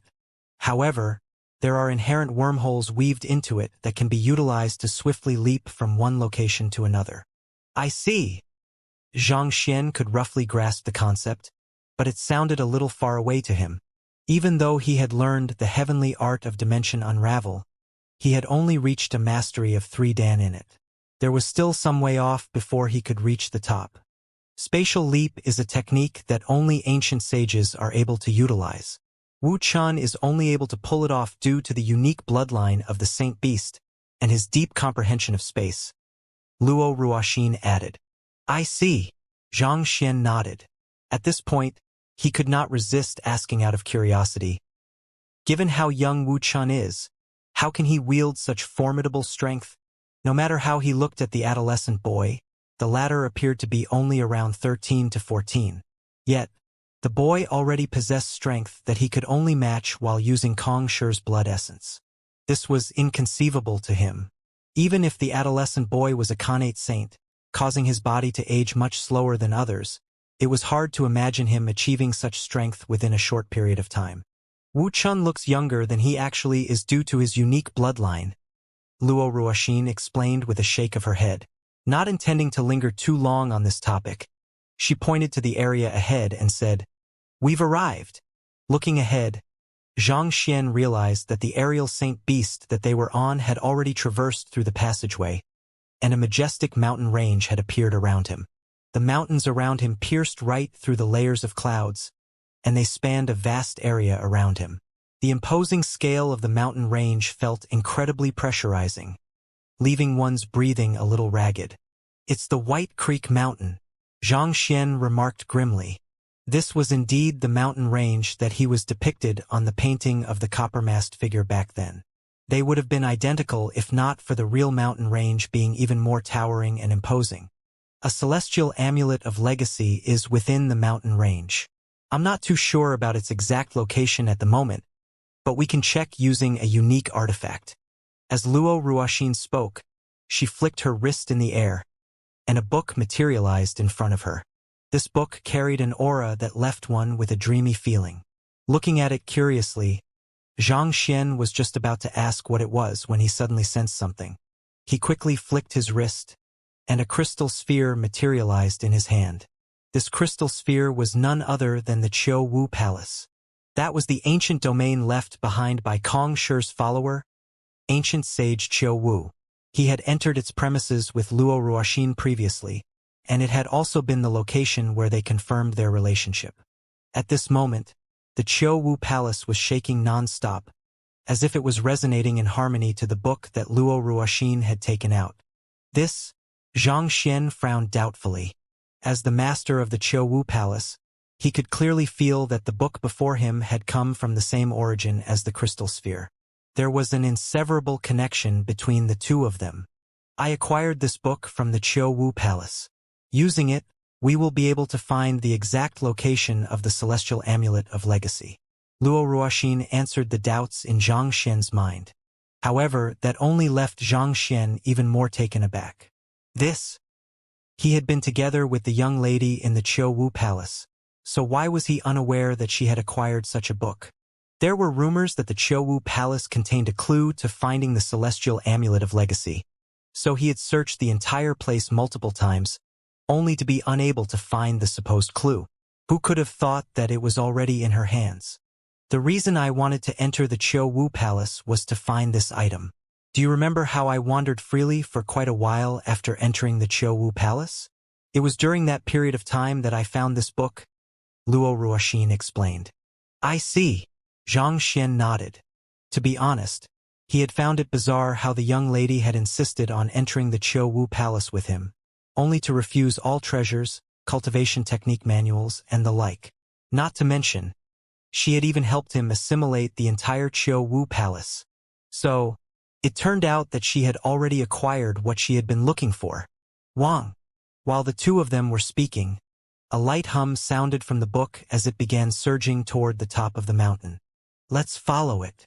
The two of them quickly followed the movements of the book so as to not lose sight of it. Not too long later, just when they were roughly at the midpoint of the mountain, the book finally came to an abrupt halt. "This is the place." Xianxia swiftly cast a sweeping gaze over the surroundings before nodding slowly.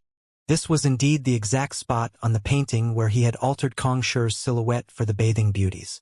It would be too much of a coincidence for the two clues to point to the same point by sheer coincidence. Chances were that there was a folded space somewhere here that would lead them to an ancient domain where the celestial amulet of legacy was hidden. It's good enough that we have confirmed the location. If my intuition fails me not, the culprits who have captured Zhao Ye, Wei Ruyan, and Yuan Tao should be heading here very soon. With a wave of her hand, Luo Ruoxin placed the book back into her storage ring before standing patiently on the spot, not anxious about finding the hidden folded space at all. The Zhang clan, Luo clan, and the Master Teacher Pavilion have a celestial amulet of legacy each. Are you certain that the culprits will come here instead? Xianxia asked doubtfully. If the goal of the culprits was to open the Temple of Confucius, they were already halfway there with the capture of Zhao Ye and the others. It was a known fact that the Master Teacher Pavilion headquarters, the Zhang clan, and the Luo clan had a celestial amulet of legacy each. So those three powers should have been the primary targets for the culprits. Furthermore, it should have been impossible to find this location without the map from the Qingtian Emperor or the book in Luo Ruoxin's possession. It's stated in the records of the Master Teacher Pavilion that there are 6 celestial amulets of legacy. However, that isn't entirely correct. Instead of responding to Xianxia's question directly, Luo Ruoxin began explaining slowly. The 6 celestial amulets of legacy are the subordinate amulets that are used to open the 6 subordinate halls in the Temple of Confucius. However, to acquire the Great Codex of Spring and Autumn, one must enter the Prime Hall, and the key to the Prime Hall is the Prime Amulet. Prime Amulet? Zhang Xian's eyebrows shot up. That's right. Luo Ruoxin nodded. If the culprits are who I think they are, it's likely that they have a clue to finding this place too. After all, Kong Shi couldn't possibly have just left a single clue leading to the Prime Amulet. Furthermore, the one who possesses the Prime Amulet will be able to command the subordinate amulets too. Rather than wrestle the subordinate amulets from the experts of the Zhang clan, the Luo clan, and the Master Teacher Pavilion, it would be much easier for them to head here and obtain the Prime Amulet. That's true. Zhang Xian nodded contemplatively. If that was indeed true with the capture of Xiaoya and the others, all they required was the Prime Amulet.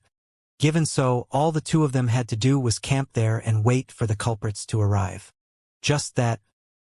The matter concerning the Prime Amulet and subordinate amulets should be confidential. In fact, it was likely that even Yang Shi was unaware of it, or else the other party would have informed him of it. How did Luo Ruoxin know such details? Unable to take it any longer, Zhang Xian asked, Ruoxin, if you aren't from the Luo clan? Who are you?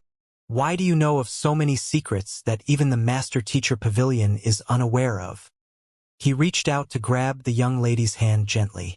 Since we have decided to be together, I hope that you'll allow to help shoulder the burdens that you carry. Even though Luo Ruoxin had said that it was not inconvenient for her to reveal her true identity, Zhang Xian still could not help but worry, especially after the huge misunderstanding earlier. At the very least, if he knew Luo Ruoxin's identity in advance, he would be able to prepare himself to face whatever came in the future. Luo Ruoxin instinctively attempted to retract her hand upon being grabbed, but meeting the young man's earnest eyes, she eventually decided against it. Shaking her head helplessly, she said, "You will only be hurt if you learn of my identity right now. More importantly, it might foil the greater scheme of things, and that will only bring great trouble to you." "I'm sorry. I'm not afraid," Zhang Xian said resolutely. "I know you aren't afraid, but I am." Luo Ruoxin shook her head with a distressed frown. She looked at the young man, said tenderly, "Don't worry. As long as you trudge on, we'll eventually be together. Not even the heavens will be able to stop us." Judging from the look on Luo Ruoxin's face, Zhang Xian could tell that it would be impossible for him to change her mind, so he could only sigh deeply. Relenting on his stance, he asked, "Then, at the very least, can you tell me if you are an otherworldly demon?" Took Zhang Xian a lot of courage in order to ask this question. Despite not being the little princess of the Luo clan, the strength that she wielded was truly incredible, especially given her young age. Not to mention, the adolescent boy that followed her was a formidable expert who could stand equal grounds with Yang Shi, if not surpassing him. If she was not a member of the 100 schools of philosophers, chances were that she was related to the otherworldly demonic tribe. This possibility was further supported by how knowledgeable she was regarding Kong Shi and the secrets of the Master Teacher continent, possibly knowing even more than the esteemed Yang Shi. The only possibilities that Zhang Xian could think of was that she belonged to either of those 2 major powers. If she was from the 100 schools of philosophers, considering how the 100 schools of philosophers was under Kong Shi's lineage, even if she was not a Master Teacher, her identity would still be accepted on the Master Teacher continent. The problem was that Zhang Xian had looked into the clans of the 100 schools of philosophers, and there was no Luo clan among them. If she was really an otherworldly demon, that would spell trouble. Ultimately, Zhang Xian's allegiance still lay with mankind. Even if he loved Luo Ruoxin, he could not compromise on his values and principles. This was his bottom line. Love was important, but it could not be one's everything. "I'm not an otherworldly demon." Knowing what Zhang Xian was worried about, Luo Ruoxin shook her head and chuckled softly. "Don't worry. I'll never do anything that would harm mankind. I'm here just to find something that a very close relative of mine lost. A very close relative? He is someone that I really respected. He imparted my values and principles to me when I was younger. Those days that I spent with him were happy and worryless. But, at this point, Luo Ruoxin suddenly fell silent as she lowered her head in contemplation. An aura of sorrow seemed to gloom around her as her hands trembled slightly in Zhang Xian's grasp. If I had a choice, I would rather the one who had met such a mishap be me instead of him. Hearing that Luo Ruoxin had no relations with the otherworldly demon, Zhang Xian inwardly heaved a sigh of relief before hurriedly consoling her. If that relative of yours is ill, I might be able to help him. Possessing the library of Heaven's Path, he was able to trace down the root of any illness. Even if he was unable to treat Luo Ruoxin's close relative due to the limitations of his cultivation, he might at least be able to offer a plausible direction to work toward in order to treat him. It's not a problem of medicinal skills. Luo Ruoxin shook her head before directing a tender smile toward Zhang Xian. It's fine, you don't have to worry about these problems. If you really wish to be with me, you must raise your cultivation as quickly as possible. That would be the best way you can help me. Zhang Xian nodded as he squeezed the young lady's hand reassuringly. If Luo Ruoxin was unwilling to speak of her affairs to him, it was likely that she already had some other thoughts in mind. As long as her actions did not violate the principles that he embraced, he would give her all of his support. Luo Ruoxin had always been a cold and lofty person, emanating a distant aura that kept everyone at bay. Even Zhang Xian found himself unable to see through her thoughts and understand her. But in this moment, it felt like Luo Ruoxin had finally started opening up to him, viewing him as a person whom she could share her inner thoughts with. She was still keeping some secrets from him, but so what? He was certain that the day would come when she would be comfortable with opening up to him, so there was no need for him to rush into it immediately. For the time being, what he had to do was trust her and give her support. You are currently at St. Nine Dan primary stage. You should try to achieve a breakthrough to Great Sage as soon as possible, Luo Ruoxin said. Due to my special constitution, the cultivation techniques that I practice are completely different from yours, and I'm not in a good position to offer you any guidance. More importantly, if I share too much with you, not only will that bring trouble to you, it could potentially place a cap on your future growth. Wu Chen over here is quite knowledgeable, so feel free to raise any doubts with him. Having someone to trade insights with should help you in your cultivation. Zhang Xian nodded. After scaring the lightning tribulation away the day before in the Luo clan, his cultivation had already reached St. Nine Dan primary stage. While he could already walk unmatched among the younger generation on the continent, he still could not help but feel deeply pressured at this moment. Xiaoya, having awakened her pure yin body, was stronger than him. Zhang, after becoming the progeny of combat and cultivated in the Hall of Spring of Autumn, was stronger than him. Wei Ruyan, Yuan Tao, Lu Chong, and even Wang Ying were all stronger than him. To be at the very back of the pack despite being their teacher had left him feeling deeply indignant and frustrated. The prowess displayed by his girlfriend was not helping either. Even her subordinate was able to easily stir up a storm in the Luo clan, and it was questionable if Xianxia would be able to stop him. Without a doubt, Luo Ruoxin would be even stronger than her subordinate. As her boyfriend, the pressure that was on him could really drill him to the opposite end of the continent. If he could not raise his cultivation quickly, how embarrassing would it be if others said that he was a person who could only rely on his girlfriend? So as to not interrupt their conversation, Wu Chen had tactfully chosen to stand by the side, but upon hearing Luo Ruoxin calling for him, he quickly walked over. Macrocosm refers to the entire spatial world that we perceive formed by the three dimensions. St. Nine Dan macrocosm ascendancy realm is intricately linked with one's comprehension of space. While you have reached St. Nine Dan primary stage so far, in order to reach the pinnacle of the realm, not only must you accumulate sufficient energy, more importantly, you must also deepen your comprehension of space. I have a few books containing my insights of spatial laws here, and they might be of some use to your cultivation, Wu Chen said as he passed a couple of books over. He might have appeared to be a 13 to 14-year-old boy in his adolescence on the surface, but when it came to cultivation, he swiftly assumed the air of an old expert, reminiscent of a grandmaster of the current era. Thanks. Having witnessed the adolescent boy's skillful manipulation of space, Xianxia knew that the books that the other party had offered him were bound to be extraordinary. He quickly picked up the books and browsed through them, and before long, he was nodding in approval. These books came nowhere close to matching the heavenly art of Dimension Unravel, but their contents were worth ruminating over. If he compiled those books with the heavenly art of Dimension Unravel, he should be able to resolve a handful of the flaws in the latter. Just as he was about to do so, he suddenly saw the adolescent boy looking over with a grim look on his face. These books are profound, so you must make sure to go through them very carefully. If there's anything that you don't understand, make sure to clarify it with me as soon as possible. Don't get greedy and attempt to forcefully push your way ahead.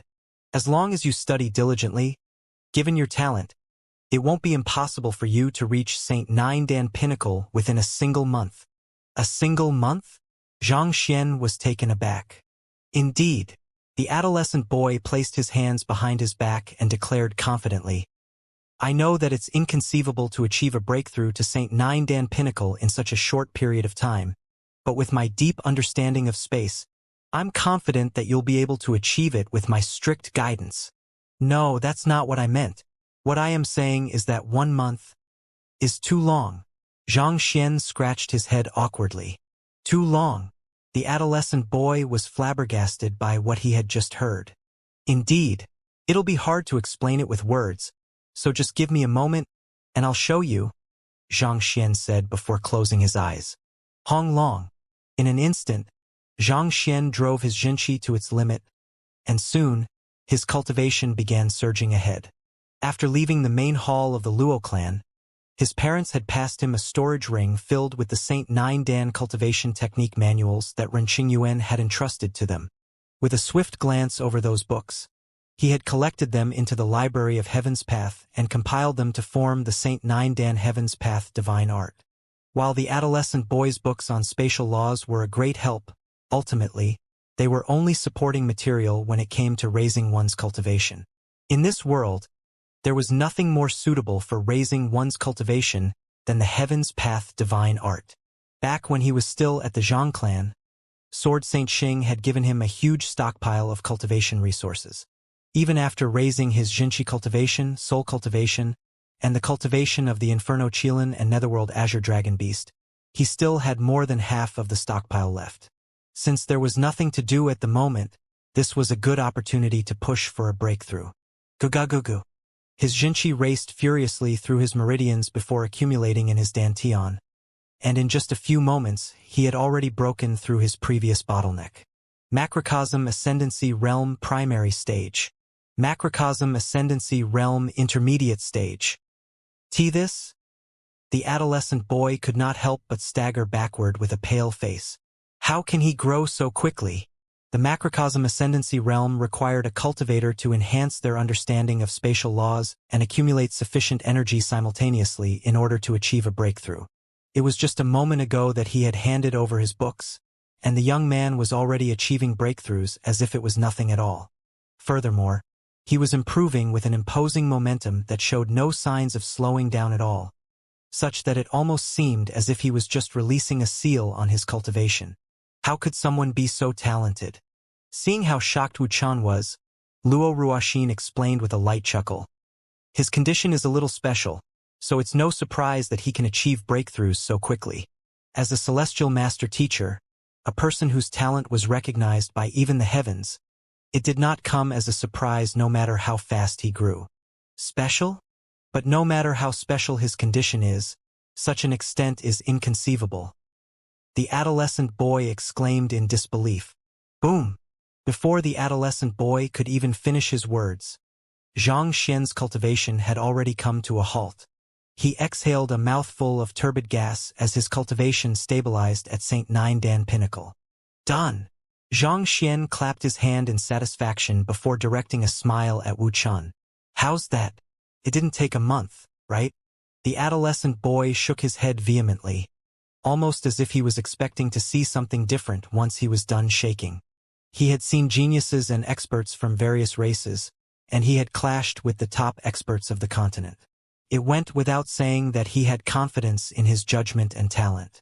But to advance one's cultivation so easily as if it was just walk in the park. He had never even heard of something like this before, let alone seen it. Even Kong Shi back then did not seem to have improved so quickly.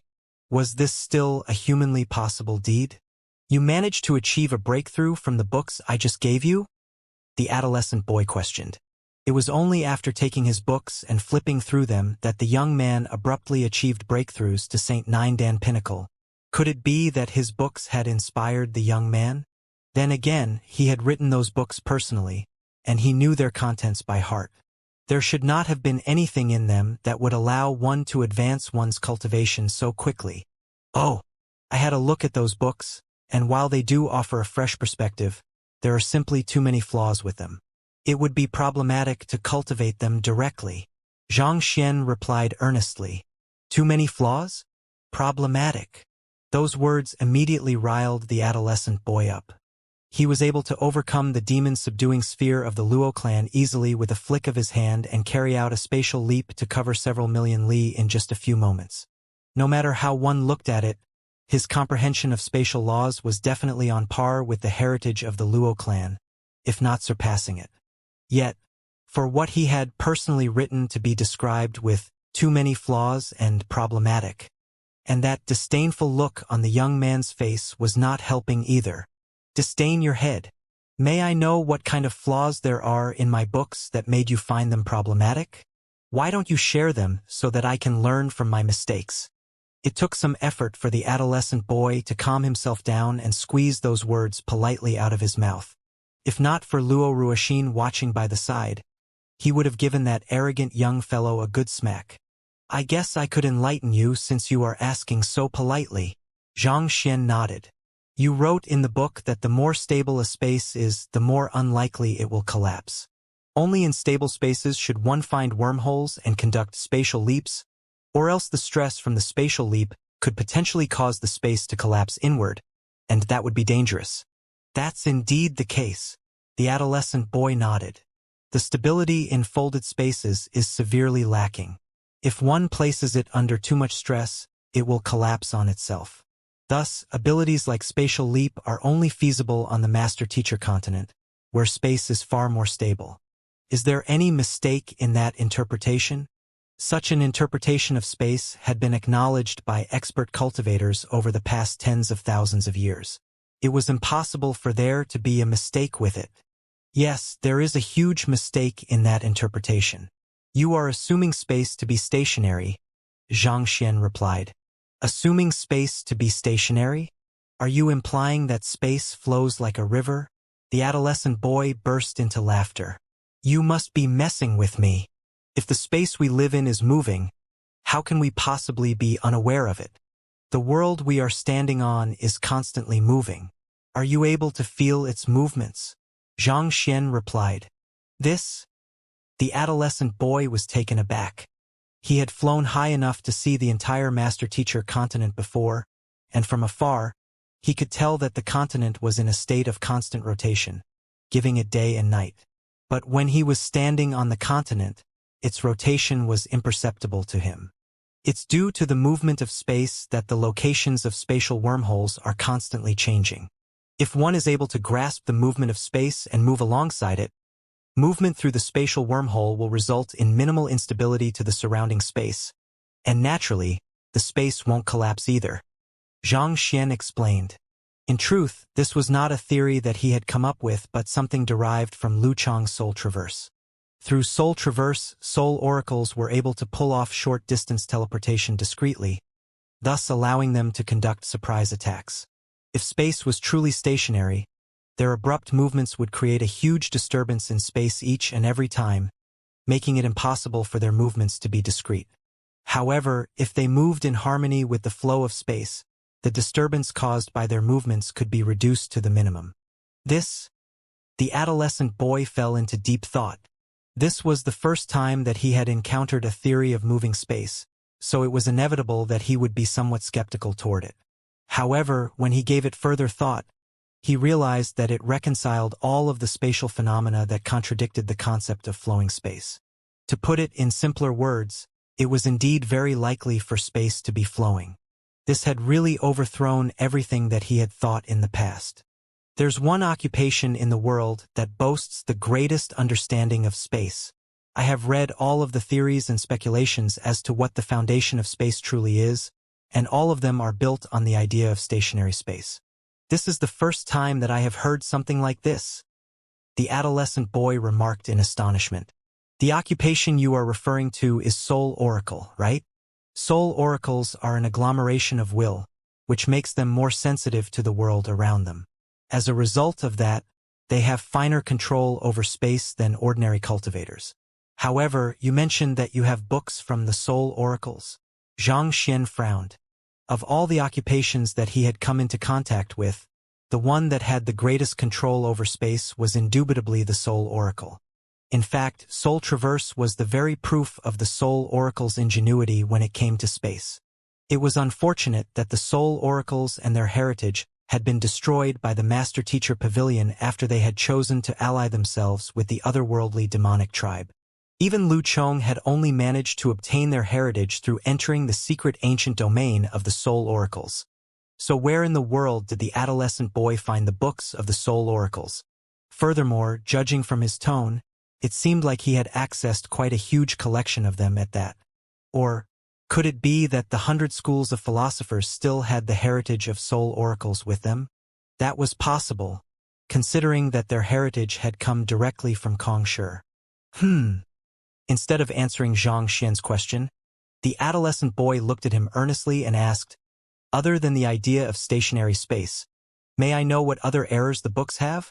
If he thought that Zhang Xian was spouting nonsense previously, after that exchange, it had already become apparent to him that the young man's understanding of space was likely to be deeper than his. There is a total of 13 major conceptual flaws in your books, Zhang Xian replied honestly. Luo Ruoxin. Her intention was to have Wu Chun offer pointers to the person that she loved so as to help him advance his cultivation. But somehow, things seemed to have gone in a different direction from what she had expected. Not only so, Wu Chun was even nodding vehemently, as if having epiphanies one after another. Just who was guiding whom? Just as Zhang Xian was about to go through the 13 flaws in detail, Luo Ruoxin suddenly sent a telepathic message to the two of them. Someone is coming. The two of them widened their eyes in alarm as they quickly fell silent. Earlier, when they landed in the vicinity, they had already used a secret art to seal the space around them and conceal their presence. As such, even if they continued speaking, no one in the external world would be any the wiser. Zhang Xian turned his head forward, and without him realizing, several long-robed figures had appeared in the midst of the mountain range.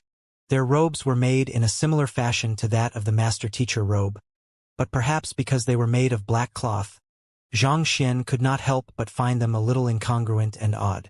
He activated his eye of insight to take a closer look. There were 4 people in total.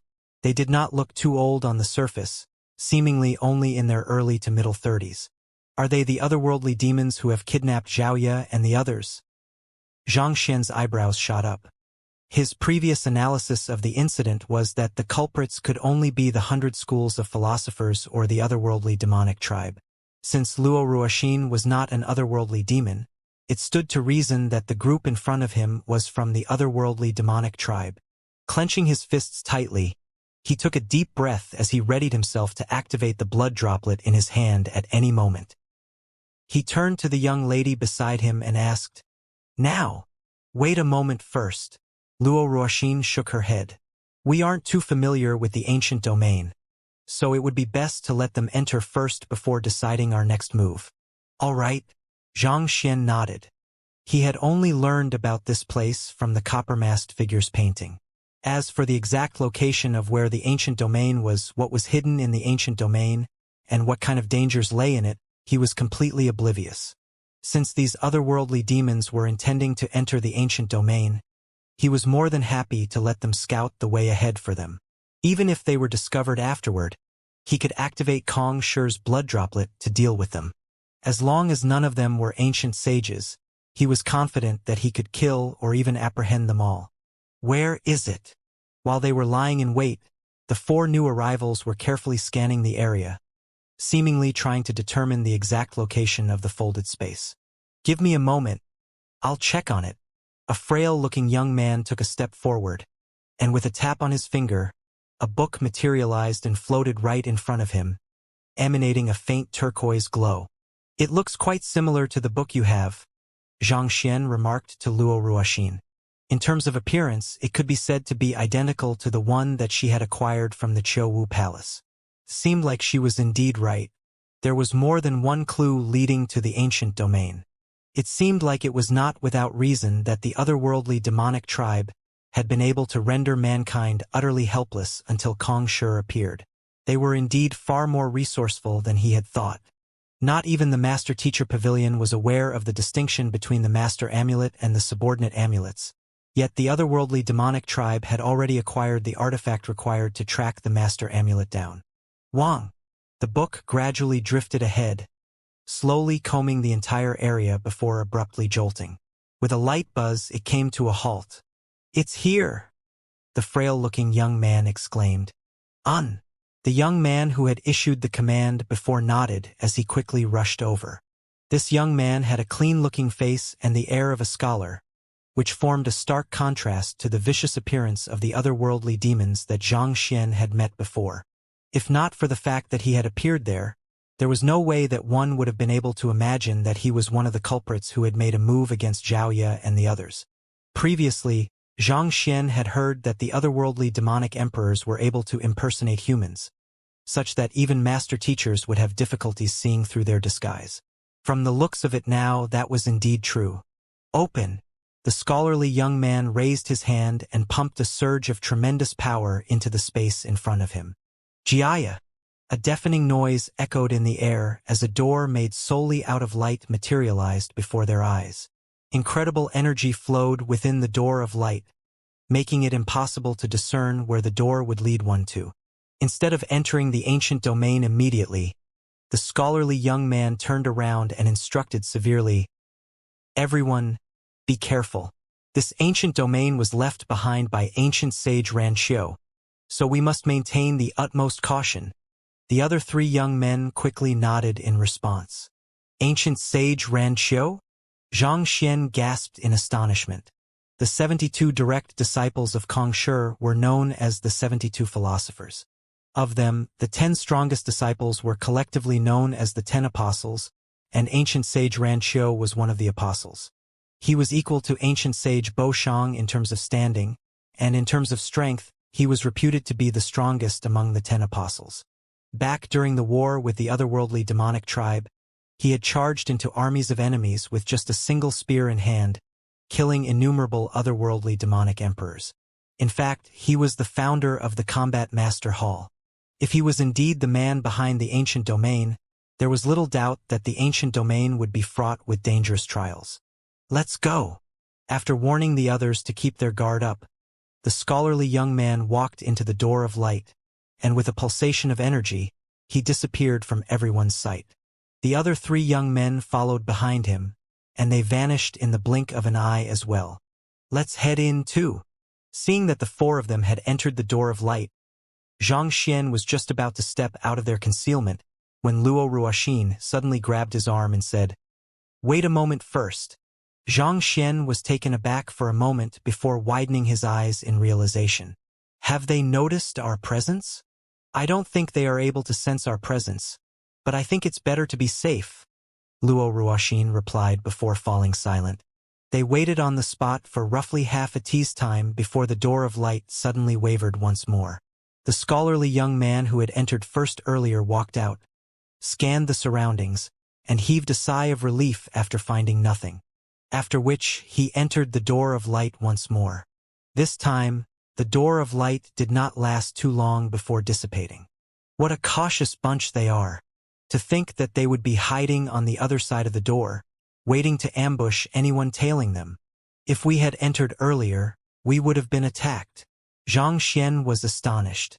All along, He had been the one scheming against others, but who would have thought that his complacency would nearly get the better of him?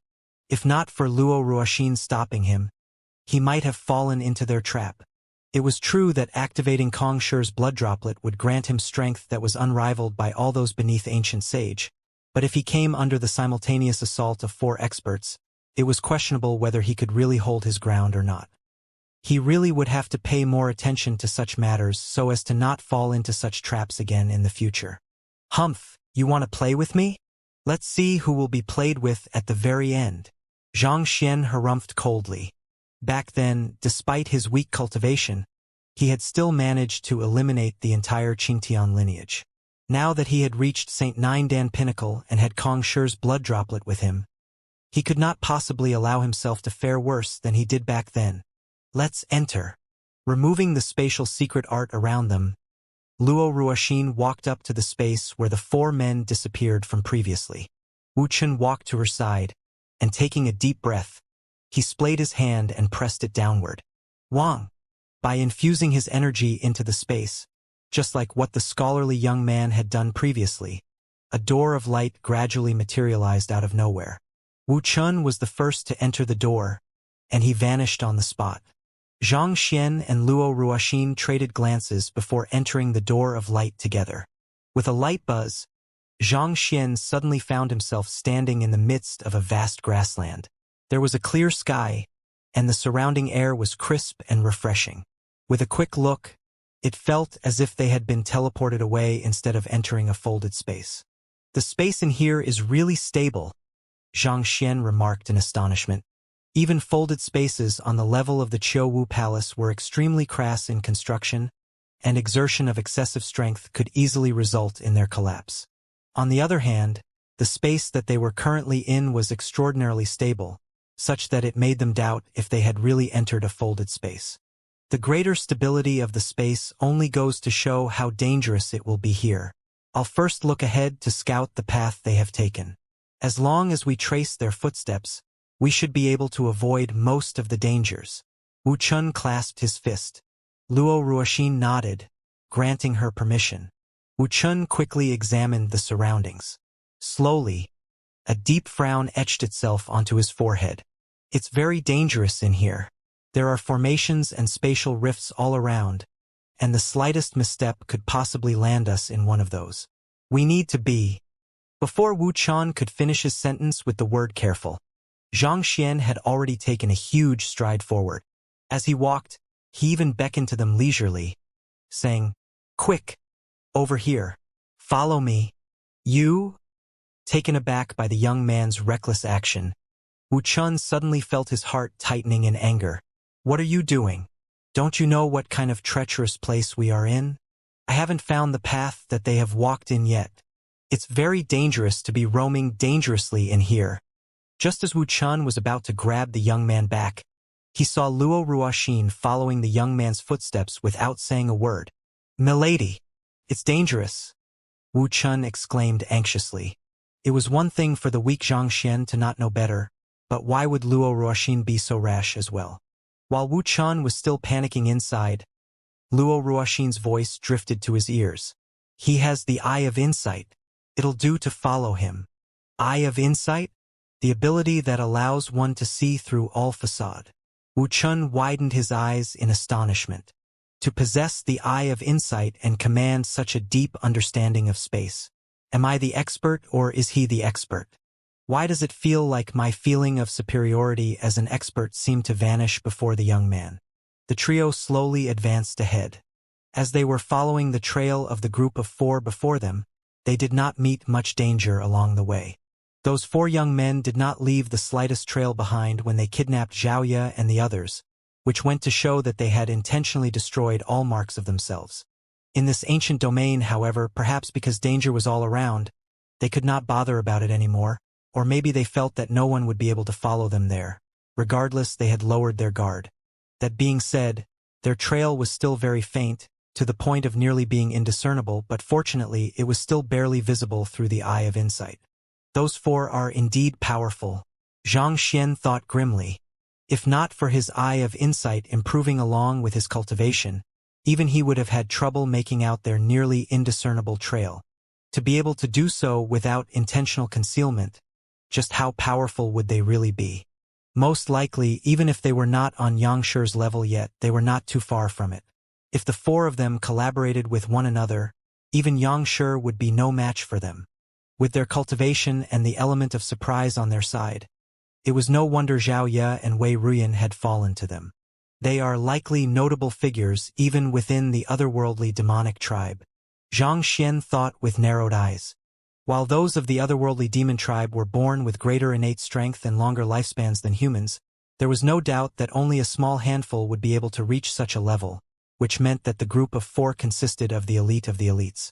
Otherwise, there was no way mankind would have been able to keep the otherworldly demonic tribe away from the master-teacher continent for so many years.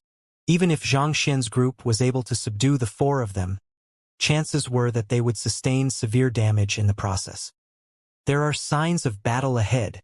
After proceeding ahead for a moment, the adolescent boy Wuxian suddenly raised his hand to warn the group before walking over alone. Zhang Xian quickly followed behind him, and he swiftly noticed pits of varying sizes and depths all around the area, a sign that an intense battle had just occurred. No, something is wrong. Doubt surfaced in Zhang Xian's eyes as he analyzed the surroundings. While these marks appear to originate from a battle, the fact is that they originate from a single source. In other words, it's the doing of an individual.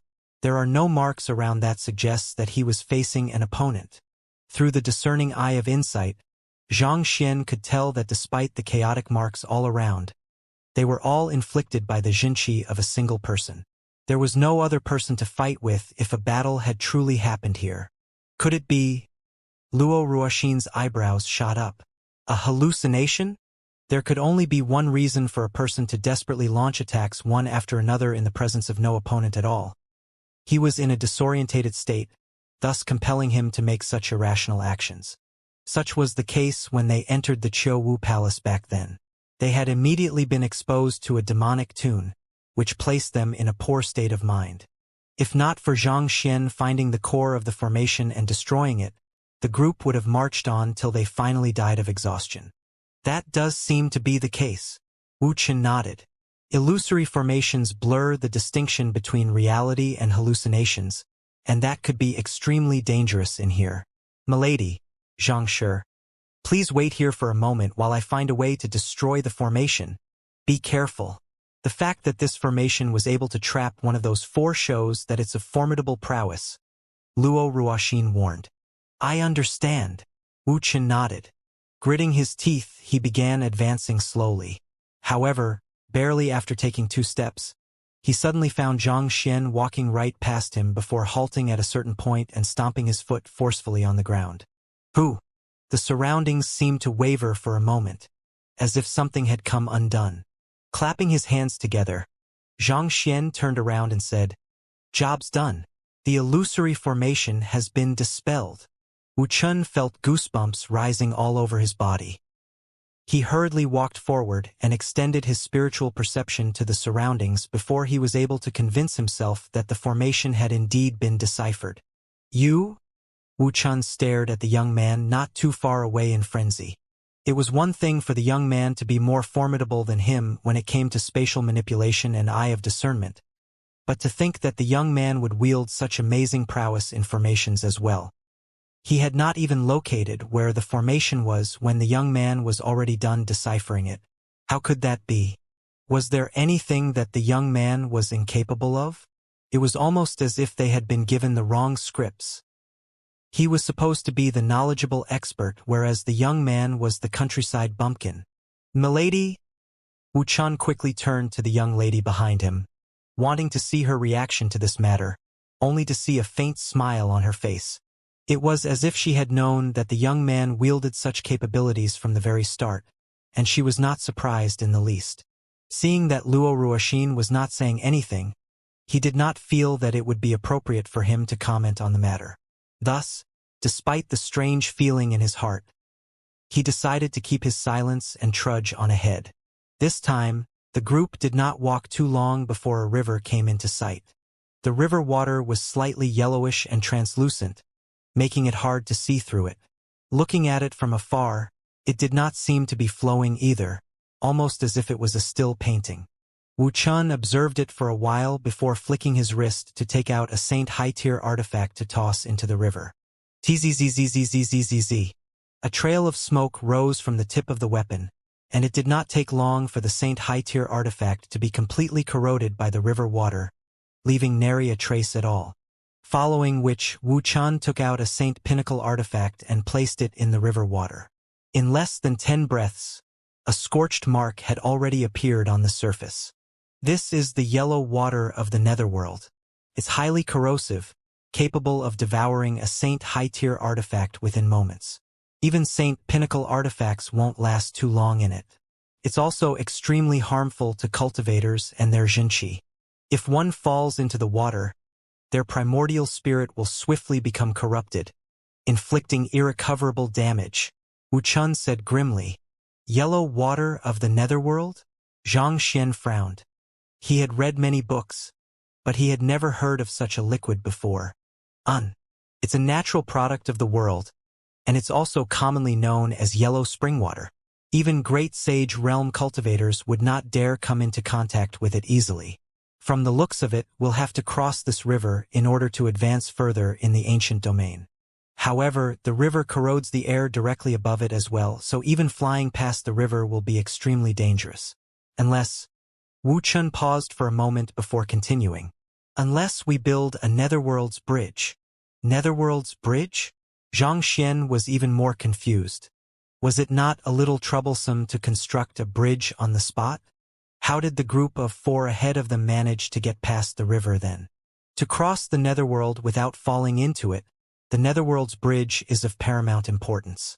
Most likely, the 4 of them were able to cross because they were aware of the situation in the ancient domain and made preparations in advance, such as bringing along the netherworld's boat or artifacts of a similar nature. Wu Chun explained. Similar to the netherworld's bridge, the netherworld's boat allows one to traverse through the yellow water of the netherworld freely without falling into it. However, its construction method has long disappeared from the world. Considering how the yellow spring water is able to corrode even Saint pinnacle weapons, does that mean that the netherworld's boat is a great sage artifact? Xianxia asked out of curiosity. In the 3 days that he had spent traveling to the Luo clan, he had conversed at length with Sword Saint Xing and Xianxia, and he had learned much about the higher realms. Saint artifacts were divided into low tier, middle tier, high tier, and pinnacle, and beyond that were great sage artifacts. There was no finer distinction to great sage artifacts as most of them had unique properties that would be difficult to classify properly. Nevertheless, depending on how they were forged, there could still be vast differences in their quality. To date, Xianxia had yet to see any great sage artifacts, so he was not in a good position to comment either. Since the netherworld's boat that Wu Chun had mentioned was able to travel through the yellow water of the netherworld safely, could it possibly be a great sage artifact? Otherwise, how could it withstand the corrosion of the yellow water? You might not believe it when I say this, but it isn't a great sage artifact but simply... Wu Chun shook his head bitterly. Paper. The netherworld's boat is a type of paper boat. Paper boat. Xianxia was taken aback. Even Saint pinnacle artifacts are unable to withstand the corrosion of the yellow water of the netherworld. So how could they travel safely through it in a paper boat? The entire matter was simply too unbelievable.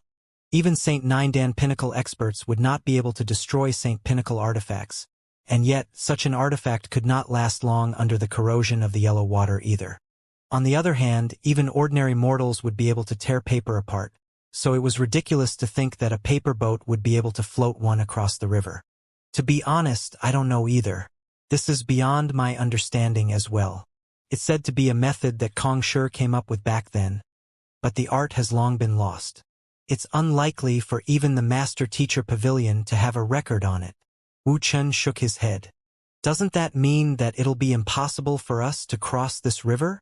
Xianxia frowned. Just by hearing the term, he could already imagine how troublesome it would be to construct the netherworld's bridge. At the same time, he had no idea how to construct the netherworld's boat either, so there was nothing more they could do, right? Could they only wait there helplessly? If it was any other occasion, I would still be able to cross the river without much trouble. But without sufficient power and resources on hand at the moment, I fear that there's nothing much I can do, Wu Chun remarked helplessly. This? Xianxia turned his gaze to Luo Ruoxin, only to see the latter shaking her head too.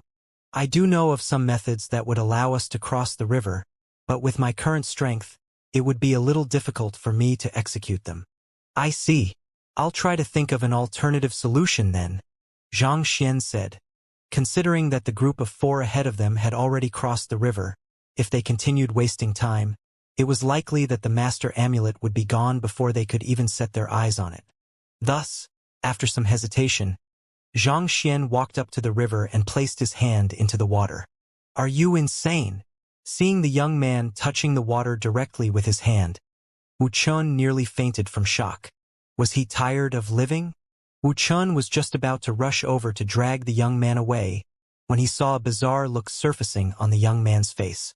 After which, the young man scooped a mouthful of water from the river and licked it with his tongue before gulping it down. A brilliant gleam shone from the young man's eyes as he exclaimed in agitation, "It's actually quite delicious. Come, try some. Try some." Wu Chun nearly fainted on the spot. As the name suggested, the yellow water of the netherworld would send those who dared touch it into the cycle of reincarnation. Yet not only did that fellow touch it, he even drank it. Did the young man really have to be so tenacious? Seriously speaking, aren't you over-exaggerating? Xianxia said as he took another mouthful, and a feeling of invigoration consumed his body. It was almost as if he was drinking the nectar of life. The adolescent boy had described the water to be so treacherous that even great sages would avoid it like the plague. But when he touched it, he did not feel any of that at all. He also activated the Library of Heaven's path on it, and it was not as frightening as the adolescent boy had described. Not only was it not dangerous, it was delectable with a nice texture to it. Was this an attempt by the adolescent boy to scare him? Seeing how the young man was completely unaffected by the yellow spring water, not sustaining the slightest damage even when ingesting it directly, Wu Chun could not help but gape at the young man doubtfully. Could he have really made a mistake? As such a thought arose in his mind, he slowly walked over to the river and placed a finger in. Tzzzzzzzzzzzzzzzz.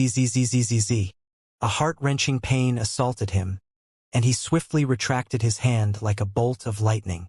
Even so, it was already charred black. Had he been even a split instant later, he might have lost his entire finger. Clenching his jaws tightly together to bear through the pain, the adolescent boy took another look at the young man, who was splashing the water around merrily as if a little child, and he felt like bursting into tears.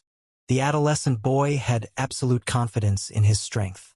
Even when taking the entire master-teacher continent into consideration, he did not think that there would be anyone who was a match for him.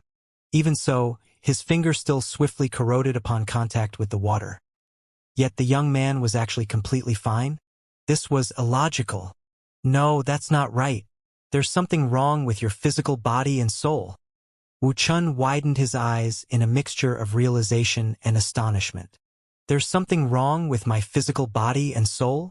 Xianxia stopped his merrymaking and turned a doubtful look toward the adolescent boy. Even though his body had been tempered by the Heaven's Path golden body and was comparable to Saint Pinnacle artifacts, it was still nowhere close to that of great sage Fordan sempiternal realm cultivators. Considering how the adolescent boy would challenge even Xianxia to a battle, it was likely that he had already reached this level. To be honest, he was not really able to make sense out of the bizarre turn of events. I can sense the presence of lightning within your body and soul. It is the lightning energy that's keeping the corrosion of the yellow spring water at bay, Wu Chun said. Lightning? Indeed. The yellow water of the netherworld is hidden deep underground, cold and eerie. On the other hand, lightning is the element of absolute yang, the manifestation of the authority of the heavens. In the face of the heavens, the demons and specters of the netherworld would dare not step out of line. Wu Chun exclaimed in disbelief. But how can your body and soul harness the power of lightning without crumbling? While cultivators would have to face the lightning tribulation from the leaving aperture realm onward, they could only take a passive role in the process. gritting their teeth and praying for the lightning tribulation to be over as soon as possible. There were indeed experts in the world who had successfully cultivated lightning attribute cultivation techniques, but even they were unable to infuse lightning into their very body and soul without sustaining permanent damage. This was especially so for one's soul. Even after metamorphosing into a primordial spirit, it still remained extremely vulnerable to lightning, just like how fire would always remain the nemesis of ice. The young man before him had not reached great sage yet, but his body and soul were charged with the power of lightning. It was this power of lightning that protected him against the corrosion of the yellow spring water. I see. Xianxia widened his eyes in realization. He had spent his last 2 months absorbing the lightning energy within lightning tribulations in order to achieve breakthroughs, so his body and primordial spirit were already suffused with the power of lightning. If the yellow water of the netherworld was indeed fearful of the power of lightning, it was understandable why he possessed such strong resistance against its corrosion. Since lightning energy is able to oppose the corrosion of the yellow spring water, won't we be able to cross the river easily as long as we summon lightning here? Zhang Xian's eyes lit up as an idea crossed his mind. As long as they could summon something that the yellow spring water feared, they would be able to curb it and cross the river with ease. Summon lightning? Hearing those ridiculous words from the young man's mouth, Wuxia could not help but shake his head in disapproval. You are putting it too lightly. Lightning is the authority of the heavens. While it's possible to summon a lightning tribulation by making a breakthrough, who of us here will be able to make a breakthrough right now? Taking a step back, even if we successfully summon a lightning tribulation here, we will already have our hands full dealing with it, let alone channel its powers to help us cross the river. There were times that the young man displayed incredible acuity for things, seeing through the very nature of things without being restrained by prior ideas. However, there were also times where he seemed like a complete amateur, showing an absolute lack of common sense. Lightning was the retribution that the heavens brought upon cultivators. Just how naive did one have to be to even conjure the notion of using it to cross the river? Seeing that this was what the adolescent boy was worried about, Xianxia replied with a smirk. Don't worry, that isn't a problem at all. With a flick of his wrist, a saint beast flew forth from his storage ring and circled in the sky, emanating a frightening aura. Netherworld Azure Dragon Beast. I have just checked on it, and the water in here should be able to help you achieve a breakthrough. I'll point out the flaws in your cultivation right now, so use the yellow spring water here to stimulate the acupoints that I mention. With that, you should be able to push for a breakthrough to the next realm. Xianxia looked at the Netherworld Azure Dragon Beast flying above him and issued his instructions. The Netherworld Azure Dragon Beast harnessed the cold attribute of the Netherworld. 2. Absorbing spiritual energy of a similar attribute to it would help to accelerate its cultivation, and the yellow water of the Netherworld happened to be one such source. While the corrosion would also deal significant damage to it, as long as it was utilized carefully, it could potentially achieve unexpected effects. Perhaps it might even successfully push for a breakthrough to Great Sage. The Great Sage realm is the greatest hurdle for saint cultivators. It's like bridging the gap between the earth and the heavens for human cultivators, and even more so for saint beasts. Without a sufficiently pure bloodline, it's impossible to succeed. Yet, you wanted to achieve a breakthrough on the spot and summon a lightning tribulation? Are you actually serious about this? Wuxia was beyond frenzied. It was as if the lad was jumping from one impossibility to the next. If it was that easy to make a breakthrough to Great Sage, there would not be so many cultivators who departed the world with regrets due to being unable to take the final step forward. And the case was much worse for saint beasts. The requirement on their bloodline was extremely strict, so most saint beasts would require further refinement of their bloodline before they could advance their cultivation. However, to use the yellow water of the netherworld to refine its bloodline? To think that the lad could even think of something as ridiculous as that. Wuxia turned to look at Luo Ruoxin, hoping that she would talk the young man out of his futile pursuit. Contrary to his expectations, she simply looked at the situation with a calm smile, not finding the young man's actions nonsensical at all. In fact, her demeanor seemed to suggest strong confidence in the young man. Even after he suggested something so ridiculous, Luo Ruoxin still trusted that fellow. Gritting his teeth furiously, he turned his gaze back to the young man and saw that the latter had already gotten to work. The young man had taken out many swords and placed them together from end to end, forming a straight line. After which, the young man tied the netherworld azure dragon beast on it with Xianxia treads. From afar, it really looked like a skewer. After all was ready, the young man placed his hand into the river and scooped up the water. Tzzzzzzzzzzzz. The yellow water of the netherworld was sprinkled on the netherworld azure dragon beast, and charred marks of corrosion swiftly appeared on its scales. Hi! Just what heinous sins did the netherworld azure dragon beast commit in its previous life to become this fellow's tamed beast? This is not helping it advance its cultivation but kill it. Wu Chun could not help but shake his head. The netherworld azure dragon beast seemed to trust Xianxia deeply, but the price of its trust turned out to be being corroded to death by the yellow water of the netherworld. It sure was unlucky. Sighing deeply, Wu Chun could not bring himself to watch on any longer. Just as he was about to avert his gaze, perhaps because watching his tamed beast being corroded by the yellow spring water was not enough to satisfy his depraved urges, the young man took out another dozen swords and plunged them right into the body of the netherworld azure dragon beast. However, as soon as the swords were plunged in, the yellow spring water began seeping into the netherworld azure dragon beast's body, and something seemed to have been stimulated.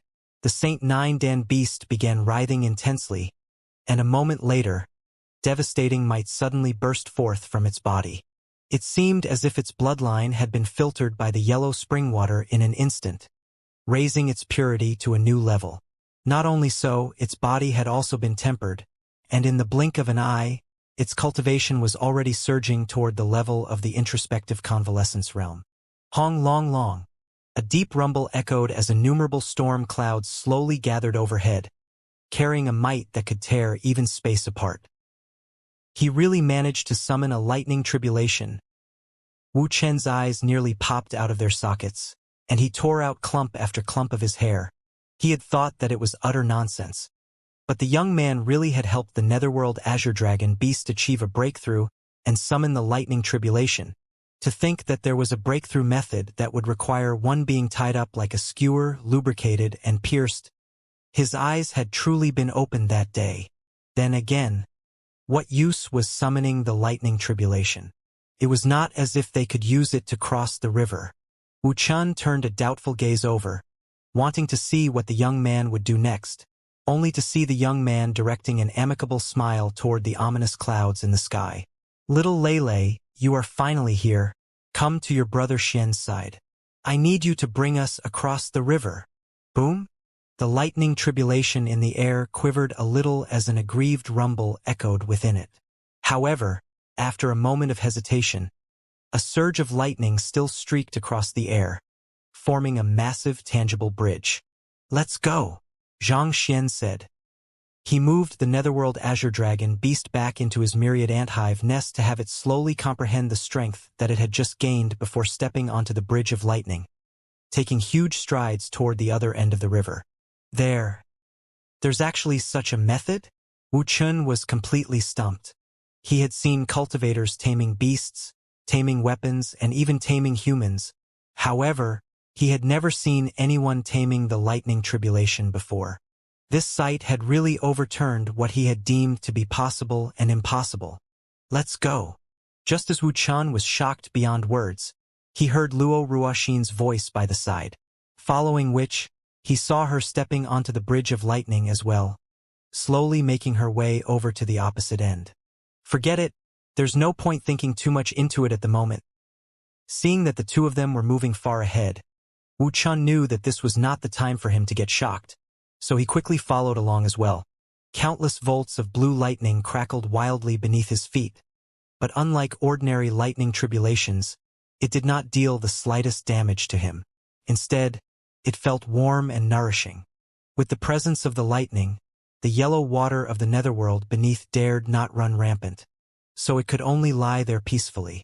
It should have been impossible for them to cross the river without the netherworld's bridge or netherworld's boat. But who would have thought that they would actually be able to pull it off in such an inconceivable manner? He really could not help but wonder if it was all a dream. He had come into contact with innumerable top-notch master teachers, and many of them were extremely talented individuals. However, none of them would be able to achieve this feat. In fact, even Kong Shi would not have been able to do so. It did not take long for the trio to reach the opposite shore of the river. After they got down from the Bridge of Lightning, Xianxia turned around and smiled. "You should return for now. I'll look for you the next time I need you."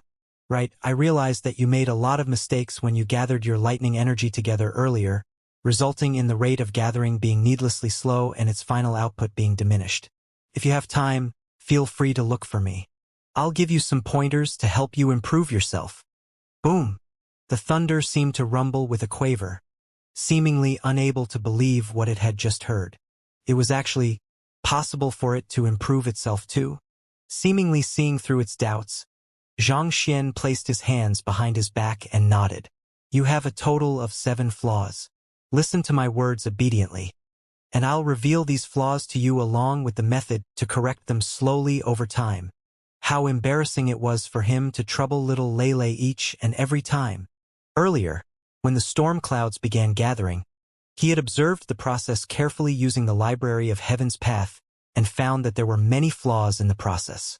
Thus, he could make it up to little Lele by offering it some guidance when he was free. Boom! Upon hearing those words, the lightning tribulation rumbled excitedly before slowly dissipating before everyone's eyes. "It actually heeds your command? Furthermore, you are able to lecture it."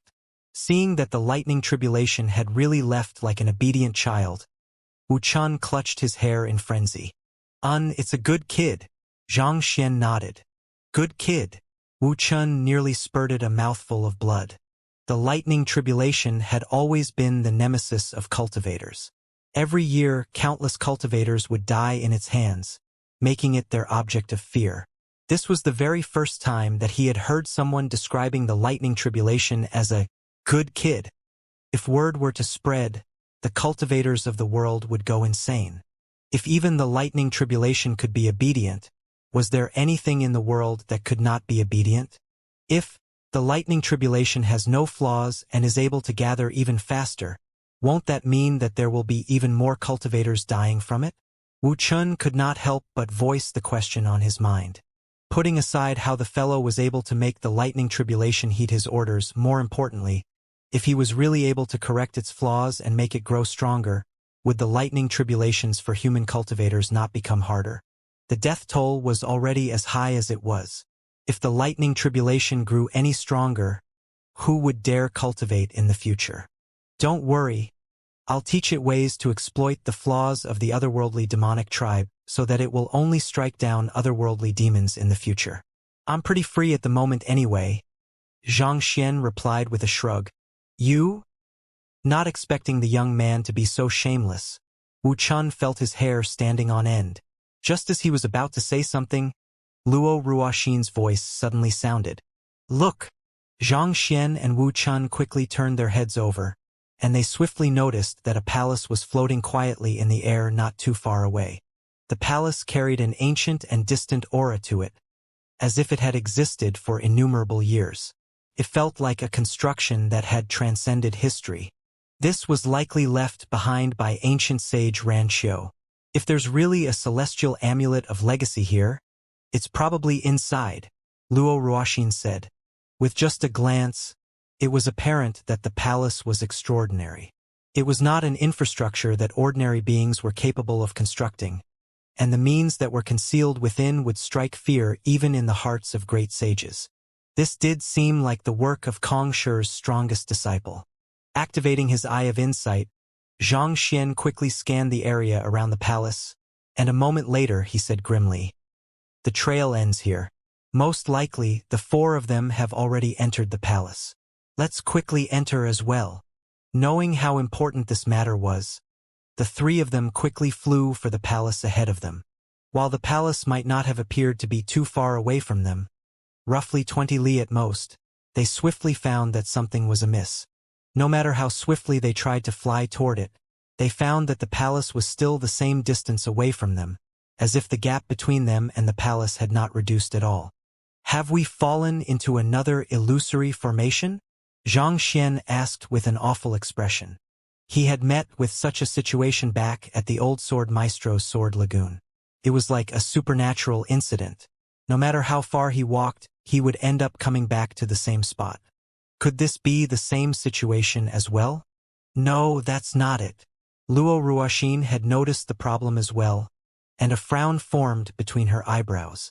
If I'm not mistaken, it's likely to be dimensional sand. Dimensional sand?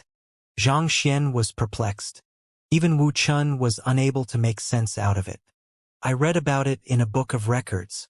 Dimensional sand is the byproduct of a collapsed space, and if the sand is gathered back together, it is possible to recreate a complete space.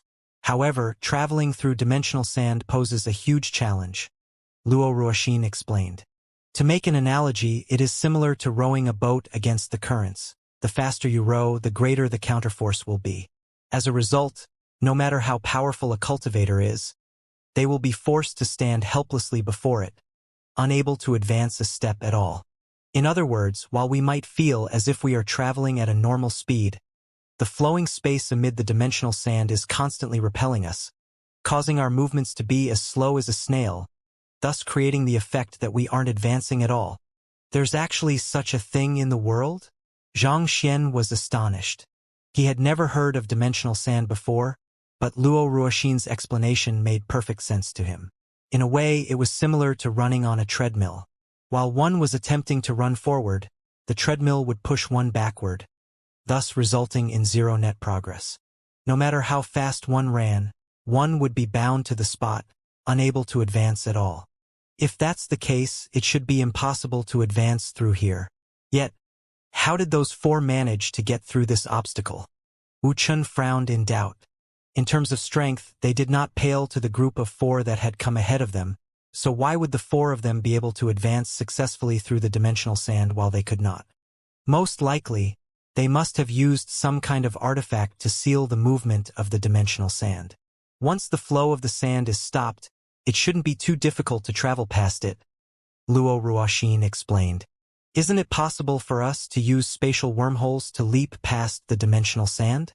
This way, we will be able to circumvent it, right? Xianxia asked. Previously, Wu Chun had made use of spatial wormholes to cover a distance of several million li in the blink of an eye. Considering how the distance between them and the palace was just 20 li, it should be much easier than before. The theory behind traveling through spatial wormholes is somewhat similar to that of teleportation formations. You're not wrong in saying that we would be able to leap past the dimensional sand, but the problem is that dimensional sand is not stable in the first place. If we attempt to travel across it using a spatial art, I fear that it might create spatial turbulence. While this folded space is unexpectedly stable, I don't think it would be wise to try its resilience against spatial turbulence. Luo Ruoxin replied with a deep frown. Even an introspective convalescence realm cultivator would have trouble surviving in spatial turbulence, so attempting to leap over it would be extremely dangerous to Xianxia. Furthermore, it could lead to instability in the folded space that they were in, and that could potentially lead to many undesired outcomes. So, is there no way for us to get past it? Xianxia frowned. It was impossible to fly over it, and spatial leaps were too dangerous to be utilized. The palace was right in front of their eyes. Was there really no way for them to get over there? That isn't necessarily the case. As long as we are able to hold the dimensional sand still like they did, we should be able to travel through it easily, Luo Ruoxin said. Hold the dimensional sand still? As Xianxia asked, his gaze instinctively drifted over to Wu Chun. The adolescent boy's comprehension of space was on par with even the experts of the Luo clan. Perhaps he might have a solution to the quandary that they were in.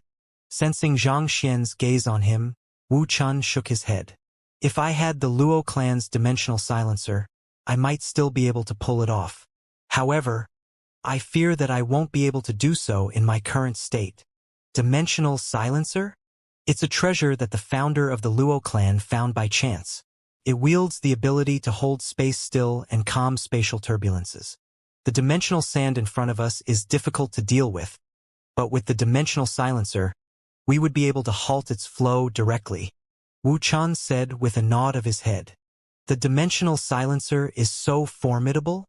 Xianxia widened his eyes in astonishment. He had long heard that the little princess of the Luo clan, together with her dimensional silencer, wielded frightening prowess that would strike fear in the hearts of any cultivator. However, he had not sparred with her before, and deep within his heart, he still regarded her as the innocent and courteous little lass who addressed him as her teacher. He had never really thought that the dimensional silencer would actually be so formidable. The dimensional silencer is a formidable artifact, and from the feeling I get, Luo Qiqi is still far from unlocking its true prowess, Luo Ruoxin remarked with a nod. However, there's no point talking about this right now. The dimensional silencer isn't here, and even if we were to head out to fetch it right now, we wouldn't make it back in time. That's true.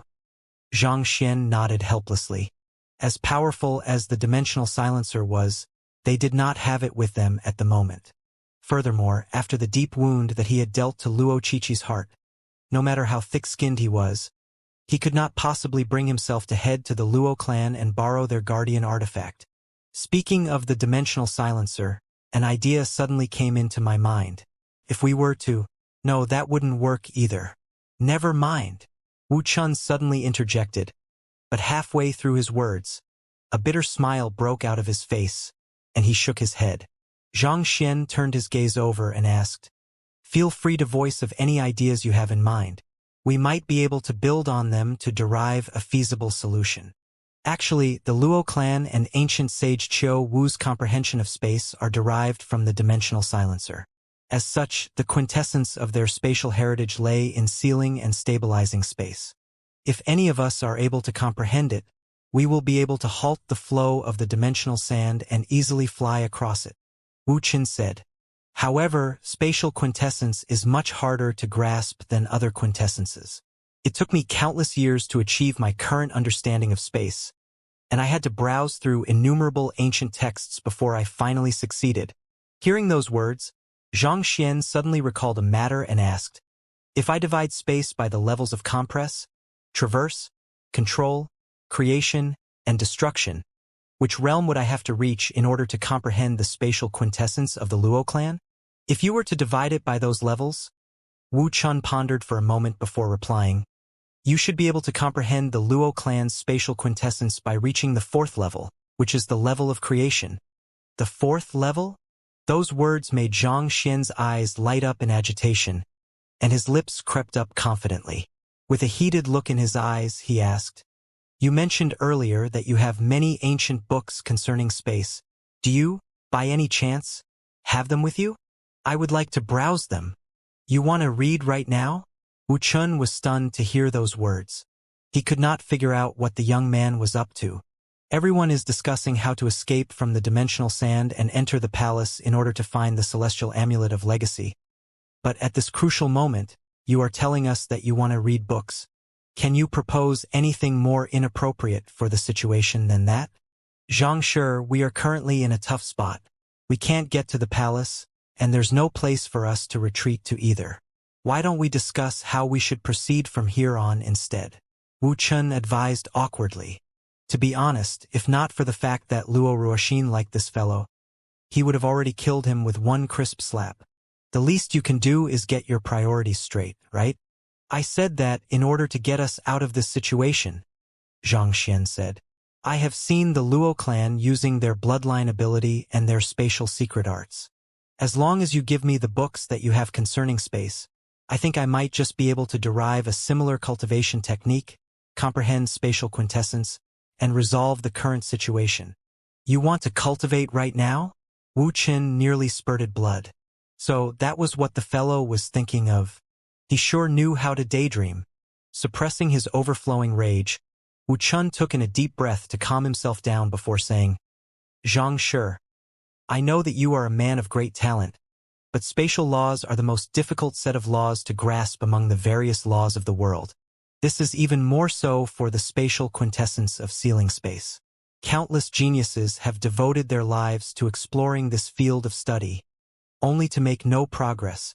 I'm afraid that it might be too late for you to start cultivating right now. If it was that easy to grasp spatial laws, The Luo clan would not enjoy such prestige on the master-teacher continent. To only be thinking of studying after you are trapped. Do you think that spatial quintessences are like cabbages by the road, ready to be picked whenever you need one? Just as Wu Chun was about to continue speaking, he suddenly heard Luo Ruoxin's slightly displeased voice sounding by the side. Since Xianxia has said so, he must have his considerations in mind. Pass him the books. Yes, milady. Since Luo Ruoxin had already spoken, Wu Chun did not dare complain anymore. Thus, with a flick of his wrist, he took out the massive collection of books that he had gathered over the years. Piled on top of one another, they resembled a mini mountain. As he took out those books, he could not help but grumble in his heart. I really wonder what kind of spell that fellow has cast over milady for her to trust him so much. Oblivious to Wu Chen's internal thoughts, Xianxia swiftly scanned through the books and collected them into the library of Heaven's Path. As he compiled them together with the heavenly art of dimension unravel in his head, he casually picked up one of the books from the pile and began flipping through it as a cover. Unfortunately, the book that he had picked up on a whim only drove Wu Chen's mind into greater turmoil, and he nearly spurted blood. That was because written on the cover of the book were the words Spatial Laws for Dummies. To be reading the bare basics of spatial laws right now, I will have already died of old age by the time you comprehend spatial quintessence. But as stifled as Wu Chun was, with Luo Ruoxin backing Xianxia, he had no choice but to suppress his fury. On the other hand, as he flipped through the spatial laws of dummies, his consciousness was actually already within the library of Heaven's Path. Previously, when he compiled the various manuals that Wu Chun had given him with the heavenly art of dimension unravel, he had already managed to remove quite a number of its flaws. With the hulking number of books that he had right now, he successfully perfected the 4-dan heavenly art of dimension unravel, bringing it to the level of Heaven's Path. The level of creation is centered around the concept of creating stable folded space. If one is able to create space, it goes without saying that one will be able to stabilize existing spaces as well. Allowing the content of the book to flow through his head, Xianxia slowly closed his eyes. The 5 levels of the heavenly art of dimension unravel were namely compress, traverse, control, creation, and destruction. His initial thought upon seeing them was that ancient sage Qiu Wu had gotten the levels wrong. Typically speaking, one should comprehend the notion of destruction before comprehending creation, right? However, as he began to understand the crux of creation in the heavenly art of dimension unravel, he realized that there was not any mistake at all. The level of creation did entail the idea of creating new space, but it was limited to creating small folded spaces rather than naturally stable spaces like the master-teacher continent. On the other hand, destruction was at a different level. It was about tearing through space to achieve true freedom. To put it in simpler terms, a cultivator who had comprehended destruction would not only be able to traverse freely with their soul, even their body would be able to tread through space freely. Only upon reaching that realm would one be considered to have reached the pinnacle of space, achieving true freedom and strength. However, it would be incredibly difficult to reach such a realm. Even ancient sage Qiu Wu only had a partial understanding as to what destruction consisted of when he left the heavenly art of dimension unravel behind, having yet to reach the level of major accomplishment. Fortunately, Xianxia did not need to cultivate up to the 5th level. Just the 4th level would suffice to get them out of the current quandary that they were in. Taking in a deep breath, Xianxia went through the 4-dan heavenly art of dimension unravel once more before starting his cultivation. Jai. The energy in his body began circulating in a unique pathway, and in an instant, his meridians and jinqi seemed to have disappeared within a sealed space, making it impossible for one to sense them anymore. I see. Sensing the changes in his body, Xianxia immediately widened his eyes in enlightenment.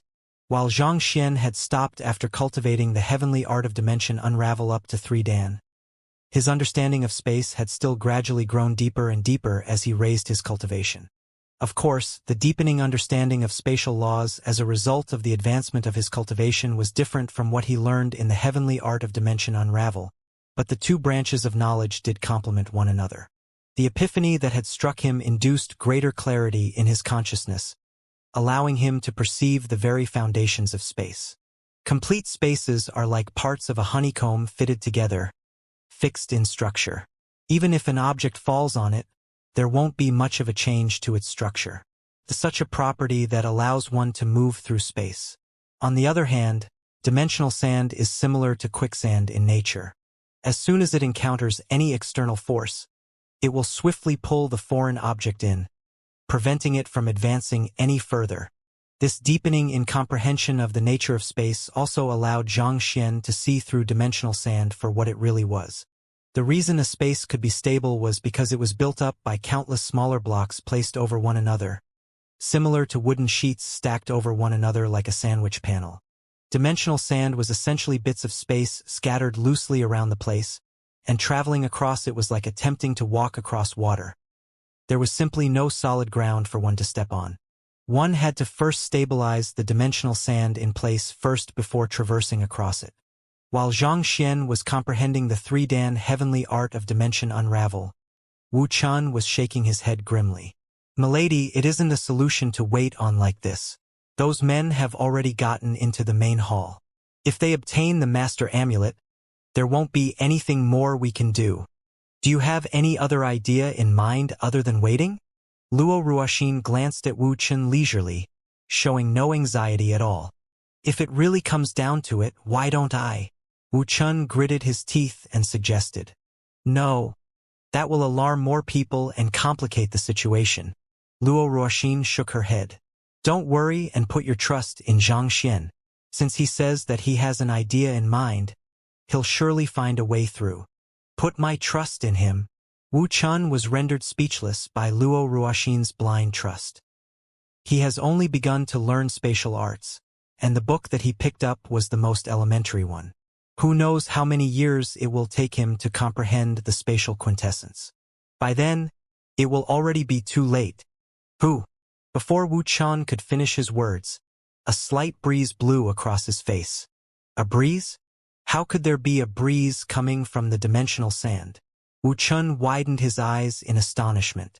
Under normal circumstances, even if one fanned as hard as one could, it would not raise the slightest draft amid the dimensional sand. So, how could there suddenly be an air current coming from the dimensional sand? Hong long long. Before Wu Chen could make sense out of what was happening, he suddenly felt the space around him tremoring intensely. Spiritual energy converged furiously toward the young man before him. The next instant, the young man opened his eyes, and a light smile crept onto his lips. Freeze! With a resounding bellow, the scattered dimensional sand suddenly froze in place. See this? Wu Chen nearly burst into tears.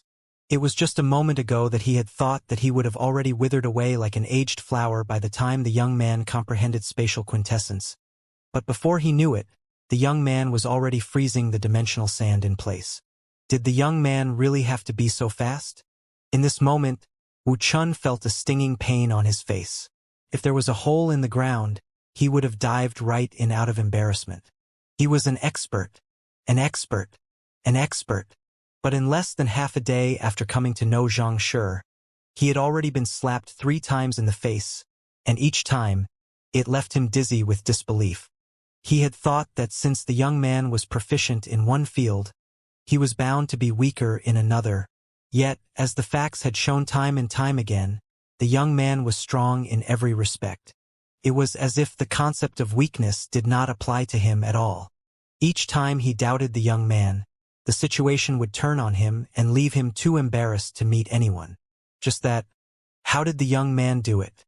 Did he really just comprehend spatial quintessence by reading an elementary book on spatial arts? Could it be that the key to spatial arts actually lay in the bare foundations? So, all of the secrets were actually contained within that elementary manual? It seemed like he would really have to study it carefully in the future. Perhaps, he might just be able to comprehend something from it and improve. Unaware of the adolescent boy's inner thoughts, Xianxia casually tossed the book in his hand back into the pile before calmly announcing, "I have dealt with the dimensional sand. We can move on now." Luo Ruoxin nodded with a smile before heading for the palace. Wu Chun picked up the book that Xianxia had been reading previously and stared at it meaningfully. In the past, he would not even have spared a second glance at a book of this caliber.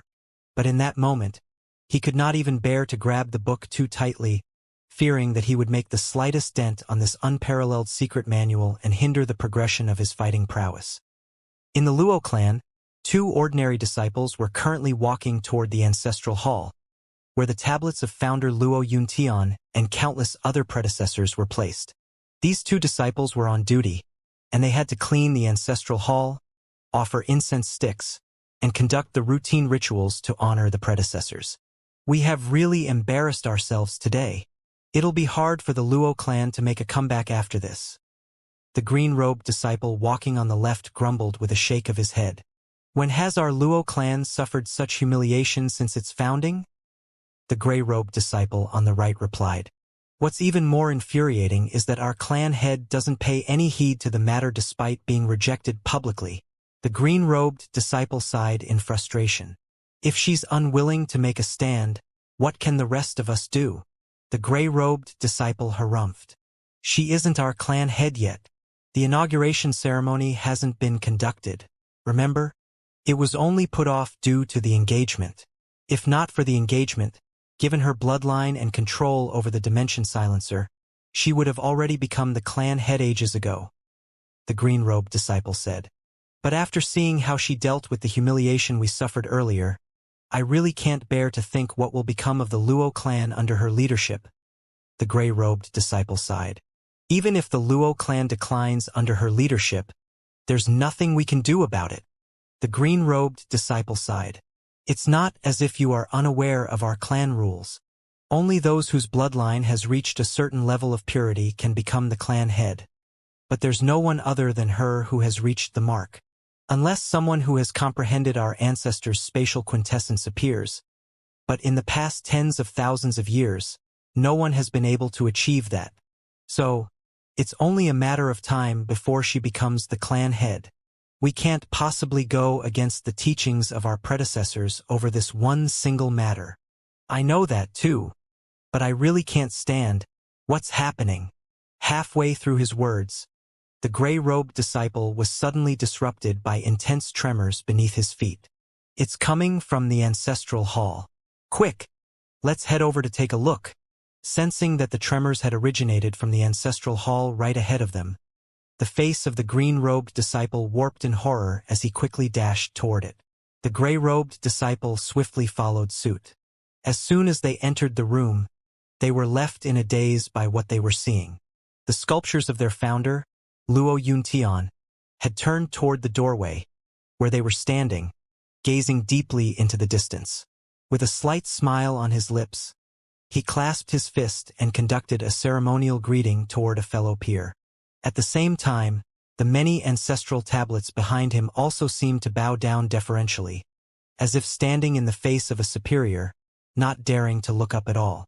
At the same time, the 2 characters that founder Luo Yuntian had left behind, Jing, silence, and Kong, space, were shaking non-stop, as if they would break out of the wall at any moment. The tremors that they had experienced outside had originated from those 2 characters. Could it be that our founder has come back to life? The green-robed disciple muttered in a daze.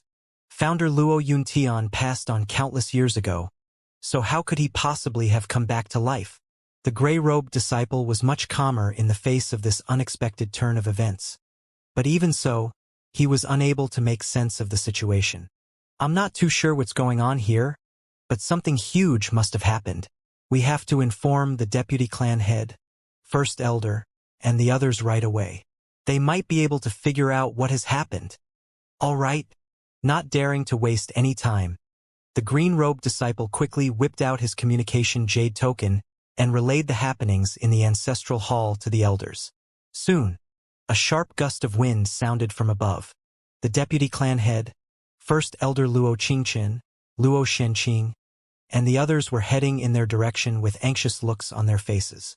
After the Zhang clan left the premises, the members of the Luo clan had loitered around the main hall, unable to come to terms with what had happened.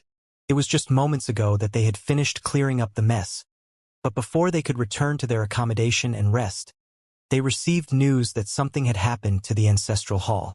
Given the importance of the ancestral hall to the Luo clan, they did not waste a single moment in rushing over here. What happened? Before the crowd could land on the ground, the deputy clan head, Luo Ganzhen, had already bellowed out to the two below. This?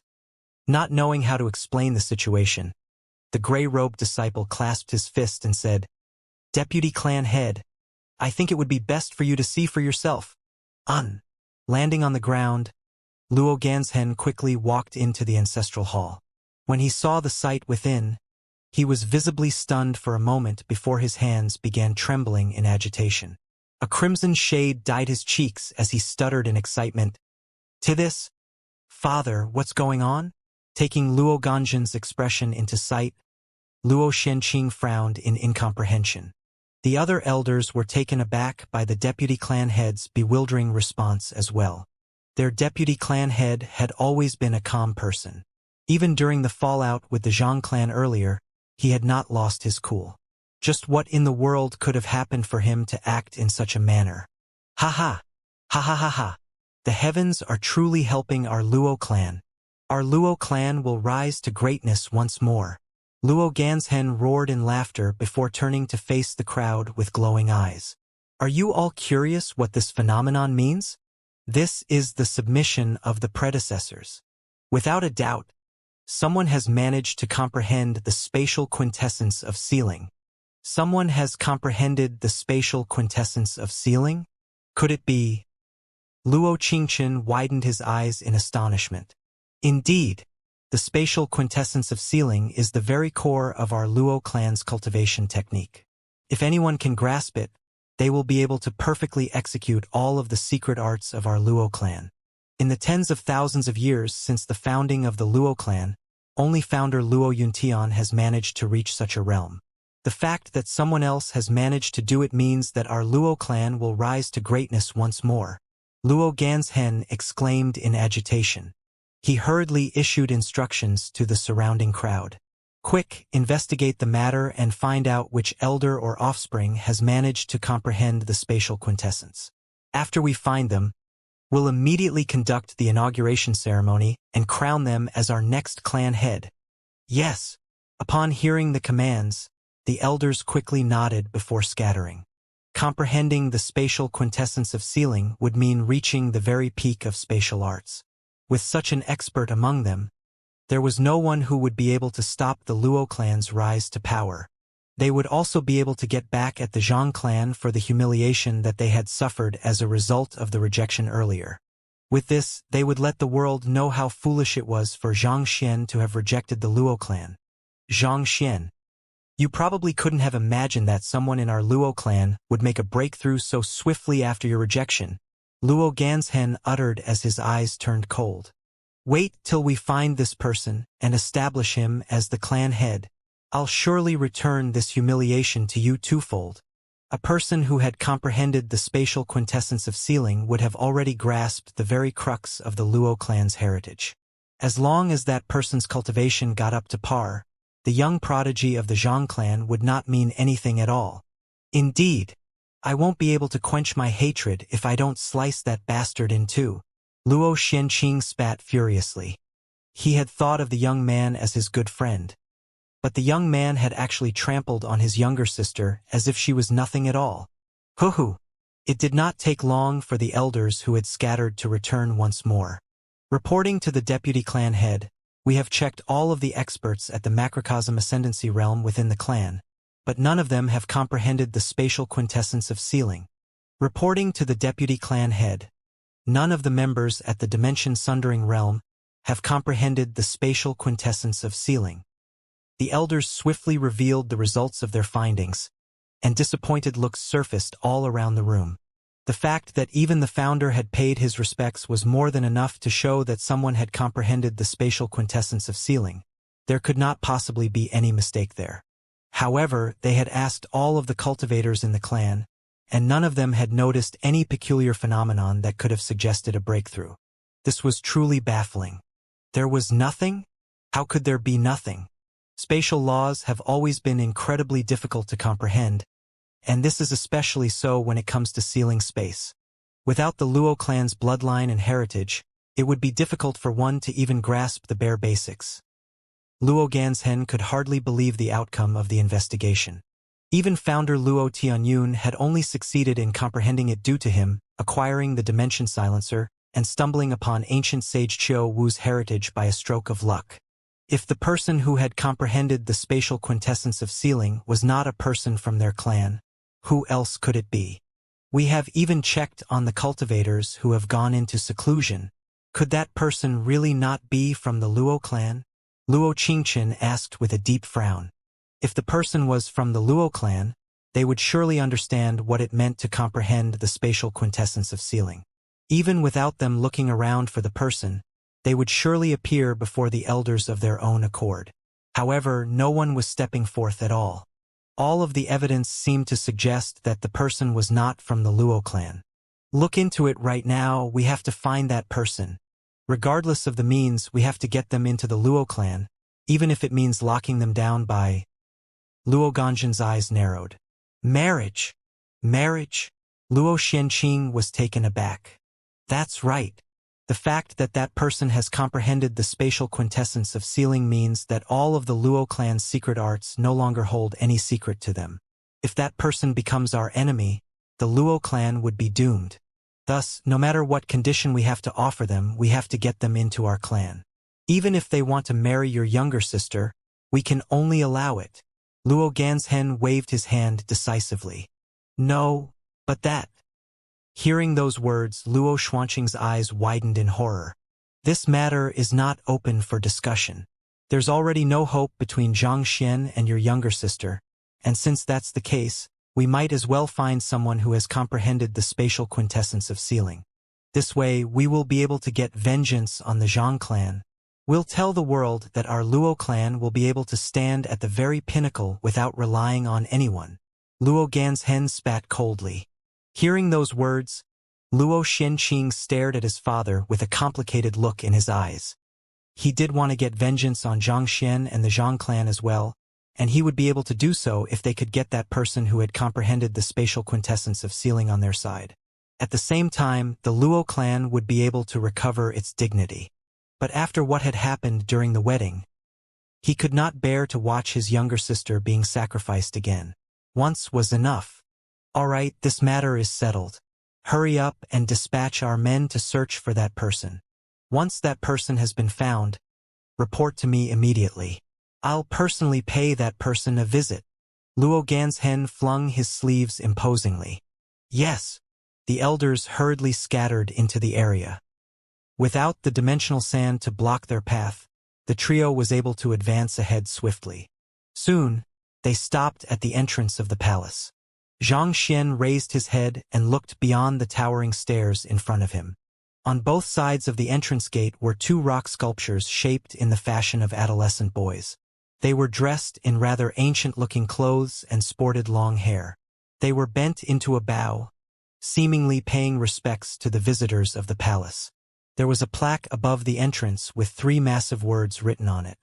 It carried a sharp aura that felt reminiscent of a spear piercing in one's direction, threatening to tear intruders into shreds. It was a rather bizarre pairing, the respectfulness of the bowing adolescent boys and the menacing words on the plaque. Ran Zi Hall, Wu Chen read out loud. It seems to have been personally written by ancient sage Ran Qiu, Zhang Xian remarked with a nod. Looking at it from the perspective of a painter, those 3 words could not be considered to be too skillful.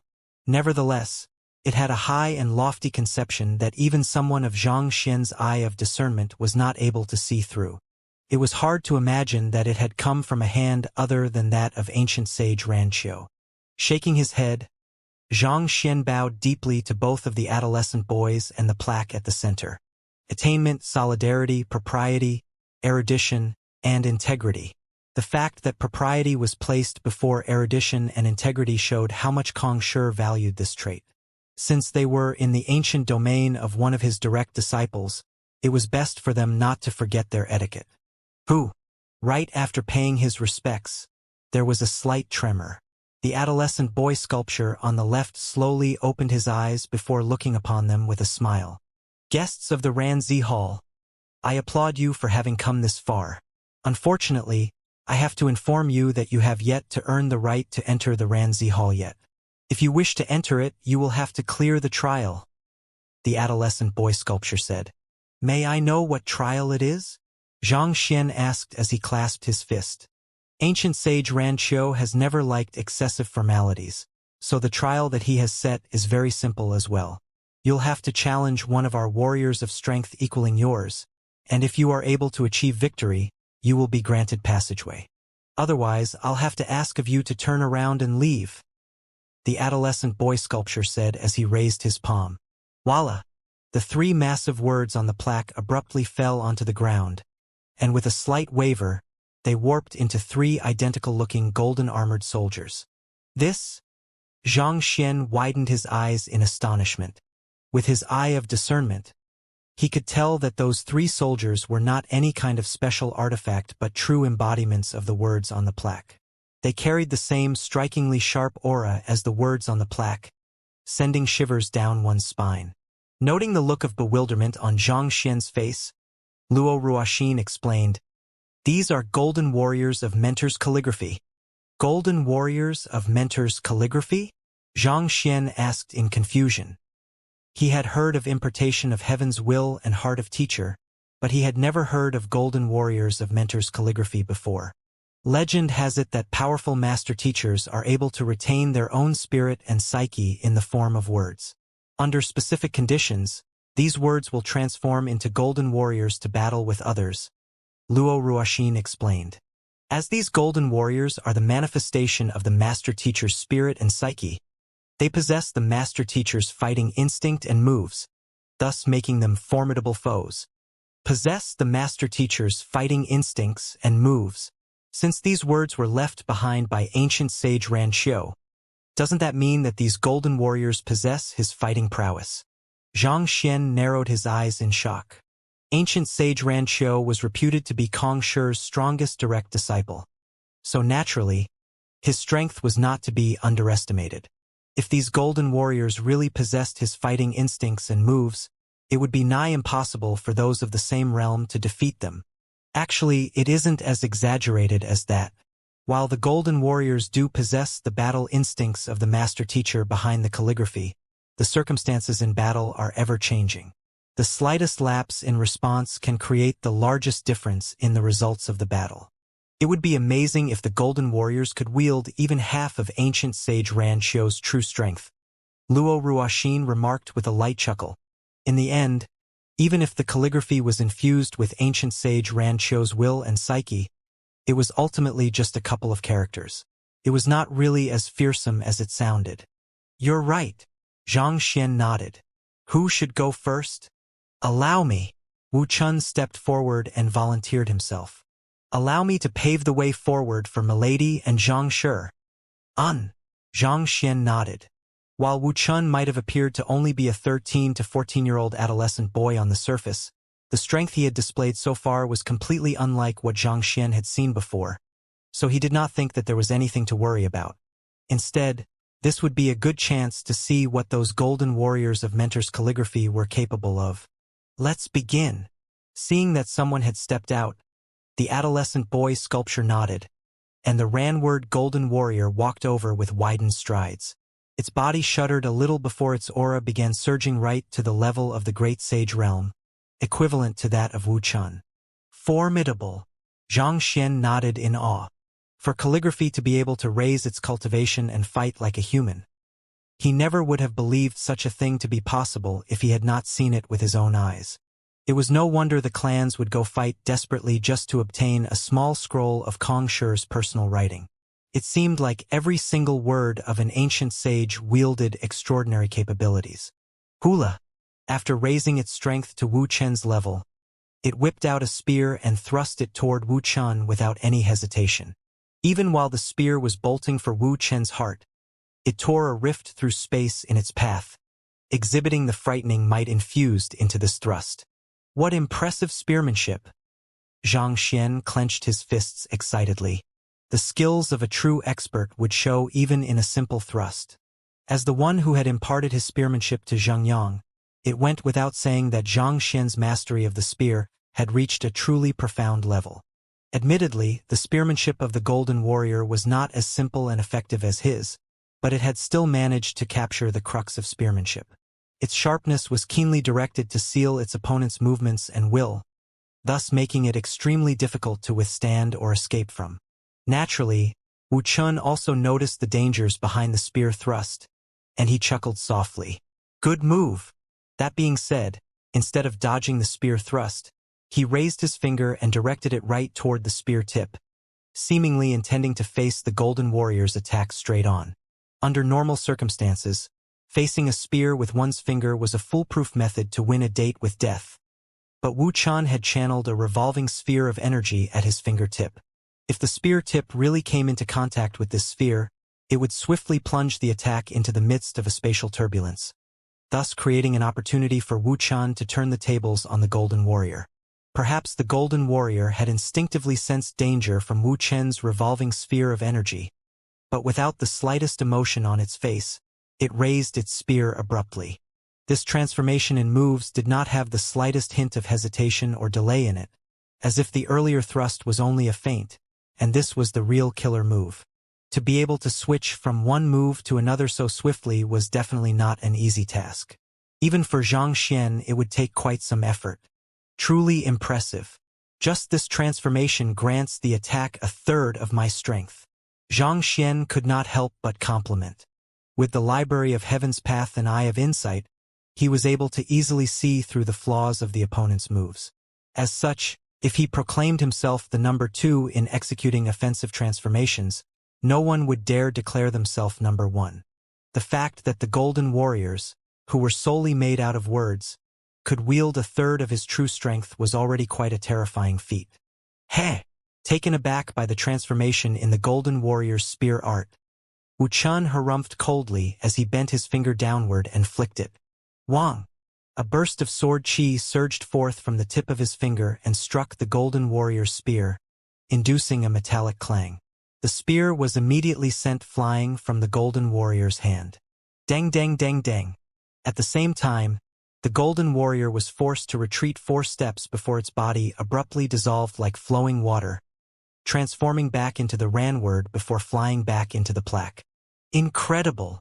Zhang Xian looked at Wu Chun with narrowed eyes.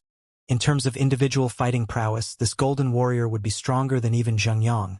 Yet Wu Chun had achieved victory with just 2 moves, and from the looks of it, the other party had not even gone all out. It seemed like there was more to Wu Chun than he had thought. Flaws. Zhang Xian willed. Previously, he had attempted to use the Library of Heaven's Path to check Luo Ruoxin, only to end up fainting. After that incident, he did not dare peek at her anymore. However, surely peeking at the information of the adolescent boy who followed her around should be fine. Once he knew the identity of the adolescent boy, it would not be too difficult for him to figure out Luo Ruoxin's identity. Who? The Library of Heaven's Path jolted, but no book was compiled. What's going on? Zhang Xian was astonished. After battling with the Golden Warrior, Wu Chun was still driving the Jinqi in his body, and such an action could be considered as executing a battle technique. Under normal circumstances, the Library of Heaven's Path should have compiled a book on him, revealing his history and flaws. Why was nothing happening at all? This should not be. Does this mean to say that the adolescent boy possesses the discarnate constitution of divination as well? Zhang Xian frowned. There should only be one possibility if the Library of Heaven's Path was unable to look into a person, and that was if the other party was an existence unseen by the heavens, a host of the discarnate constitution of divination, just like himself. There were many experts and geniuses on the master-teacher continent, but to this very day, there were only 3 people known to possess such a constitution.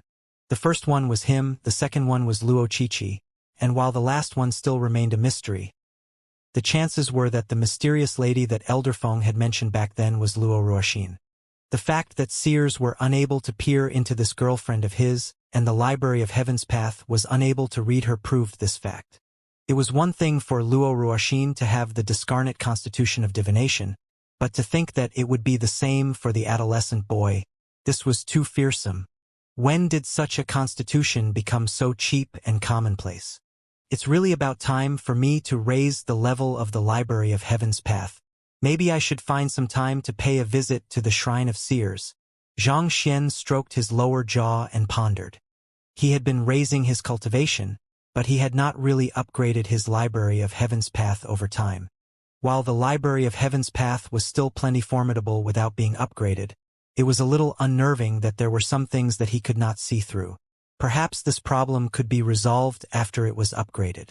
To date, he still had not fully figured out how upgrading the Library of Heaven's Path worked. The first time that it happened, he had been with Luo Ruoxin and passed out for 3 days straight. The second time, it had been right after he punished the Shrine of Seers. He could not hope to emulate what had happened with Luo Ruoxin that day since he had no idea how that had happened either. But as for punishing the Shrine of Seers, that was a walk in the park. He could easily find the major shrines of seers over the continent and pay them a visit. Of course, that was something to be thought about afterward. For the time being, he had to resolve the current situation first. Raising his head, he saw Luo Ruoxin staring at him with a complicated look in her eyes. Words seemed to be at the tip of her tongue, but she chose not to speak in the end. Turning around, she looked at the 2 remaining golden warriors and said, "I'll deal with the second one. Let me do it instead." Xianxia replied awkwardly. He had been so focused on observing Wu Chun that he had forgotten about this matter. How could he allow his girlfriend to fight while he watched on from the side? He was not intending to return to singlehood just yet. "It doesn't matter who goes first," the adolescent boy sculpture replied nonchalantly as he waved his hand. The Z-word morphed into a golden warrior too and stepped forward. "It does matter. You have 3 words over there to deal with the 3 of us. But if I am able to defeat the rest of your golden warriors single-handedly, does that mean that she won't have to make a move?" Xianxia asked calmly. "You wish to face 2 words single-handedly?" The adolescent boy sculpture was stunned. "Are you certain?" "Of course," Xianxia replied with an affirmative nod. He had been paying close attention to the battle between Wu Chun and the first golden warrior, and the latter's prowess was only so, far from reaching a level that would worry him. It would not be too difficult for him to achieve victory. Since that was the case, there was no need to trouble Luo Ruoxin. Hearing Xianxia's words, Luo Ruoxin frowned. "Xianxia, the golden warriors of the mentor's calligraphy grow stronger with each passing word. It's fine. It's just 2 words. I'll be able to deal with them," Xianxia replied. "Very well then. Be careful." Seeing how confident Xianxia was, Luo Ruoxin sighed deeply and nodded. "Let's begin." Xianxia chuckled as he walked up to the 2 golden warriors. He raised his palm, and a formidable aura surged into the clouds, creating an imposing sight. "I guess he does have some valiance to him after all," Wu Chun thought. All along, he could not figure out why someone as formidable as Luo Ruoxin would actually fancy this ordinary young man. However, watching as the young man bucked up his courage and challenged 2 words simultaneously for the woman that he loved, he felt like he could understand Luo Ruoxin's feelings a little. Despite the young man's boastfulness and showy character, it seemed like he was still rather reliable at crucial moments. Hula! At the same time, the 2 golden warriors also swiftly raised their cultivation up to the level of Saint Nindan Pinnacle, and without any hesitation, they charged forward and flanked Xianxia from both sides. The moves that they executed differed from one another, but the timing and coordination of their moves were impeccable, almost as if they were a single entity. Their attacks were sharply directed to strike at Xianxia's flaws and blind spots, making it difficult for him to dodge. Not bad. Through their outstanding coordination, the prowess that they exerted was many times more fearsome than that of the Ranward character. Despite that, Xianxia did not show the slightest hint of panic. With a faint smile, he tapped his finger forward. "Seal! Hula!" The light breeze that had been blowing their way abruptly vanished without a trace. The surrounding space had been entirely sealed. As if fish frozen in ice, the 2 golden warriors found themselves unable to advance even a single step further. If there had been anything falling at that moment, it would have frozen in midair as well. After comprehending the spatial quintessence of sealing, while Xianxia might still have difficulties sealing the movements of Great Sage Realm experts, he definitely did not have a problem with subduing those in the same cultivation realm as him. It could be said that with this ability, no one in the same cultivation realm as him would stand a chance at defeating him. He was invincible in his power class. Of course, that was unless the other party had comprehended the same spatial quintessence as well or something on par with it, such as the Zhang clan's time quintessence. Scatter!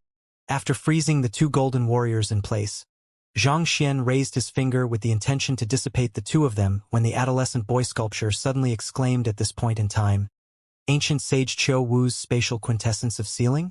You are the successor of Qiu Wu Z1? Please have mercy on the golden warriors." Oh! Not expecting the sculpture to be able to see through the root of his technique, Xianxia turned his gaze over curiously. Voila!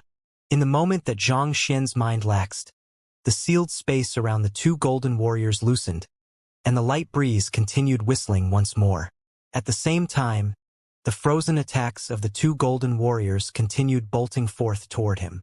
Heh! In the face of the two attacks, Xianxia simply smirked triumphantly. Without making a move at all, the attacks from the two golden warriors abruptly curved in unnatural angles, causing them to slide past him. This is spatial interference. Wuxia widened his eyes in shock. This was the move that he had used to deal with the demon-subduing sphere of the Luo clan elders, spatial interference. To put it simply, Xianxia had distorted the space around him to tilt in an upward trajectory instead, such that an attack that was headed straight for him would be deflected away. At the Great Sage Realm, it was extremely easy for Wuxia to pull off this move, but for a Saint Nine Dan Pinnacle cultivator, such a feat could only be described as impossible. Yet, the fellow before him did it easily, and it was at a level far beyond him. In his long life, he had seen his fair share of experts executing spatial interference, and he had also read plenty of books depicting how it should be executed and the anticipated outcome. However, compared to the spatial interference executed by the young man before him, all of that was no different from toddlers waddling around before a running adult. They were not even close to being at the same level. To be able to pull off such strength within 10 minutes after comprehending a spatial quintessence, surpassing even those experts who had devoted their lives to studying the art. Just what was going on? It seemed like Wu Chen's doubts were shared by the adolescent boy sculpture as well.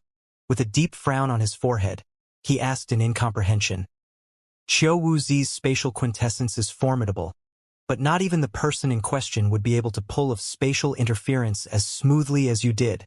Ancient sage Qiu Wu was reputed to be one of the few grandmasters of spatial arts, but even he had not reached this level of expertise. "Oh, I found some flaws in ancient sage Qiu Wu's spatial heritage, so I altered it a little," Xianxia replied leisurely. The heavenly art of dimension unravel could probably be considered the pinnacle of the master-teacher continent's spatial arts, but when reflected under the library of Heaven's Path, there was still a hulking number of flaws with it. What Xianxia had cultivated was the perfected manual, a Heaven's Path technique, so it went without saying that the prowess would be on a completely different level. Ancient sage Qiu Wu's version might still have required the cultivator to gather energy, thus resulting in some time delay, but the one that Xianxia had perfected through the library of Heaven's Path had no such need. Altered. Before the adolescent boy sculpture could say a word, Wuxia had already shrieked in disbelief as he nearly keeled over. He had witnessed the young man comprehending the spatial quintessence through browsing his books, and he had thought that it was already a formidable feat that the young man was able to grasp the spatial laws within it so quickly. Yet, who could have thought that within this short period of time, the young man had leisurely been picking bones with the current system of spatial arts and correcting its flaws, and more importantly, his corrections were all spot on, thus bringing the prowess of the spatial art to a whole new level. How in the world could the heavens give birth to such a monster? This was unfair and inhumane. Or, could that elementary spatial art manual really be that formidable, granting someone the ability to alter even ancient sage Qiu Wu's ultimate technique right after browsing through it? If that was the case, he would really have to study it carefully once he got back so that he would one day possess the same mastery over spatial arts as Xianxia. You corrected it? The adolescent boy sculptor also found it hard to believe Xianxia's words, but he decided to attribute Xianxia's success to the support of his seniors and chose not to ask any more about it. Thus, he got back to the topic at hand and said, "Since you have attained Xiao Wuxi's heritage and cleared the test, you are more than qualified to enter the Ranzi Hall. Please." As adolescent boy sculptor spoke, he bowed deeply before walking toward the Ranzi Hall to lead the way in. Xianxia. The tightly shut doors to the Ranzi Hall slowly creaked open, and the scent of ancient history burst forth from within. "Let's go." Seeing that the sculpture had entered, Xianxia and the others quickly made their way into the Ranzi Hall as well. The passageway had many brilliant night illumination pearls embedded in the ceiling, lighting up the entire place. As such, despite the closed space that they were in, the surroundings were as bright as day. There were ancient inscriptions carved along the passageway that detailed desirable values that a person should cultivate and the etiquette one should preferably adhere to. "Didn't you say that ancient sage Ran Qiu is not one to care too much about formalities? Why would—" Xianxia could not help but ask the adolescent boy sculpture. Earlier, the adolescent boy sculpture had said that ancient sage Ran Qiu was a person who paid little attention to formalities, so it seemed highly contradictory to see inscriptions of values and etiquette in the passageway of the Ranzi Hall. It's precisely because he paid little attention to it that he was criticized by Kong Shi over it. Thus, he carved these inscriptions to remind himself to adhere by these values and etiquette at all time. The adolescent boy sculpture replied. Kong Shi had once said that one should seek to reflect and learn from one's actions. And as one of Kong Shi's direct disciples, ancient sage Ran Qiu was bound to adhere by his teachings. Xianxia hesitated for a moment before asking with a hushed voice, "Did the 4 people who came prior to us cleared the trial as well?" So far, they had not seen any traces of the 4 otherworldly demons who had come ahead of him. Could they possibly have failed the test? Of course, it was not to say that the 4 otherworldly demons who had come before them were weak, but surely the ancient domain left behind by the number 1 student of Kong Shi should at least have the capability to discern between otherworldly demons and humans. Otherwise, what a huge disgrace it would be. "They have cleared the trial and entered the compounds," the adolescent boy sculpture replied politely. After learning that Xianxia had inherited ancient sage Qiu Wu's heritage, the attitude of the adolescent boy had become much more courteous. "They cleared the trial, too? Then, did you notice any anomaly with them?" Xianxia frowned. "Anomaly?" The adolescent boy sculpture shook his head in response. "There's nothing of that sort. They have defeated the golden warriors of Mentor's calligraphy and cleared the trial fair and square. However, one of them did have one of ancient sage Yanyan's treasures with him." Ancient sage Yanyan's treasure? Xianxia widened his eyes in astonishment. Ancient sage Yanyan was one of the 10 apostles under Kong Shi's lineage, too. Viewed to be of equal standing with ancient sage Bo Shang, ancient sage Ran Qiu, and the others, he had specialized in the field of music one. He had played a huge part in passing down the heritage of the demonic Tunist guild, and for that reason, most demonic Tunists viewed him as their founder. But to think that those 4 otherworldly demons would actually have one of his possessions. To be able to arrive on the Master Teacher continent while avoiding the detection of the Master Teachers, find ancient domains that even the Master Teacher Pavilion is unaware of, and even be in possession of one of ancient sage Yanyan's treasures. It seems like the otherworldly demonic tribe has really prepared. Xianxia thought grimly. The war between the otherworldly demonic tribe and mankind had caused immense damage to both parties over the years. Mankind had lost a lot of its treasures to the otherworldly demonic tribe, so it was not unthinkable for them to be in possession of one of ancient sage Yanyan's treasures.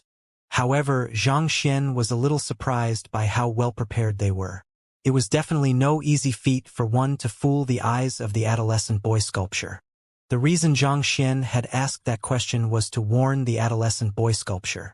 If those 4 fellows had shown the slightest lapse in their disguise, the adolescent boy sculpture would surely have raised his guard against them. However, from the looks of it, there was no point bringing up the matter anymore since he had no evidence against those 4 fellows. It would be one thing if he failed to convince the adolescent boy sculpture of the matter, but it would be a catastrophe if he accidentally turned the adolescent boy sculpture against him in the midst of doing so. Without a doubt, they must have prepared for this matter for a very long time.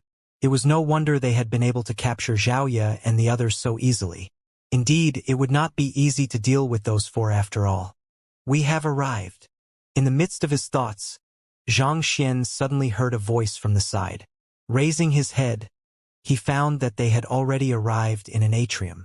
The atrium was round in shape, and there were doors all around.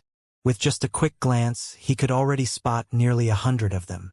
There are 99 doors here, and each of them represents a different trial. Each of you can only enter one of the doors, and no two persons can select the same door to enter. If you successfully clear the trial and reach the very end, you will be able to find what you seek. The adolescent boy sculpture turned around and addressed them. If you fail to clear the trial, you will have to spend the rest of your life here with me till your time is finally up. This? Xianxia looked at the doors around him as he confirmed once more. So, we can choose any door that we like here? That's right, feel free to enter any door you want. You only have an incense's time, so make your decision quick. After saying those words, the adolescent boy sculpture took 2 steps back and stood quietly. Knowing that it would be futile to ask the adolescent boy sculpture for any hints, Xianxia, Luo Ruoxin, and Wuchun exchanged glances as they began examining each of the doors carefully. All of the doors were made of granite and were identical in appearance. There was nothing that allowed them to set any of the doors apart from one another. If not for the doorway that they had entered the atrium from, had they closed their eyes and spun around, it would have been impossible to tell which doors they had set their eyes upon previously. This is no different from a labyrinth. Looking at the doors around left Xianxia feeling a little lightheaded. Unable to make sense of the situation, he willed in his heart, "Eye of insight." Hula! Lines of insight surfaced in Xianxia's eyes, and he quickly scanned his surroundings carefully. Since the 4 otherworldly demons had entered the palace before them, they would have come to this atrium and made a decision as well. The fact that they had come well prepared for this ancient domain, bringing with them the Netherworld's boat and even a treasure of ancient sage Yen, would suggest that they had prior knowledge of this place. So, it should be much safer to follow their footsteps. With a swift scan of the surroundings, a deep frown formed in between Xianxia's brows. Why aren't there any marks around? He had thought that he would be able to find some clues, just as he had done outside. However, who could have thought that those 4 fellows did not leave any clues behind, such that even the Eye of Insight was unable to catch the slightest trace of them? Seeing through Xianxia's thoughts, Luo Ruoxin sent a telepathic message over. Don't bother. Since this is a trial, there's no way it would allow you to see through anything. Furthermore, the stone sculpture has also said that no 2 people can enter the same door, which means that even if you find the doors that they've entered, we won't be able to enter them. This? Xianxia was rendered speechless. Indeed, since this was a test, there was no way that ancient sage Ranqiu would have left such an obvious loophole. After all, after someone had entered one of the doors and triggered all of its traps and formations, there would no longer be any danger in it. What do we do now? Xianxia asked. Let's leave it to fate and pick a random one, Luo Ruoxin said as she randomly picked a door and pulled it open without any hesitation. You, be careful. Seeing that Luo Ruoxin was going to enter the door just like that, Xianxia could not help but feel a little apprehensive on the inside. Rest assured, Luo Ruoxin replied with a faint but confident smile. Ancient sage Ranqiu's trial is unlikely to be easy, but to keep me here is not an easy feat either. After saying those words, she decisively entered the door. That's true. Xianxia had never seen Luo Ruoxin making a move before, but considering how powerful Wuchun was, it stood to reason that Luo Ruoxin was a formidable expert as well. The trial left behind by ancient sage Ranqiu might still pose a great challenge to ordinary geniuses, but to her it was unlikely to pose any threat at all. I'll be entering as well. Seeing that Luo Ruoxin had already entered one of the doors, Wuchun also randomly picked a room and strode in. You're the only one who is left, the adolescent boy sculpture remarked calmly by the side. Xianxia nodded. He was just about to select a random room too when his heart suddenly skipped a beat. The eye of insight might be unable to see through what lies beyond the door, but what about the library of heaven's path? With different encounters behind each of the 99 doors, the danger levels were bound to be different too. Without a doubt, there would be a huge difference between selecting a right door and selecting a wrong door. Otherwise, the adolescent boy sculpture would not have given them a whole incensus time to make their choice. Considering that this was a trial left behind by an ancient sage, due to the limitation of his cultivation, it was understandable why the eye of insight did not work. However, what about the library of heaven's path? It boasted the ability to see through everything beneath the heavens. Since that was the case, what better tool could there be than to have it make a choice in his stead? It should be easy for it to discern which ones were the right ones and which ones were the wrong ones. Having made up his mind, Xianxia immediately got to action. He flicked his wrist, took out a white sheet of paper and a brush, and began drawing. As an 8-star painter, the speed and quality of his drawing had already reached a superb level.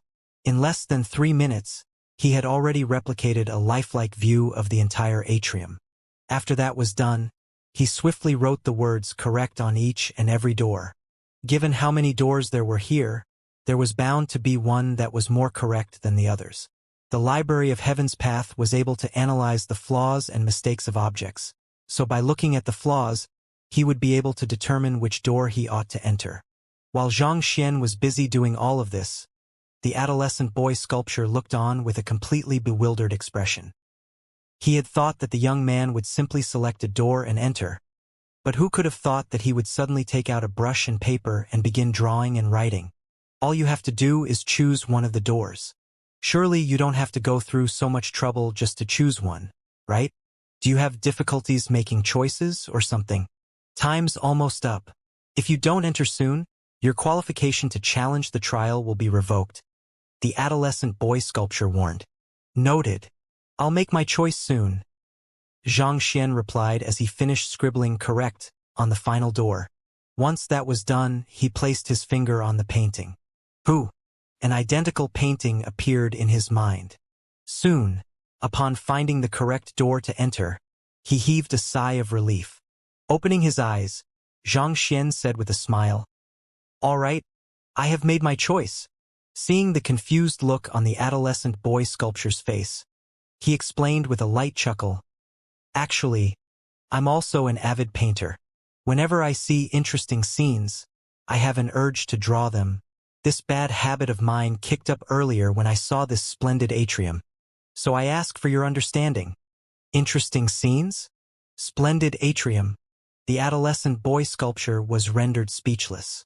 All that's in this atrium are granite doors.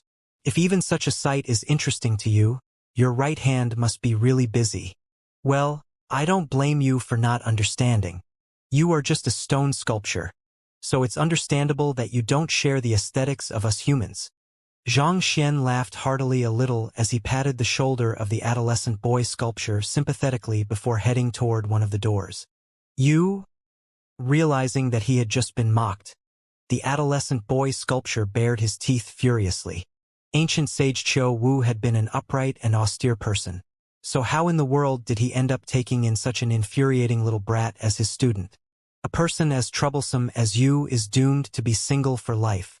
To think that you can be so indecisive about choosing a door. Huh? Wait a moment. Looking at the direction that the young man was heading in, the adolescent boy sculpture suddenly widened his eyes in astonishment. Gia. He stared with his mouth agape as the young man opened the door and disappeared into it. He actually chose that door? But that is... How did he know? The adolescent boy sculpture blinked in disbelief.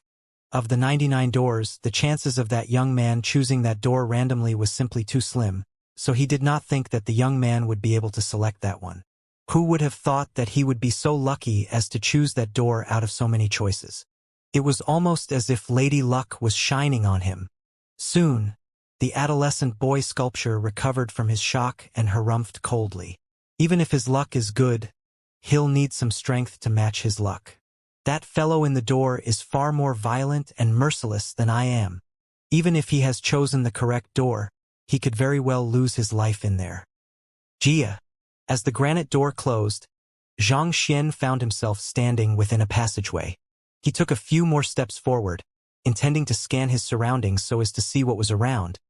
But before he could do anything, an overwhelming pressure suddenly pressed down on him, causing his body to stagger a little. This pressure seemed to seep right into his soul, carrying a force that threatened to crush him into bits the moment that he let his guard down. As a soul attack, Zhang Xian's face darkened. He had undergone plenty of soul attacks in the past, but this was the first time that he had encountered one as forceful as this. It seemed to pierce right through his physical body, leaving him feeling as if he was standing in the midst of a turbulent ocean, powerless against the overwhelming force before him. Heaven's Path Soul Art. Knowing that it would be bad if he allowed such an attack to continue getting to him, Zhang Xian took a deep breath and began driving his soul energy furiously to fend off the attack. While his soul was only at St. Nine Dan Pinnacle, it had undergone the tempering of lightning, making it far larger and more resilient than other souls. As such, even though the soul attack was formidable, he was still able to just about withstand it. Heaving a sigh of relief, he quickly advanced forward. He wanted to see just what kind of existence could execute such a powerful soul attack. Jai. However, the further he advanced, the stronger the pressure on his soul became. After taking roughly a dozen steps, he was forced to come to a halt. In the end, it seemed like his cultivation was still too low for this trial. At this point, his body and soul were already at their breaking point. It seems like I have already reached my limit. Should I activate Kong Shi's blood droplet then? Zhang Xian pondered grimly. With the enhanced power from Kong Shi's blood droplet, there was no doubt that he would be able to fend off the soul attack with ease. However, the problem was that there were only 3 droplets in total, and he had already consumed one. He would definitely need one when he encountered the otherworldly demons who had kidnapped Xiaoya and the others, so he was a little hesitant about using one right now. After all, it was his strongest trump card. He could not afford to squander it away so easily. The first time that I encountered the lightning tribulation, I was also helpless before it. I thought that I would be electrocuted to death. But afterward, I found that I was able to absorb its energy. While this pressure is hard to bear, I could use it as a medium to temper my soul and make it even purer. Perhaps this might just become the impetus for me to master Soul Traverse. The last time that Zhang Xian met Lu Chong, the latter had already imparted the secret art of Soul Traverse to him. He had attempted to learn it, but due to several flaws in the secret art, he had ended up losing his motivation. Furthermore, his soul had also been a little lacking then. However, with such heavy pressure pressing down on him, it was a good opportunity for him to try tempering his soul. Perhaps he might just find unexpected rewards. Alright, let's begin. Zhang Xian thought as he went through the secret manual of Soul Traverse in his mind. As Zhang Xian went through the secret manual of Soul Traverse, a thought arose in his mind. Soul Traverse is achieved by slipping one's soul in between the building blocks of space, thus allowing one to transcend the limitations of space. Previously, it was due to my lack of understanding of what the building blocks of space truly meant that I felt that it was plagued with flaws. However, now that my heavenly art of dimension unravel has reached 4 Dan, will I be able to perfect Soul Traverse by compiling the two together? As much as Soul Traverse was a soul secret art, it could also be said to be an ingenious manipulation of the properties of space. Considering the books relating to space that he had recently collected, if he compiled them together with Soul Traverse, would he just be able to complement the flaws in them? Compile. Getting right into action, Zhang Xian combined the Soul Traverse manual with the other spatial secret art manuals, and before long, a new book materialized into existence. Zhang Xian hurriedly grabbed the compiled book and flipped it open. The content swiftly flowed into his head and imprinted into his mind. It has indeed reached the level of Heaven's Path. Ha ha ha ha. Zhang Xian nearly leaped up from joy. He had wanted to practice Soul Traverse for a very long time now, and he had been searching for books relating to souls in order to perfect the technique. However, who would have thought that what he was lacking was not soul-related manuals but space-related manuals? I'll temper my soul first before cultivating Soul Traverse, Zhang Xian decided. Thus he crossed his leg and sat down. With a thought, he drew his soul out from his glabella. Tzzzzzzzzzzzzzz. Without the protection of the physical body, the pressure that pressed down on Zhang Xian's soul immediately intensified. In an instant, he felt as if he was standing amid a raging hurricane that was trying to tear him apart. Heavy like a boulder, firm like a mountain, knowing that if he would lose his life if he could not withstand this ordeal, Zhang Xian focused on the imagery of a massive mountain, the White Creek Mountain. There was a type of soul training that was known as conceptualization training. Through focusing one's thoughts on a single conceptualization, it would help to refine one's soul energy in the form of the conceptualization. For example, if one thought of flames, one's soul energy could become scorching like the raging inferno, and if one thought of ice, one's soul energy would become chilling like the heartless winter. Zhang Xian had done conceptualization training back when he had just started cultivating, but with the Heaven's Path soul art to raise his soul cultivation, he had found that there was not much need for him to do it, so he had not paid much attention to it. However, in this very moment, he knew that he had to do it or risk having his soul torn into shreds. Wang. Focusing on the conceptualization of a mountain, Zhang Xian's wavering soul swiftly stabilized in place. As if an imposing mountain towering in the midst of a storm, no matter how the gale huffed and puffed, it remained completely unfazed, unable to be blown down. After stabilizing his figure, Zhang Xian took a deep breath and drew the crushing pressure into his soul, tempering the weaker parts of his soul. Jai. Under the tempering of the crushing pressure, his massive soul grew more and more concentrated and powerful. The pressure isn't as unbearable anymore. Advance. A few minutes later, when Zhang Xian had finally adapted to the pressure, he took a few steps forward before sitting down to continue the tempering process. In the atrium, the motionless adolescent boy sculpture opened his eyes once more. Let's see how that fellow is faring. Even if that fellow inside doesn't make a move, just the pressure that it exerts should be able to stop that young man in his tracks or even crush his soul entirely. Muttering beneath his breath, the adolescent boy sculpture raised his finger and tapped the space before him. A screen of light appeared in the air, and a display of Zhang Xian's plight within the door came into appearance. Hey, the young man should have... what's going on? The adolescent boy sculpture was still uttering smug words when he noticed that something was amiss with the displayed scene before him. His eyes swiftly widened to the brim, seemingly ready to pop out from their sockets.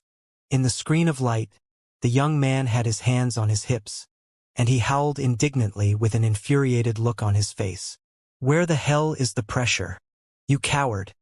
I dare you to come out and face me straight on. I haven't absorbed enough of it yet. If that's all you've got, how dare you call yourself a trial? If you don't come out now, don't blame me if I tear this entire place down. He's actually provoking it? The adolescent boy sculpture nearly blacked out. He had thought that with that person making a move, just the aura that the fellow emanated would be enough to crush the young man. Who would have thought that not only would the young man be perfectly fine, he was even mocking it for being too weak. Just where did this monster come from? This was too ridiculous. Forget it. Since there isn't any pressure anymore, I'll just head in. After hurling provocations one after another without the pressure returning, Zhang Xian could only shake his head in resignation. To be honest, it was not that he wanted to brag, but the pressure had simply disappeared too abruptly. He had just barely gotten into the mood of training, and the results had just started showing on his soul when the pressure suddenly vanished without a trace.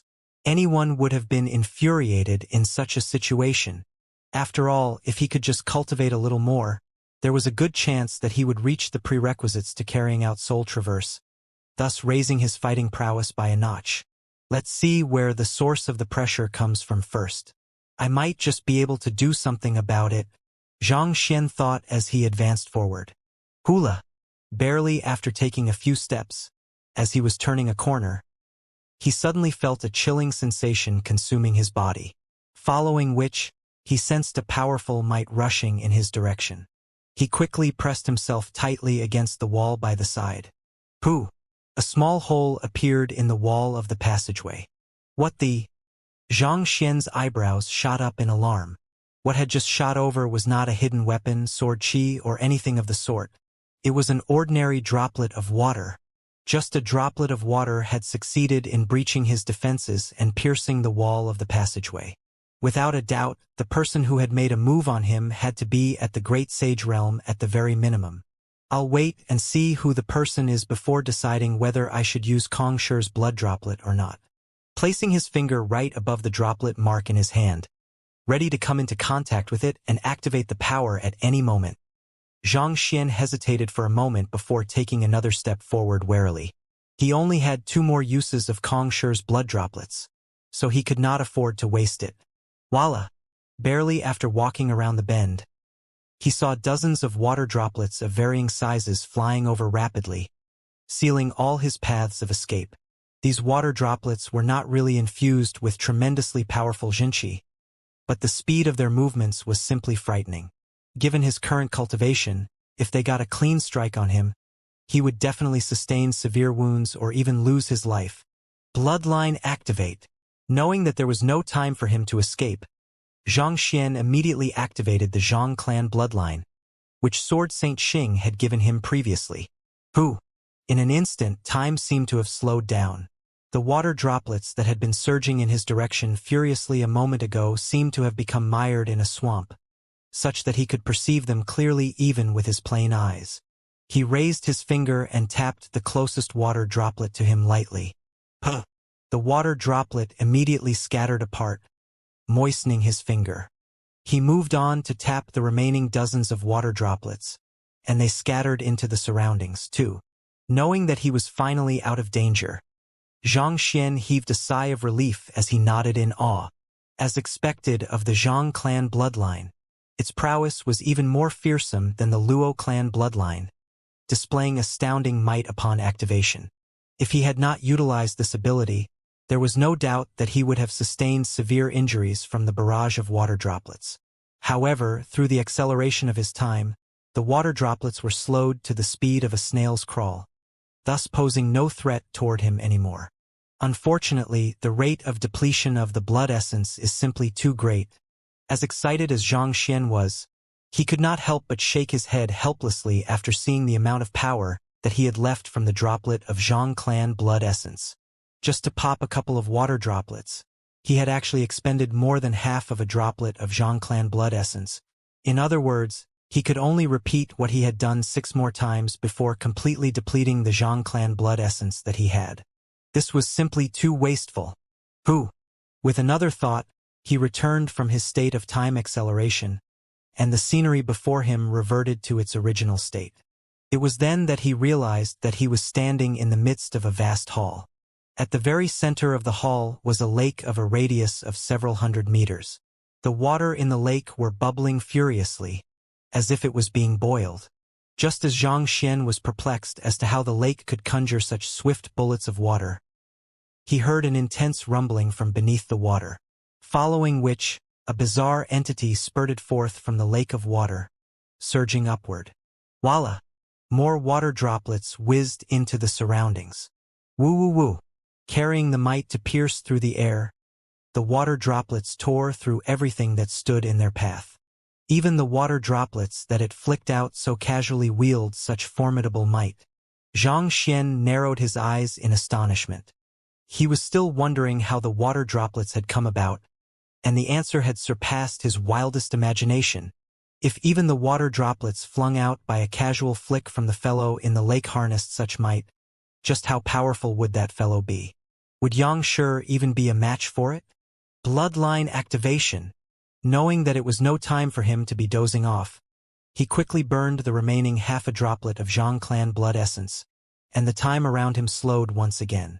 I have to get rid of the problem from its roots, or else it'll just be a matter of time before I lose my life, Xianxia thought as he swiftly traversed past the water droplets toward the edge of the lake.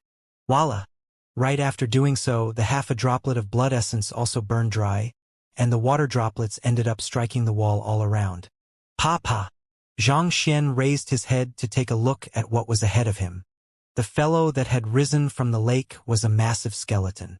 From its head to its tail, it was dozens of meters tall, Every single one of its translucent bone glistened with jadeite, and even though it was impossible to tell just how tough it was, just the fact that a casual flick of its body was able to fling out water droplets that wielded the strength to kill St. Nine Dan pinnacle cultivators was more than enough to instill fear.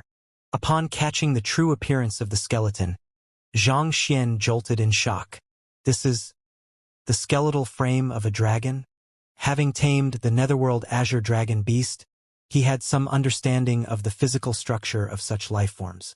He could tell that the skeletal frame before him had a much more natural and harmonious structure compared to the netherworld azure dragon beast, making it highly likely that it was the skeletal frame of a dragon. Even if it was not a pure-blooded dragon, it was bound to possess a far purer dragon bloodline than the netherworld azure dragon beast. Seeing that the young man had successfully dodged its water droplets, the skeletal dragon glanced down at the young man as its deafening voice boomed in the air. You wield the ability to control time? No, your power seems to be dependent on a bloodline. Who are you? Which sage's descendant are you? I am Xianxia.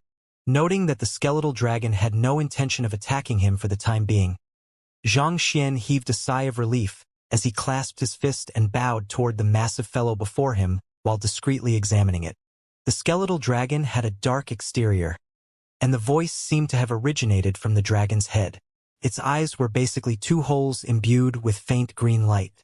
If not for the fact that it had spoken, it would be difficult for one to imagine that the skeletal dragon was a living being with independent consciousness. Zhang?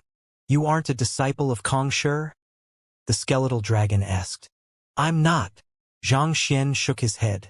It was only after the 100 schools of philosophers left the master-teacher continent that the Zhang clan rose to power. As such, the founder of the Zhang clan was indeed not a successor of Kong Shi's heritage. To be able to comprehend the laws of time, which only Kong Shi is able to utilize, despite not being one of Kong Shi's disciples, it seems like the later generations are filled with plenty of talents. The skeletal dragon nodded slightly. I'll give you some credit for being able to withstand my pressure and dodge my water droplets. But that is far from sufficient. If you wish to win my acknowledgement, you'll have to defeat me. Win your acknowledgement? Xianxia asked in confusion. Indeed, this passageway contains the greatest treasure of the 99 doors, but it's also the most dangerous of them. The one who wins my acknowledgement will be able to take me away, and those who fail my trial shall have their lives reaped by me. The skeletal dragon said impassively. You said that the one who wins your acknowledgement will be able to take you away? Xianxia's eyes lit up in excitement at that notion. Even the droplets casually flung out the skeletal dragon wielded the strength to slaughter St. Nine Dan pinnacle cultivators with ease. That prowess was definitely nowhere beneath Yang Shi's. If he could take this skeletal dragon away with him, his overall prowess would surely rise by leaps and bounds. Indeed. However, if you wish to earn my acknowledgement, you'll have to first display prowess surpassing mine. Back then, ancient sage Ranqiu also used his strength to convince me to serve him for life. I have already slept here for tens of thousands of years, awaiting another worthy individual to serve. The skeletal dragon replied. Ancient sage Ranqiu, you are ancient sage Ranqiu's weapon? Could you be the dragon-bone divine spear? Xianxia suddenly thought of something, and his body shuddered in astonishment. He had read some books concerning ancient sage Ranqiu, so he knew bits and pieces of his history.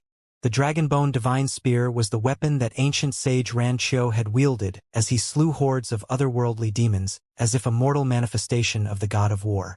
Even Kong Shi had once praised the formidability of the dragon-bone divine spear.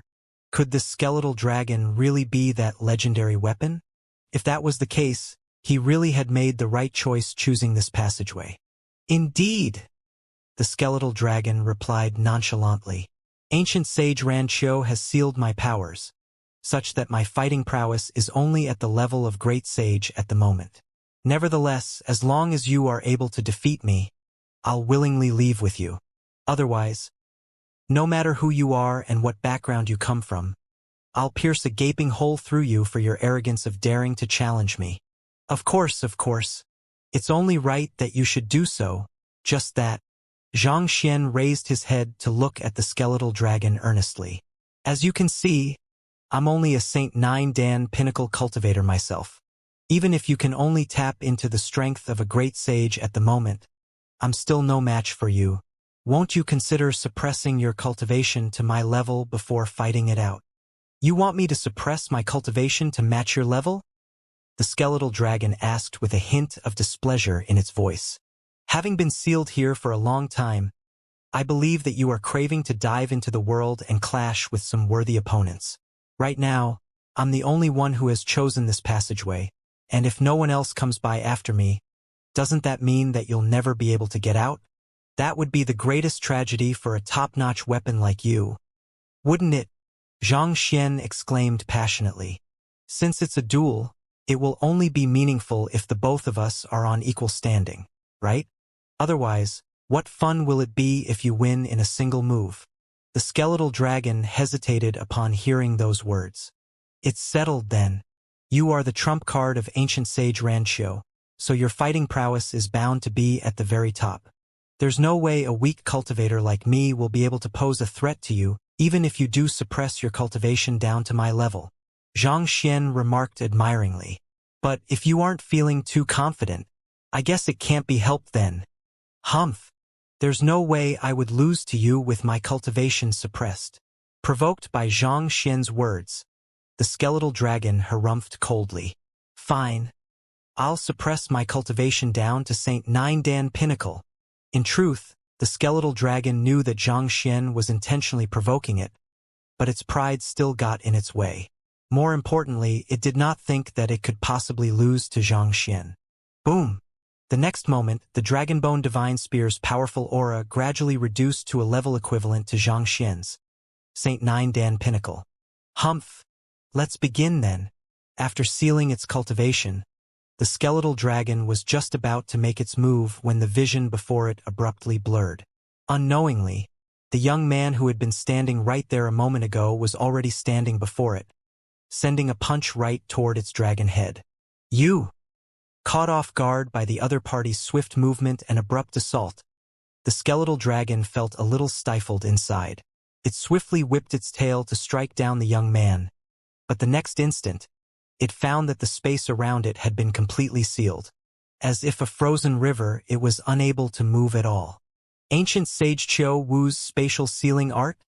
The skeletal dragon exclaimed in shock. The next instant, a splitting pain ripped through its skull. The young man's fist had already landed squarely on its head. Pung pung pung pung. Punches and kicks rained down on the skeletal dragon, sending stabbing pain reverberating through its body. It was almost like being battered by the ceaseless rapids of a river, completely messing up its momentum, not giving it the opportunity to recover at all. Under the relentless attack, not only were the skeletal dragon's bones slowly accumulating damage, its soul was also severely jolted. The skeletal dragon was frenzied. How is he so powerful? Even though the skeletal dragon had lowered its cultivation, there was no doubt that it was the absolute pinnacle among Saint 9 Dan pinnacle entities. Putting aside the fact that its body had already been tempered to a level exceeding great sage realm cultivators, just its battle instincts alone had been refined over the many years of battle with ancient sage Rancho.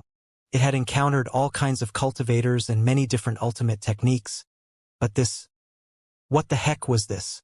Seemingly devoid of skills, the young man simply rushed in to rain down a barrage of attacks on it as if some street hoodlum. And what was even more stifling was that it was actually unable to dodge at all. This had to be the greatest humiliation that it had ever faced since its birth. Roar! As the fists and kicks continued raining down on its head, the skeletal dragon finally reached the limits of its patience. With a furious roar, it compressed its body tightly together. Hula! The entire body of massive bones swiftly converged together to form a black spear. Break! With a powerful pierce, as if a block of ice struck by a hammer, the sealed space shattered instantaneously with a resounding reverberation. Dang dang dang dang. Due to the feedback, Xianxia was forced to retreat several steps, as his chest ached a little under the impact of the previous encounter. The ability to seal space was indeed powerful, but in the face of a true expert, its effectiveness was discounted. While the force that the Dragonbone Divine Spear exerted was still within the range of St. Nine Dan Pinnacle, it was able to gather all of its might in a single point to conduct a burst attack that exceeded the limits of the sealed space. Of course, this also had something to do with the fact that he had just comprehended the spatial quintessence of sealing. If he spent more time comprehending it so as to advance his level of mastery of spatial arts, he would be able to use it more smoothly, and it would not have been so easy for the Dragonbone Divine Spear to break it. How dare you humiliate me? I'll make you pay the price for your actions. After breaking the sealed space and achieving freedom once more, the skeletal dragon howled furiously. From its spear form, it reverted back to the appearance of a skeletal dragon as it dashed forth with its mouth wide open. So, barely after arriving before the young man, another blur flashed across its eyes, and the young man vanished from sight. It hurriedly searched the surroundings for the young man, only to see a leg flying toward its face. Pung pung pung pung. For consecutive kicks threw the skeletal dragon into a state of disorientation, and its skull was nearly lopped off its neck. Screw you! The skeletal dragon bellowed hysterically. Since it's a duel, surely we can have a fair fight, right? Why do you have to keep aiming for my face? Are you sure that you are a master teacher? Don't you know that the face is out of bounds? Voila! Seething with fury, the skeletal dragon whipped its thick tail toward the young man in the air, wanting to crush him to bits. However, barely after raising its tail, it suddenly felt a tension stopping the movement of its tail. Unknowingly, the young man was already beneath him, grabbing its tailbone. Bam bam bam bam. With overwhelming might, the young man slammed it from left to right as if a whip, causing its head to crash relentlessly with the ground, creating huge pits here and there. The skeletal dragon is being pummeled? The adolescent boy sculpture watching the happenings through a screen of light shuddered in horror at that sight. It was simply too shocking that his head even fell to the ground and rolled to the side. He swiftly picked it up and secured it on his neck before turning his gaze back to the screen. The more he watched it, the more horrified he seemed to become. Even though the skeletal dragon had suppressed its cultivation down to St. Nine Dan, it should still have been the absolute pinnacle existence among St. Nine Dan entities. Yet, the young man was actually able to render it completely helpless, almost as if an adult toying with a child. Do you really have to be this savage? If not for the skeletal dragon tempering its bones to the level of near invulnerability, this vicious pummeling would have already reduced it to powdery remains. The adolescent boy sculpture had considered most possibilities, including one where the young man was completely destroyed by the skeletal dragon, but not even in his wildest imagination did he fathom such an outcome. How could he have? That was the personal weapon of ancient sage Xianxia, the Dragonbone Divine Spear. Damn it! Damn it! Damn it! I'll kill you! Slammed to the point where its head was spinning endlessly, the skeletal dragon could not stand it any longer and released the seal on its cultivation. Its powers immediately pierced the heavens, and in the blink of an eye, its cultivation had risen from St. Nine Dan to Great Sage 1 Dan introspective convalescence realm. With the huge boost in its prowess, the skeletal dragon successfully struggled free from Xianxia's grip, and it twisted its body forcefully and tore its claw down upon Xianxia. Who? But with a burst of wind, the young man vanished from the skeletal dragon's vision once more. The next instant, he appeared right above the skeletal dragon's head, as he sent a powerful kick toward its temple. The skeletal dragon's frenzy had already transcended words. It was one thing for it not to be a match for the young man in the same realm, but it had already raised its cultivation by 1 realm, and the young man was still able to dodge its attack with ease. Just how powerful was the young man? Not even the powerful ancient sage Xianxia possessed such fighting prowess. In a battle in the same cultivation realm, it was likely that even ancient sage Xianxia would not be a match for the young man. The skeletal dragon hurriedly cowered back to dodge the attack. While its agility and reaction speed had been enhanced significantly after raising its cultivation up to the introspective convalescence realm, it was still nowhere near enough to compete with the young man's speed.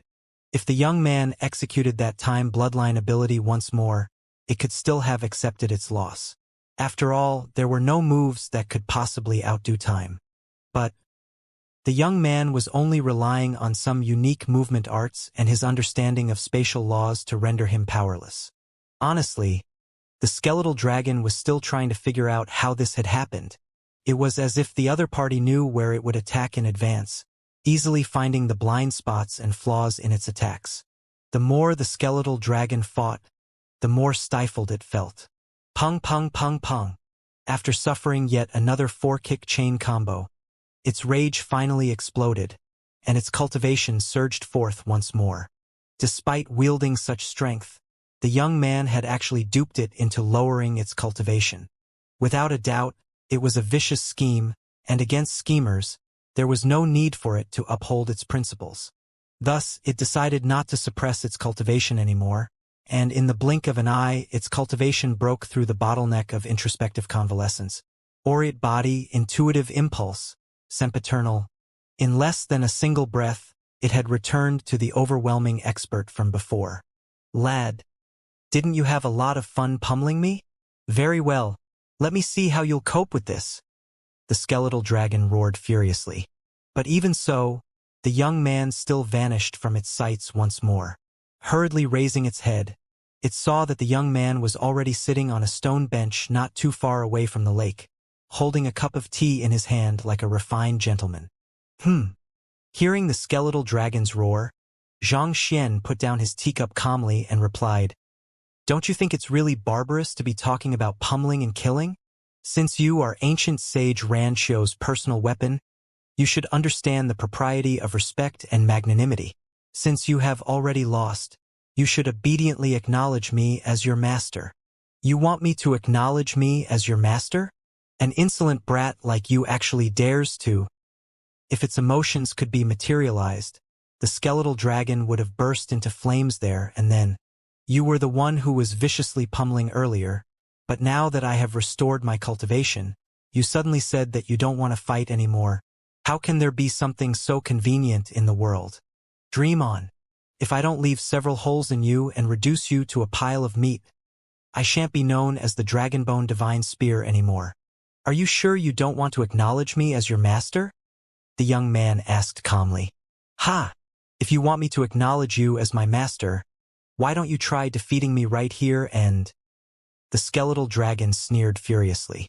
But before it could finish its words, a loud rumble echoed in its head. Moo! Mao! Pada!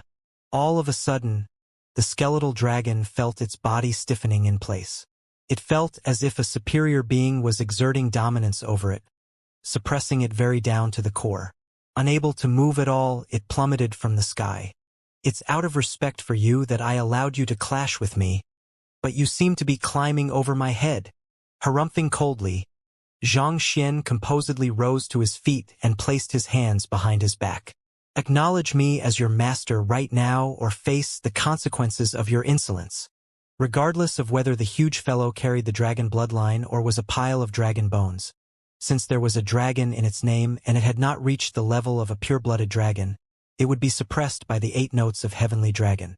Even before the battle, Xianxia had known this, but being the low-profile person that he was, he had intended to use his raw strength to win the Dragonbone Divine Spear over.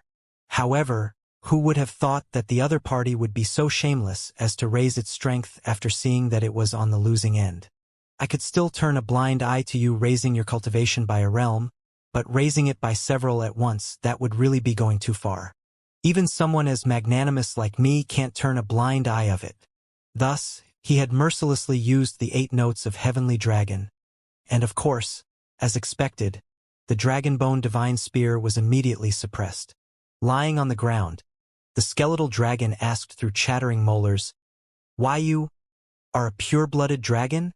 Suppressed by the power of the 8 notes of Heavenly Dragon, it felt as if its consciousness was on the verge of slipping away from it. It was not the primary consciousness of the dragon bone, but a weapon spirit that had grown after the dragon bone had been forged into a spear. As such, it had retained the traits of the dragon tribe, and the instinctive deference and fear toward pure-blooded dragons was ground in its bones. Pure-blooded dragons were existences that represented the pinnacle of the dragon tribe's authority, and no lower dragons could ever buck up the courage to oppose them. Must I be a pure-blooded dragon in order to use the 8 notes of heavenly dragon? Xianxia sneered coldly. The skeletal dragon was rendered speechless. Having fought alongside ancient sage Ranqiu, it had met the strongest being of the master-teacher continent, Kong Shi, before, but not even Kong Shi had the ability to vocalize the 8 notes of heavenly dragon. Yet, the young man before it was actually able to do so. Just who in the world was the young man before it? The skeletal dragon hesitated for a moment before eventually lowering its head. I am willing to acknowledge you as my master. The hierarchy within the dragon tribe was based on their bloodline. It was natural for those of a lesser bloodline to serve those of a higher bloodline. On top of that, it was a fact that the young man had defeated it, so there was no shame in its actions. Good. Xianxia nodded. Just as it was about to ask how the acknowledgement ceremony would go, the skeletal dragon suddenly began contracting rapidly, and just like before, it turned into a massive spear. Wang! It circled in the air for a bit as it shrank to the length of roughly a zhongwen before falling into Xianxia's hand. Lowering his head to take a closer look, Xianxia assessed his winnings. The spear in his hand was black in color, and a cold glint reflected off its tip. Just the sight of the spear left one with the sensation that the spear would pierce a hole through one the next moment, sending shivers down the spines of the weaker-minded. Excellent spear! Xianxia exclaimed in agitation. Just by stroking the spear lightly, he could hear the roar of a dragon echoing around him. When he attempted to infuse his Jinqi into the spear, he delightedly realized that there were no obstructions at all, as if the spear was just an extension of his meridians. It was actually capable of harnessing his power with full efficiency. Pada! A droplet of his blood fell on the spear tip, and it was swiftly absorbed in. In the blink of an eye, a brilliant surge of light burst forth from the spear, and slight cracks appeared in the space all around. With this powerful weapon, my fighting prowess would be heightened by at least twofold. Xianxia trembled in agitation. There was no doubt that this dragonbone divine spear was the most powerful artifact that he had acquired ever since he arrived on the master-teacher continent. While ancient sage Ranqiu might have sealed its power, the might that it wielded was still beyond formidable. Of course, due to the limitations of his current cultivation, it was inevitable that he would still be unable to bring out the true prowess of the spear. Nevertheless, once he triggered Kong Shi's blood droplet, with this spear in hand, there would be absolutely no one beneath ancient sage who would be a match for him. In fact, even half-ancient sages would be well within his means to deal with. It's no wonder the library of Heaven's Path guided me to this passageway. With this alone, the long journey here won't have been in vain. Laughing heartily, Xianxia flicked his wrist, and the spear warped back into a skeletal dragon. With a thought, the skeletal dragon turned into a belt that wrapped around his waist. After taming the spear, he found that the skeletal dragon had the ability to freely change its form. As a spear, it could pierce through anything that stood in its way. As a whip, it could leave deep gashes on the world. After that was done, Xianxia heaved a sigh of relief as he scanned his surroundings once more. At this point, the lake had already quietened down, returning back to its initial tranquility. In the empty-looking hall, there were no visible exits. Have I cleared the trial yet? Xianxia asked the skeletal dragon in confusion. Of course, you have already cleared the trial. I'd send you out right now, but there are some of my possessions over here that I hope to take away with me, the skeletal dragon said. I see. All right then, Xianxia said. Go and take them then. The skeletal dragon swiftly flew out from Xianxia's waist and rose into the air, reverting back to the massive several-dozen-meter-long dragon. It descended to the top of the water and swiped its claws into the lake. Hula! The lake immediately billowed furiously under the overwhelming might, and a circular platform slowly rose into the air. It was roughly 3 meters in diameter, but it emanated a shockingly concentrated spiritual energy that felt nourishing like the warm breeze of spring. This is the ultimate treasure of smithing, the golden origin spirit stone? Xianxia widened his eyes in disbelief. Despite being a failure of a blacksmith who could only forge bricks, his comprehension of smithing and ores was at least up to standard. Or to be more exact, even 9-star blacksmiths might not be able to compete with him in terms of sheer knowledge. Even with a glance from afar, he could tell that the circular platform was the ultimate treasure that the top blacksmiths dreamt of even with their eyes wide open. The Golden Origin Spirit Stone. In the forging of an average Saint high-tier artifact, just adding a single gram of the Golden Origin Spirit Stone into the forging process would be enough to enhance the artifact into a Saint Pinnacle artifact. And there was actually a huge circular platform of it right in front of him. Just how many tons would that weigh? Even someone as calm as Xianxia could not help but feel his face flushing red in agitation. An uncontrollable desire sprouted in the depths of his heart. It could be said that just this circular platform, in terms of value, would not pale in comparison to a pinnacle Great Sage artifact. Indeed, this is the Golden Origin Spirit Stone. Back then, when ancient sage Rancho sealed me here, he instructed me to wait for the next destined person to appear and win my acknowledgement. However, I have waited here for so long that I have already lost track of time. Ultimately, as a weapon spirit, my lifespan is still limited. Knowing this, ancient sage Rancho placed this artifact into the lake. As long as I rest above it, my strength wouldn't dissipate, and my lifespan can be significantly lengthened, the skeletal dragon explained. I see. Xianxia nodded in realization. This was also a question that he had been wondering about. Even if the Dragonbone Divine Spear had been one of the strongest weapons tens of thousands of years ago, after the passing of so many years, its weapon spirit should have already aged to the point where battling would be impossible for it. Fortunately, it seemed like ancient sage Rancho had already predicted this problem and made preparations in advance. With the Golden Origin Spirit Stone to sustain the Dragonbone Divine Spear, the vitality of its weapon spirit could be sustained. Even after hibernating for tens of thousands of years, it was still able to exert its greatest fighting prowess without any problem. However, since I have already awakened, this Golden Origin Spirit Stone is of no use to me.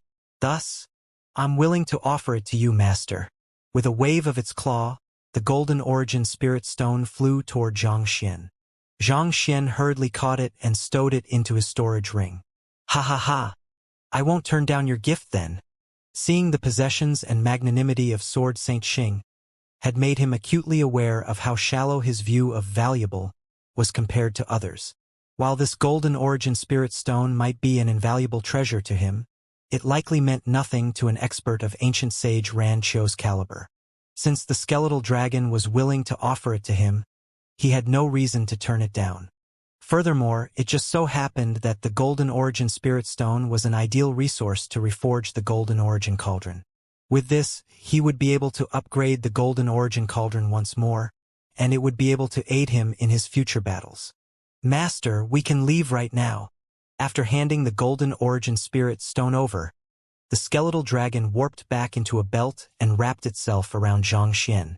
Raising his head, Xianxia found that there was an identical stone door to the one that he had entered through not too far away. He quickly walked over to it and pushed it open. Jia.